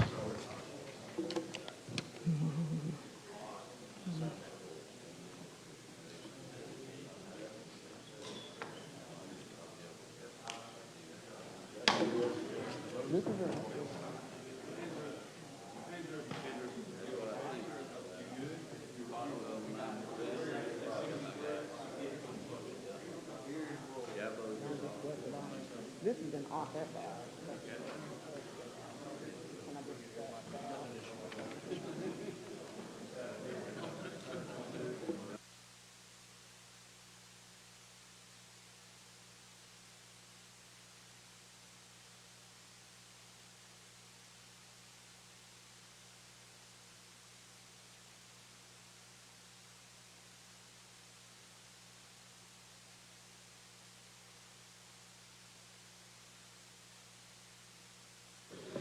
Senate Joint Resolution number 118 by Senator Sanders Fortier, declaring the era of healing history in Alabama.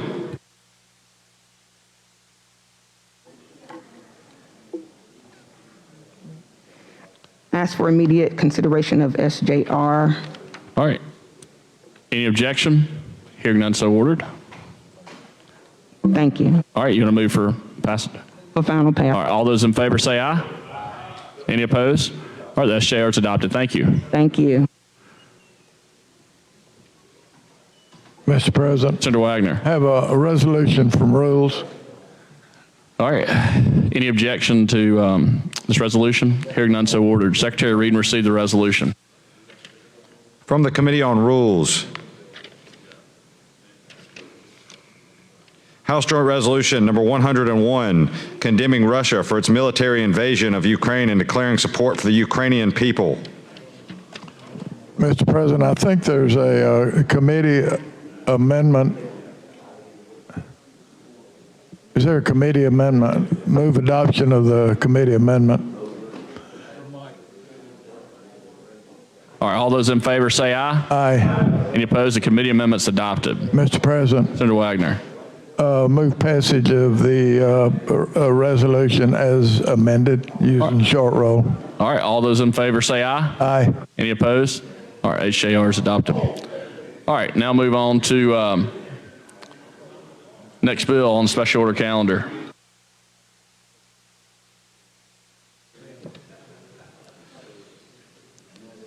On page 5 of the calendar, House Bill 123 by Representative Ledbetter relating to education. President. Senator Smithman. I'm going to yield to Senator Gavan. All right, Senator Gavan. Thank you, Mr. President. I do have an amendment. All right, Secretary, read and receive the amendment.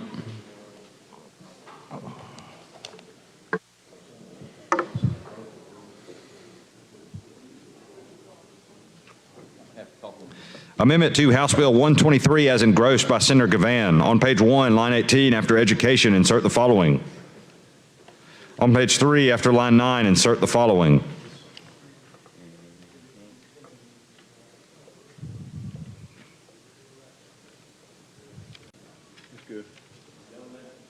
Amendment's good. Yeah, go ahead. Mr. President, what this amendment does is it makes this optional on the parents. The parent would have to opt in for the children to receive the services. It also specifies that the mental health records have to be treated as health care records and not as part of the academic record. And so if there's I believe Senator Allen wants to speak to the amendment.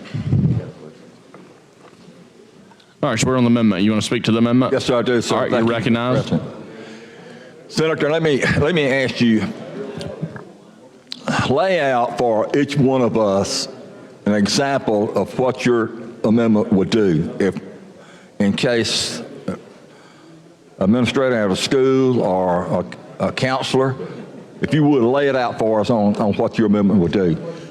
So let's say a child is displaying anger issues, okay, and that's identified as the school as ADHD. ADHD, okay, good example there.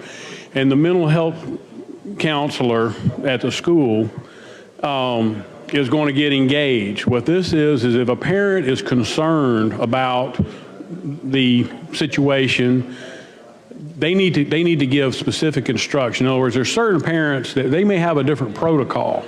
I mean, we're in an era right now where there's really a situation in schools where they say they're not doing certain things, but there's evidence that they are doing certain things, and that this would, in this regard, it would give the parents the rights to control how that treatment was done, just like they choose the doctor the child's going to go to. If you need to go to a pediatrician, the parent's going to choose the pediatrician they go to. So they're not going to be able to detail the fine details of what's going to go on. That was the senator's concern when he first, looked at this, because they're not going to know how to give the exact, this is what you shall do, this is how you do it. It's just, does the parent want to have the child receive the services? That's it. I mean, I think that to me is the it in a nutshell is, does the parent want the child to receive the services? And then from a record, we're going to have an academic record, and that academic record get passed along. What we don't want going along with that is the healthcare notes. We want that carved out because that's private information. That's stuff that could, and I've seen this just through, it's not Vacation Bible School, but something that was kind of like that, where you had a retreat situation, and I've seen, you know, some things that some kids posted that were scary. And I mean, my friends' kids, and you know, wow, what do you do with some of that stuff? And some of the drama that they're going through might be bullying, might be other issues, and so we would not want that to carry on and with an academic record and maybe jeopardize their admission to college or something like that. We don't want that to carry on with follow the child. That needs to be treated as a health care record. All right, so off the top of your head, let me ask you That's a scary proposition. Okay.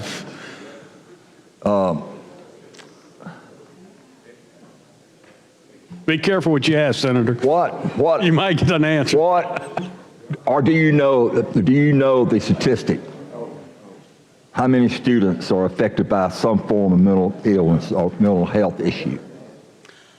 I do not know the statistics. What I do know, and I was surprised, is that the amount of mental health issues that there are in the schools and the concerns that have been expressed to me by administrators, the concerns that have been expressed by my constituents about mental health care needs just in general. Mental health care is a big issue in this state, and it's not been properly addressed. It's not been properly funded over time. Okay. And so it's significant. All right, so looking at a CDC study examined mental health symptoms in 4 different U.S. school districts during 2014 through 2018, based on teachers and parents' reports, about 1 in 6 students had enough behavior and emotional symptoms and impairment to be diagnosed with a childhood mental disorder. So that is an alarming statistic. My daughter is a high school principal, and she has been advocating to take a look at this issue. And there again, this piece of legislation may not answer her questions, but did you hear what I said? 1 in 6? I did catch that.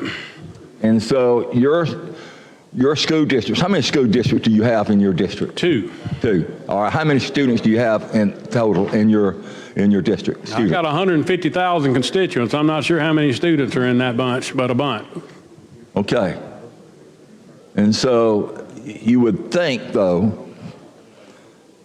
by the numbers, according to this statistic here, that a substantial amount of students in your district may need some form of mental health care. No question about it. Okay? All right, so let me give you some other statistics here, if I may. Just to put it down on a more local level, my daughter is a second grade teacher. I think she's got 18 students. So if those statistics were true across the class, and that's 3 right there, right? Yep. All right, so look at the cost factor. Thank you. Looking at the total number, Department of Mental Health, $3.5 million. A school-based mental health source coordinator, look like it's 4.6, almost 4.7 million dollars.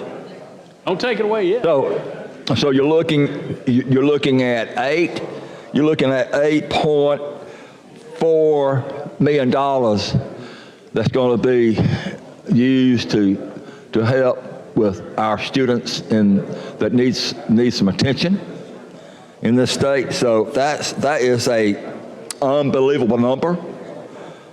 But at the same time, the circumstances in which these students come from and what may be their surroundings and what may be causing the problems for these children is one that may need attention as well. The home environment may not be like it should be. May be competitive issues with athletics. It may be something taking place with going down a school hall with a bully issue. Or it may be a drug issue. It may be an alcohol issue. And so that's one of the things. Is this your water? I think it is. Okay.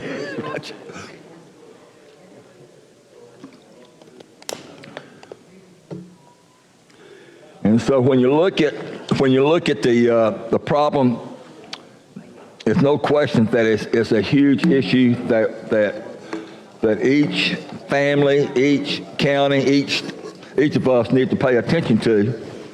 And so that is, what's your opinion on the current status in our public schools today as far as the way we're treating health care with students?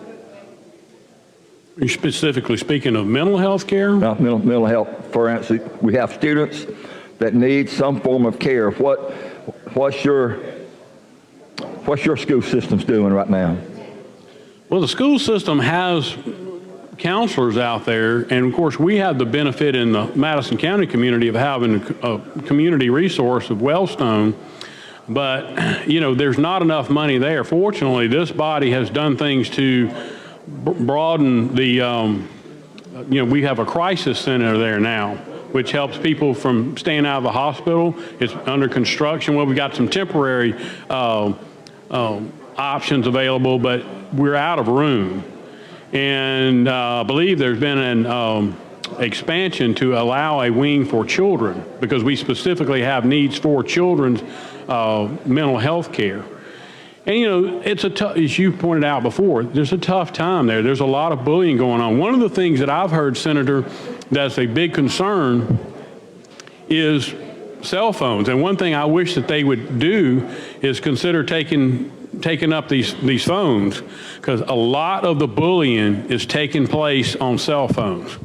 And that's one of the specific complaints I've gotten from the northern part of my district, is how students are really just getting beaten down by some of their peers via text, via social media, things of that nature. I know once we get to the college arena, my kids, they can't function without their cell phones. They have to have smartphones. They get their emails from their professors. They get texts. They get class schedules. They get all sorts of materials on their cell phones, on their smartphones, that they've got to be able to interact with.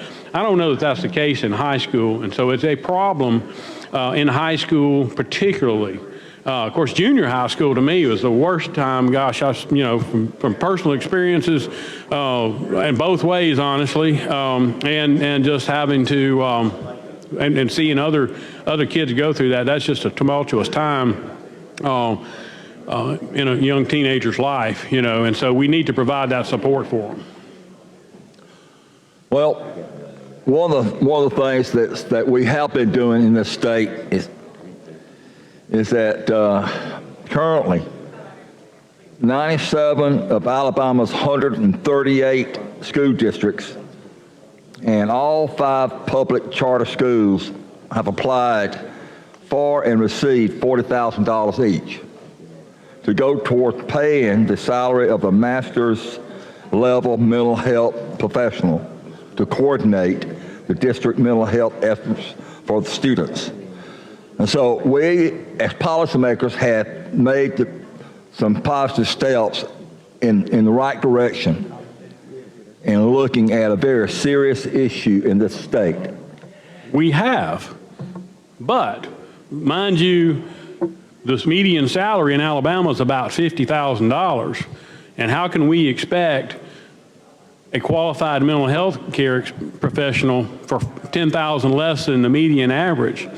I think that's going to be a problem. And one thing I can tell you that is, and I was really pleased that we gave extra money in the general fund budget to deal with giving mental health care workers, contract workers, a raise, is because in our market, we were actually losing professionals at our local community health care center, mental health care center, losing it to the school system, okay?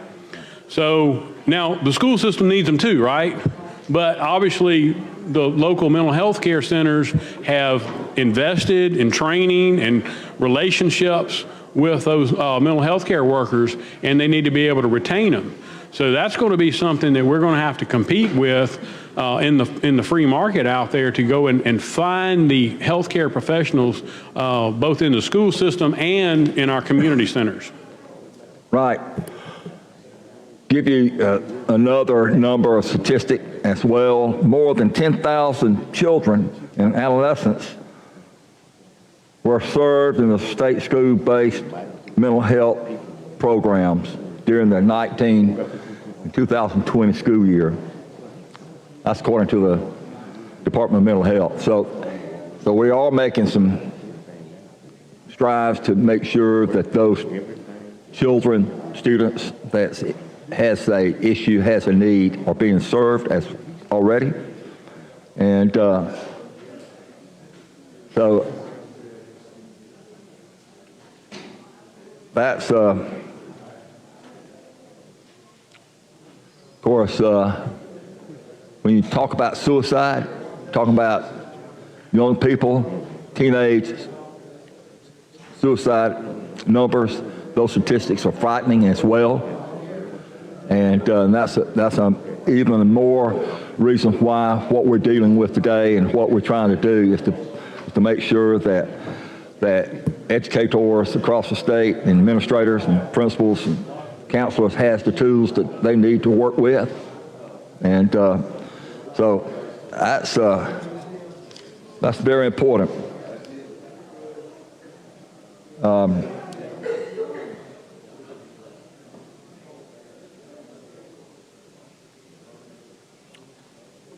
One of the other statistics here that I think's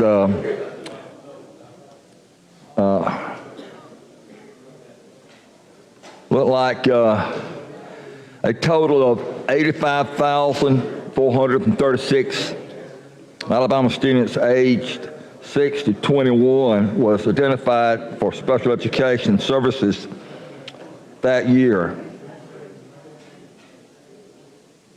1,406 were identified as having an emotional disability. And so there are some statistics available for that's going to be a method for us to follow and see what's developing and how well our administrators and school policies are being put in place to address issues, the students that may have issues, mental health issues. So that's Senator, one thing this is going to do is there are certain people that, can afford their own mental health services. Maybe they have the, good insurance that deals with it or the personal wealth. But there's a lot of families that are not going to be able to do that. And they would, again, have the right to opt in this situation and gain, valuable services at vulnerable times in the children's lives. Yep. All right, thank you for addressing your amendment. I appreciate you doing that for me. Thank you. All right. No further questions. I'd move passage of the amendment using previous rule without objection. All right, any objection? Hearing none, so ordered. Mr. Albritton, Mr. Williams.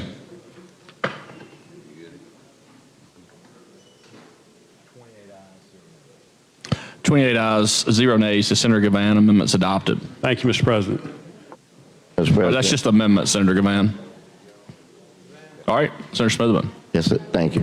First, I wanted to say that that was a good amendment. Thank you.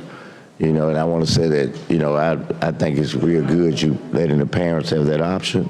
I didn't have a chance because he was talking to you, but I'm involved in a similar situation where we have a private, doctor to do that. So we bring those instructions to the school and actually bring the medicines. And so we doing what you allowing in the bill to let parents do. So I fully support that 100%. And yeah, I like what you're saying about keep those records separate because the HIPAA and everything else, you know. So I just want to say you made it better. So thank you. Thank you. If no other questions, I'll move for final passage as amended. And well, long roll or short roll? Previous roll. All right, any objection? Hearing none, so ordered. Mr. Albritton, Mr. Williams. 28 ayes, 0 nays. House Bill 123 passes. May I be recognized? Sure. For a moment. I want to thank you all very much. You know, many of you all have come to me just like Representative Pettis did, and some things are real close to you, and some things are real personal. And I didn't probably tell all of y'all, but this is probably one of the most personal things in the 20-some years I've been in the legislature that's meant a lot to me, because this touches home. It touches home. It's my grandson. And I just want you all to know that I appreciate it very much. Thank you. Thanks, Senator Smithman. I'd also like to thank Majority Leader Ledbetter that's here as well, his work on that. Good to have you in the Alabama Senate. All right, Secretary, call the next bill. On page 10 of the calendar, House Bill 463 by Representative Robbins relating to Coosa County. Committee amendment pending. Mr. President. Senator Chambliss. Mr. President, this is a bill that affects only Coosa County. It is a general bill of local application. So what it does is it allows for carbon credits to be sold on the Forever Wild property. And it only applies to Coosa County. It doesn't apply to any other county. Doesn't do any, the committee amendment reduced it from 50% of the property to 10% of the property. So with that, I would move adoption of the committee amendment. All right, Using Senator Williams, previous do you want role. to talk on this, or? I do. After well, I can go ahead and talk on it now. I'm sorry that you think it's a local bill, but for me, Forever Wild is a state thing. It's not local, any of the lands. So I did put the amendment on it in there to try to cut it down to 10%. But, you know, if this bill passes, what's against Mobile County doing theirs for thousands of acres and everybody else? Because I think if it's fair for one county to get it, every county ought to get it. What's it got to do with if I got land beside it and you sell your carbons off of this land, what's it going to do to my property value on me selling the carbons if you put flood the market on them? If I got 40 acres, if I got 1,000 acres beside it in big timber, it could down the value on my carbons if you sell those carbons. No, I would disagree with that. Yeah. Well, that's how many acres is in Forever Wild?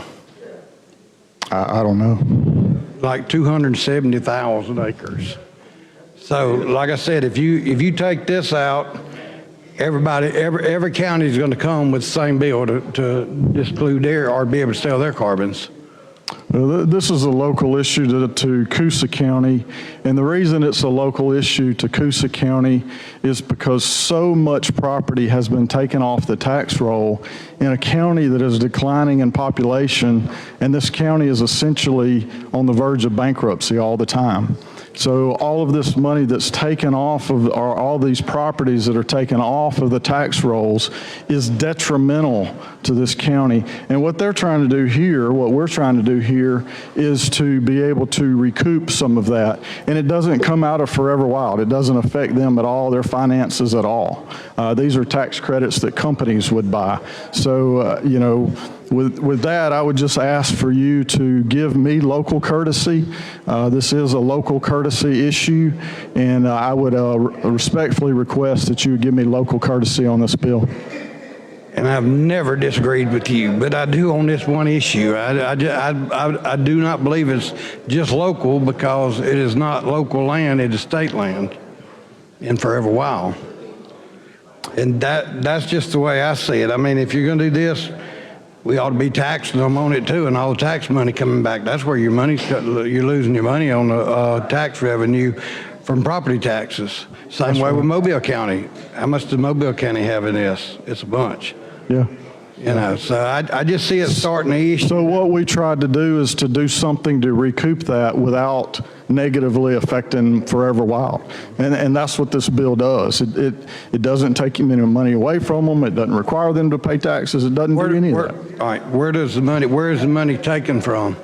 It's through these carbon credits that are purchased. I understand, but where does that money go now? All the money off Forever Wild, where does it go now?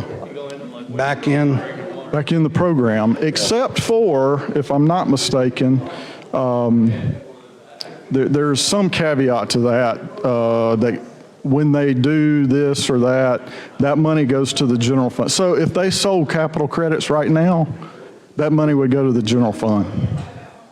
So, I mean carbon credits, not capital credit. If they sold those right now, that money would go to the general fund. So that'd be enough to pay a judge for a week or two. I don't know. Well, that's about $24,000, correct? It was on the 50, I think, or maybe. I can't hear you. I thought it had an amount on it, like 24,000 or something that it would bring in. I'm not sure.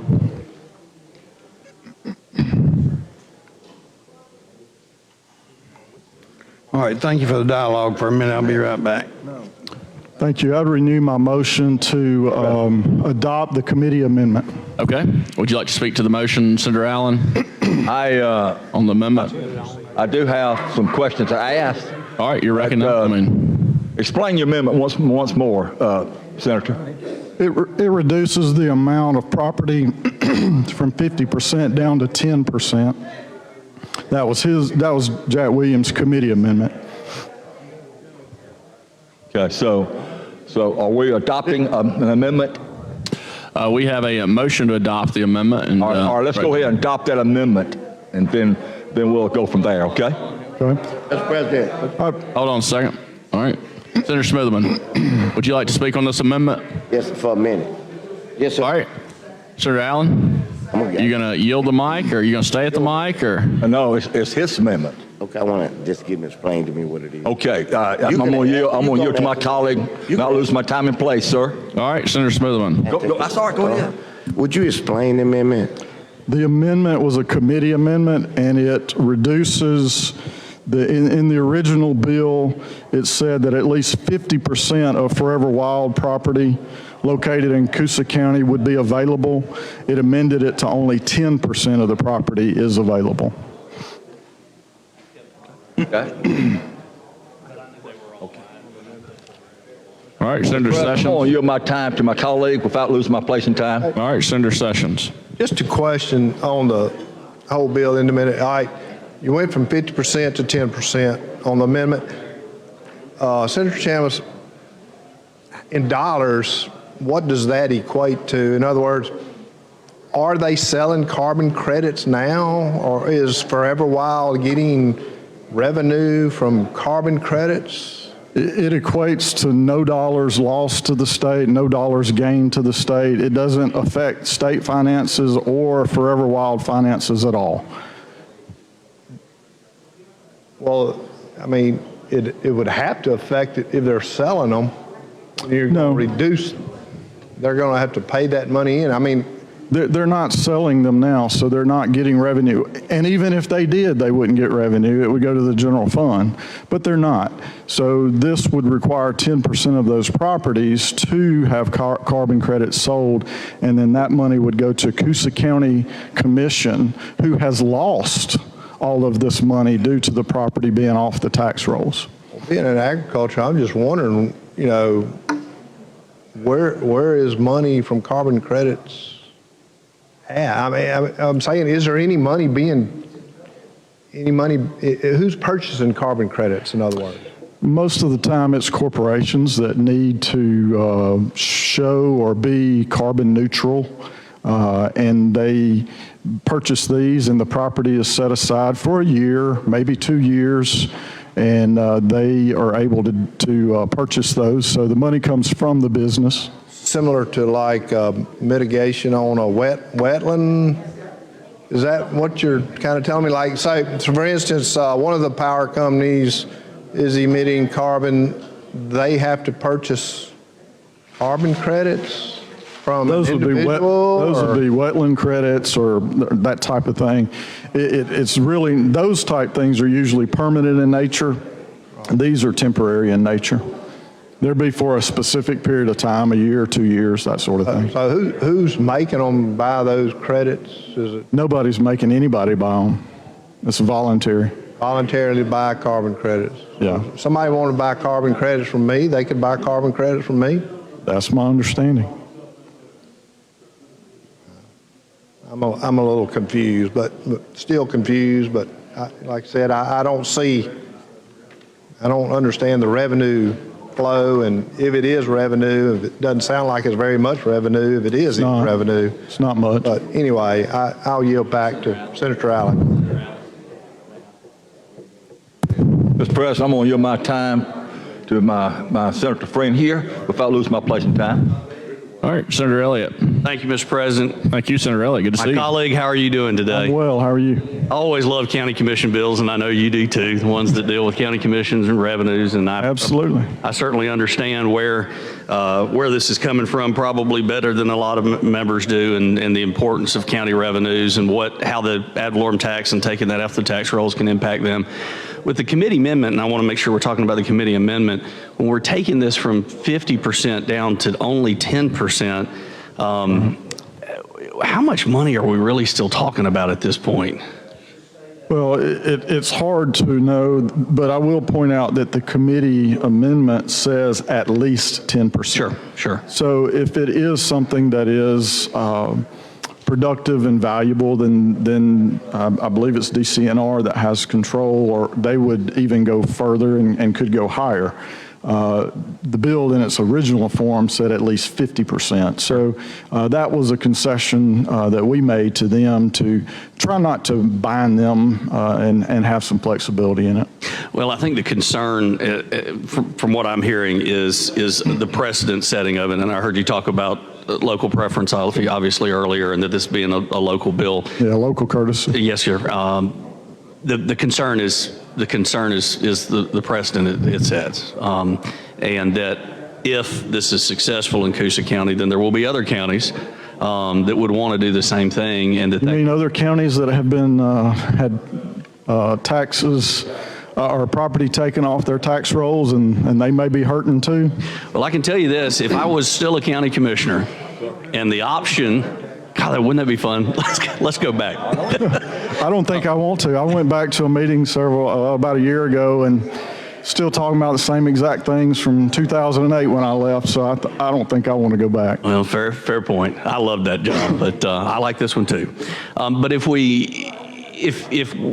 either of us were still on the county commission and there was an opportunity to garner more revenue for our county without hurting any other government entity. Well, and I understand your point there that DCNR is not currently leasing, but if they were to, then obviously that money would not go to the general fund. So let's talk about that for a second. Sure. If property is put into, the purpose is to kind of preserve these properties and have them there in, I'll be like Elmer Fudd and say a long, long time. So really, this allows for 1 or 2 years, whatever they sell them for it to just sit there. It's the exact same thing. Whether the carbon credit is sold or not, the property is going to sit there. And it just kind of one of those win-win-win situations. And, I'm here to represent Coosa County. And you're doing a fine job, sir. And that's my job. That's my what I try to do, what I take very seriously. Have you driven on a road in Coosa County? I have not recently. No, sir, I have not recently. They are not good. They are not good at all. And they simply do not have the money, and they continue to have property taken off the tax rolls, or they have had property taken off the tax rolls. They're just trying to figure out a way to help themselves out of this problem without hurting anybody. I think my concern is the value of this up to, at least 10%, and how much money we're really talking about versus the value of the precedents of other counties doing this, to the point where the possible benefit to the general fund is impacted. And again, the possible effect to the general fund later on down the road. And again, if I was a county commissioner even in Baldwin, I'd be looking for the forever wild land to be doing selling carbon credits there. We talked about wetland credits earlier, and we maintained a wetland bank just for that purpose. But again, I think the issue is what are we really at 10%? Do we have enough money to fix a road? Is it worth the exercise to set the precedents that could have significant effects statewide? Well, let me turn that back around. Everybody's saying, oh, every county in the world want to do it. If it's not worth that exercise, no other counties are going to want to do it. So kind of like, I guess, something must be to it because now everybody's talking about it. Well, you don't have many revenue producers in in government, county government, that doesn't take from somebody else. And this is one of them. And we have an opportunity to allow a county to help themselves. And all I'm asking from each of you is just local courtesy. And I understand your position on that. I think it's still a statewide bill. It has, with local impact, but it's still a statewide bill. And again, the precedence is, I think, what is concerning. Well, when you go against local courtesy, there's a big precedence there too. That's fair. That's certainly fair. And I'm cognizant of that. Senator Allen, you ready for the mic back again, sir? Okay. Thank you. And the people of Coosa County ought to know that you are fighting hard for them and doing a very good job doing it, sir. Thank you, sir. Senator. Thanks, Senator Elliott. Senator Allen. Yes, sir. There is a piece of property that was purchased by Forever Wild, and it's located in Tuscaloosa County. In fact, we had two pieces purchased. And one of them is the Sipsey River, Sipsey Valley, and the other one was close to Tanny Hill State Park, and which is a great piece of property. And Forever Wild has done a great job. Mr. President, I'm going to yield my time to whoever's next. Yeah, come on. Without losing my time and place. Thank you. All right, Senator Gavan. Thank you, Mr. President. Senator, I want to address a couple of things here. One is, I understand you got your people and you got to look out for them. I get it. Thank you. I had a big problem with where this body went with local courtesy last year. Nothing to do with this bill. Now, this is a statewide bill. We're not in local legislation. But we did have, over the last couple years since I've been in the body, we've had local legislation that I did not agree with. I voted for it out of local courtesy, or at least voted the BIR on one. It may have passed 2-0, I don't remember. Did it do any damage to your district? Didn't do any damage to my district, but I was opposed in principle to what we were doing. And I went along for local courtesy. And I watched Senator Jones get blown up last year over something that was local courtesy. So I don't know that this body has local courtesy, Senator. And I think I want to say that just across the board. And if you notice, I try to go along to get along. I don't have a lot of local legislation. I don't want people submarining mine.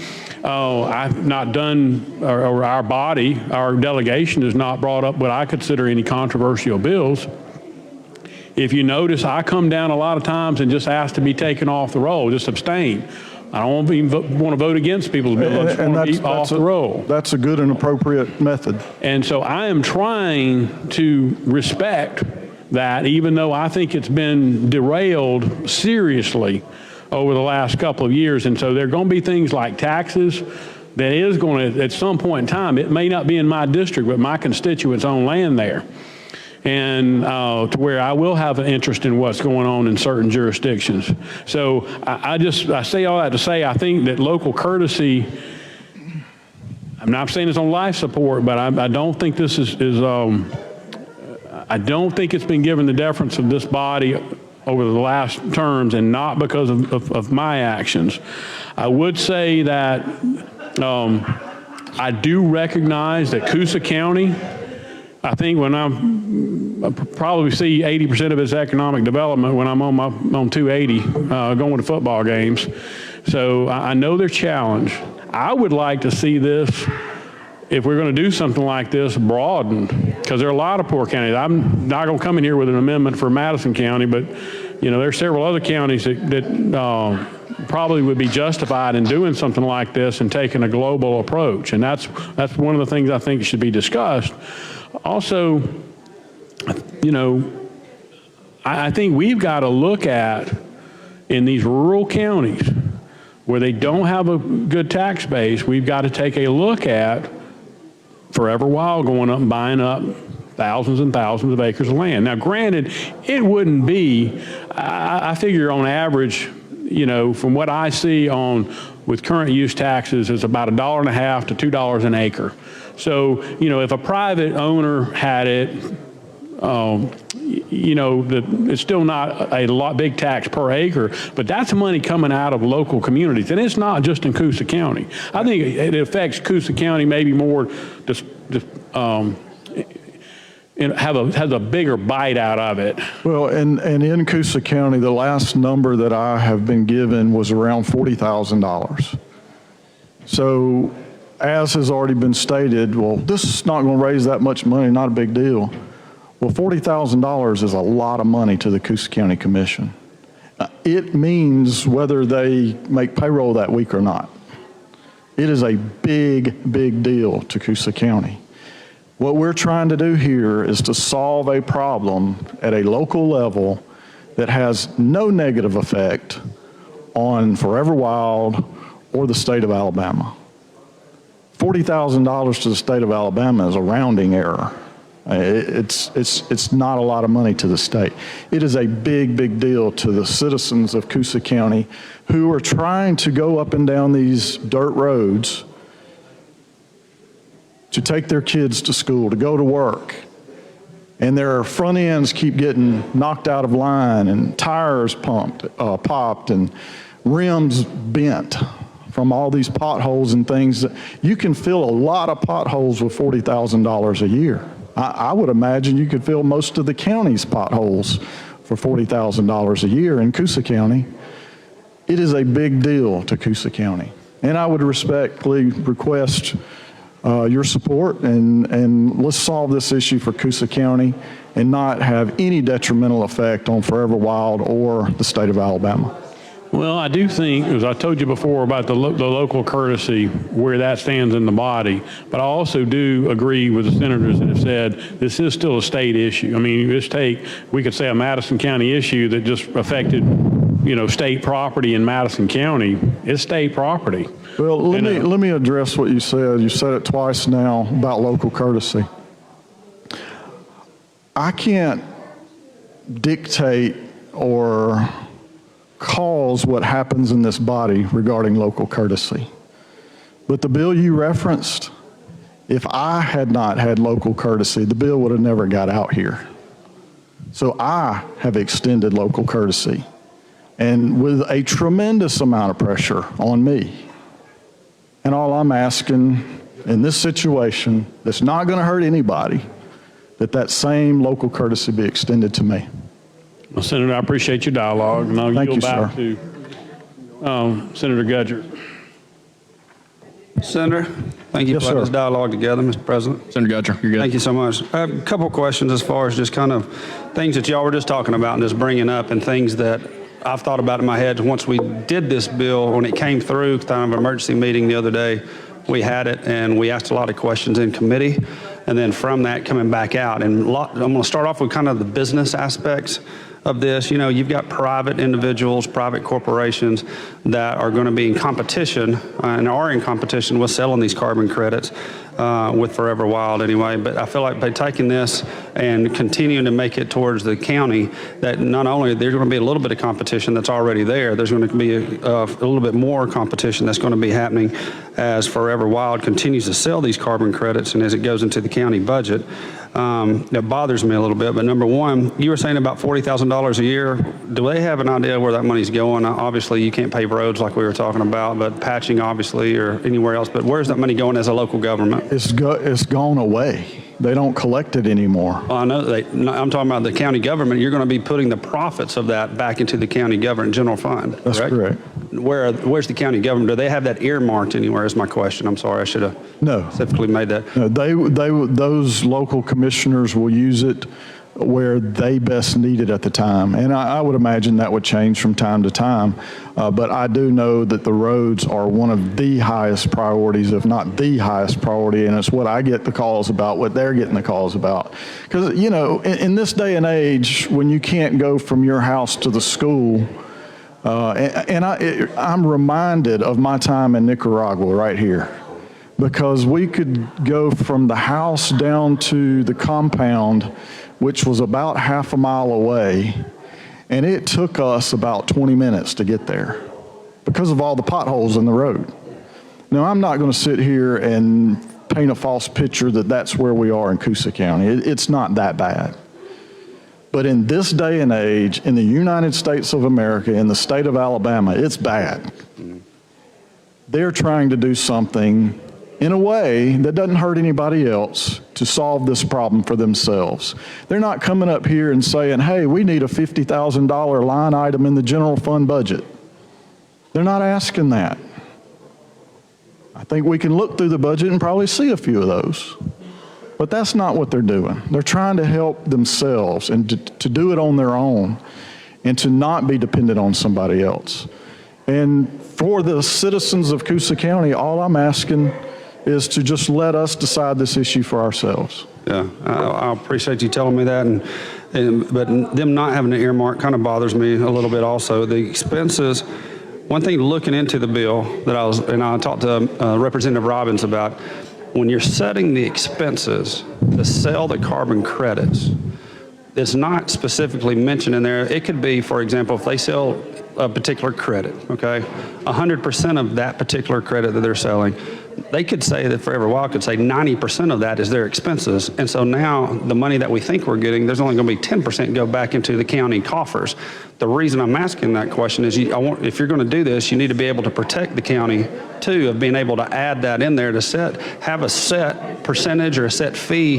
Has that been talked about, or have you talked to Representative Robbins about it, or the Department of Conservation about it or anything? Do you understand what I'm saying on that?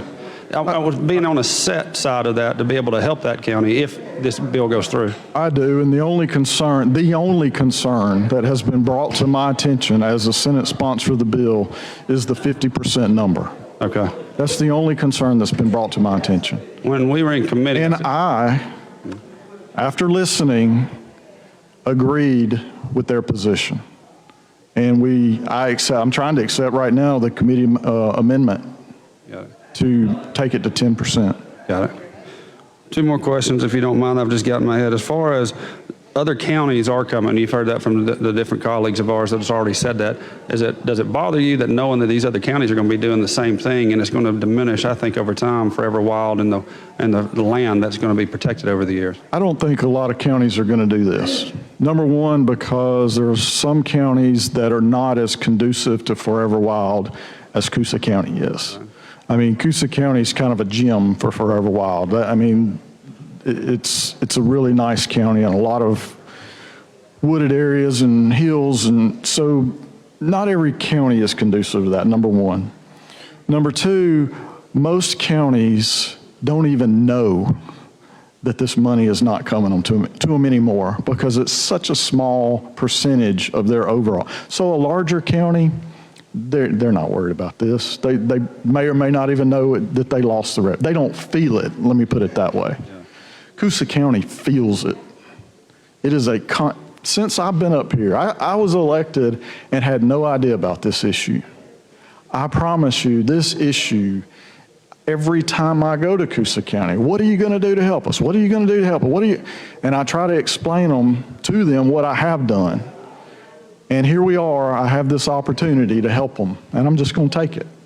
So once again, I would just ask for you, ask for your colleague, our colleagues, to just allow local courtesy and for me to help the citizens of Coosa County. Got that. Just to finish up, if you don't mind me dialoguing a little bit more with you. On that, if you're ended up getting that, this is nothing going in retrospect, right? I believe in the committee the minutes they said it was around $610,000 since like 2009, but this doesn't go in retrospect. It goes in when this bill goes in effect going forward, correct? Prospective. Number 2, working with the Department of Conservation. Tell me, have y'all worked with them at this point and back and forth? Tell me the dialogue that y'all have had, and is there a way that we don't endanger us getting more and more counties put into this, and you're still able to get something for Coosa County, which I believe is everybody's goals for you to be able to help Coosa County? Knowing that I represent Coosa County and have for the last 8 years, knowing the history of everything I've tried to do for Coosa County regarding this matter, knowing that I'm going to be the Senate sponsor because it's Coosa County, I've not heard from a soul until last night. Actually, let me scratch that. This morning is when I heard from them. From some of the colleagues or conservation? From the state agencies that administer this program. Thank you. All right. So, knowing all of that and knowing where I'm going to be, and they work, not the state agencies, but whoever, I don't know, has, number one, pulled it from the special order yesterday, and number 2, has ginned up all of this opposition without coming to my face.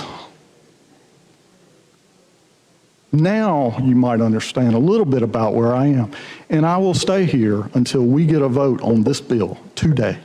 That makes sense. I mean, if you're passionate about it, that's your prerogative. You need to be able to stay there. Obviously, I just want to make sure that my points are taken in there. Everything you just said, I agree with, right? You have that right. You should be able to do that. My question to you, if there's a way that you're able to get more money for your Coosa County and not allow this bill to pass, would that be something you would look at if we carried this over at the call of the chair for 10-minute discussion or something outside, and let's see if there's another way that we can help get more money for the Coosa County? I think I would be willing to entertain anything that helps Coosa County. I'm going to be objective when it comes to Coosa County.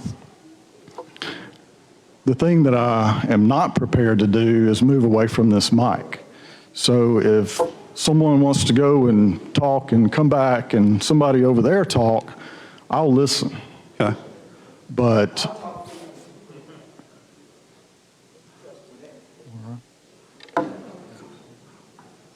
I'll talk for Senator you Chambliss, till can I you come go with you? back. Is that good? So y'all can go talk.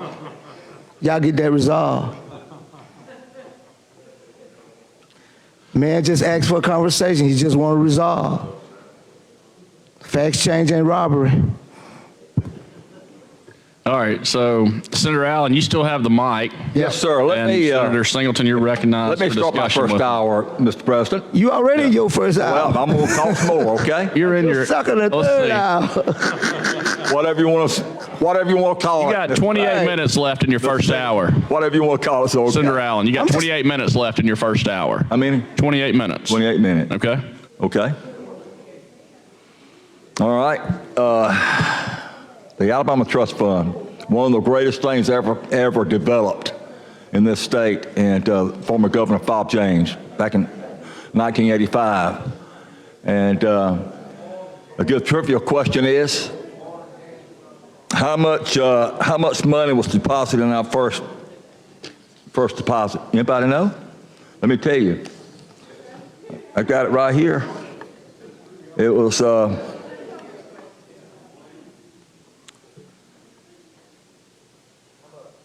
$333,586,000 was the first deposit. Back then when Fob James. And Fob James in 1985. Ooh, that thing done grown by now, hadn't it? All right, so All right, the next question is, how much money do we have today in that trust fund? Tell me, Gerald, tell me. Okay? Excite me with a big number. 3.1 billion. That's pretty impressive, isn't it, Senator? That's impressive. Very impressive. That's 10 times. One of the smartest things we've ever done. That's 10 times the money. And then, you know, one of the things that I tried to do back when I was a long time ago, it seemed like 1,000 years ago, that I was in the House, and I tried my very best, and that was, what year was that? 98, 99, I guess, where I tried to set up a trust fund using the tobacco funds. Okay. You remember that? Mm-hmm. And of course, it did not see the light of day. But just about how much money would it have made by now, man? Man, wouldn't that be amazing if we could have entrusted that, and Children's First would be set for eternity. Yep. So, but a lot of benefits has come from the offshore royalties and all, and it's been a very promising thing that is keep on developing. Senator from South Alabama was over here bragging in my ear. He wanted me to ask you where the majority of that money coming from. Where did that money coming from? Well, let me just give you a little breakdown on something here. Just give you a little breakdown. The State General Fund back in 2021, the general fund made $123,577,000 that goes directly into the general fund. That's good. Now, could you imagine what would be going in the general fund if we placed the tobacco funds in a trust like we did in '85? Yeah. That'd be amazing.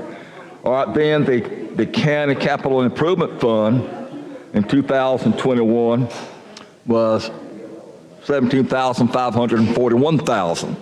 Mm-hmm. And then for every while, it's a fixed number, $15 million. And there's a formula there that I can't recall what it is, and it may be somewhere in my papers here, but when the trust funds, investments or whatever falls below a certain number, then there's a formula there that for every while has to use, and which in 2018, just give you a number, 2018 it was $14,026,000. But of course in 2021 it was 15 million. And of course the Senior Services Trust Fund is on the same formula as for a while. Like in 2018, the Senior Services Trust Fund received $1,402,000. But for 2021, the Senior Services Trust Fund received $1,754,000. And so the total amount of dollars that was produced by the trust fund in 2021 was $175,414,000. And so that's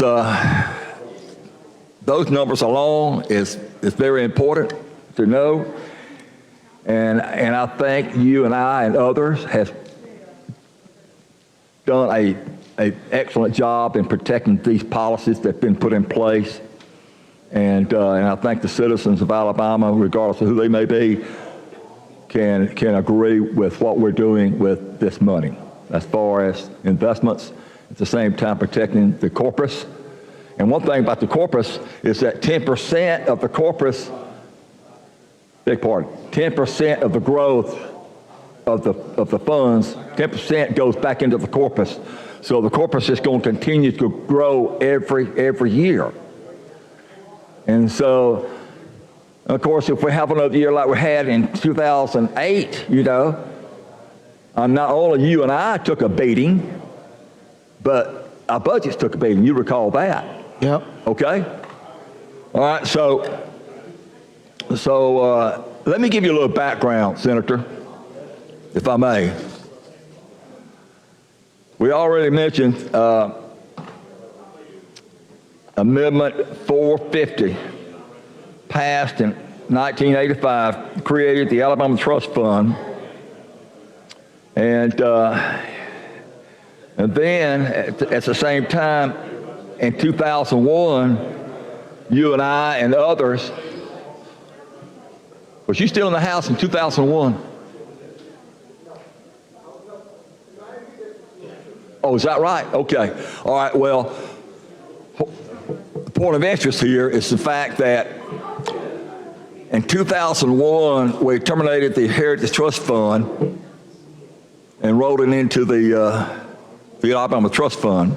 And so the Amendment 488 passed in 1988, allowing the Heritage Trust Fund and the Alabama Trust Fund to invest in such kinds of investments as allowed by law for the retirement system of Alabama. So we've got a great team in RSA investing our dollars and making money, and we all should be very proud of what's developed with that. So, you know, RSA does a great job investing in real estate. You know, I think one of the, you know, probably biggest boo-boos was the airlines. Right. And I'm sure in some way, if I know Dr. Bronner, when it finally going down, he probably made money out of it also. Right. No telling. You know, it has one of the most valuable pieces of property in New York City. Oh, yeah. Absolutely. Has the most valuable address in New York City. That's worth hundreds of millions of dollars, this building. Great investment. Great investment. No question. Yeah. Okay, so Amendment 543 passed in Amendment 543 passed in 1993. All right, now this is the key element of the whole discussion, Senator. Amendment 543 passed in 1993 created the Forever Wild Land Trust for the purpose of acquiring and maintaining and protecting unique land and water areas within the state. So we have a little time here. Again, there was, I don't know the statistics, maybe I can get those later, about how many acres that we have purchased since Forever Wild has been developed. Do you know that number? I don't. You know, let me be honest with you. I really don't know a whole lot about Forever Wild. They bought the cattle ranch. I've never met with anybody from Forever Wild. Never sit down and talk to them. Was that 2,000 acres? How many acres? Somewhere in that, but no, somebody else got some of it. I think the Drummers got a little bit of it. Or no, some other private citizen got a little bit of it before Forever Wild took control of the majority of it, though. But it was right around the 2,500 acre lot down there.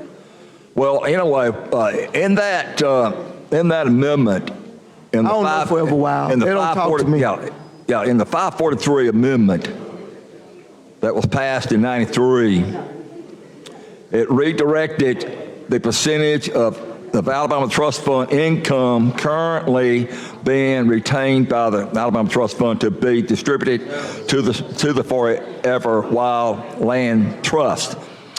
So that's what Amendment 543 did into setting up the Forever Wild Land Trust. So when you look on down into the timeline of this great Forever Wild, great investment. Run Forever Wild. Sir? Who run Forever Wild?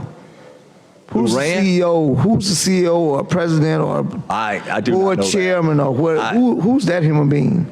I don't know, but currently I know there are several board members and in fact, you and I What had. are they having any diversity on their board?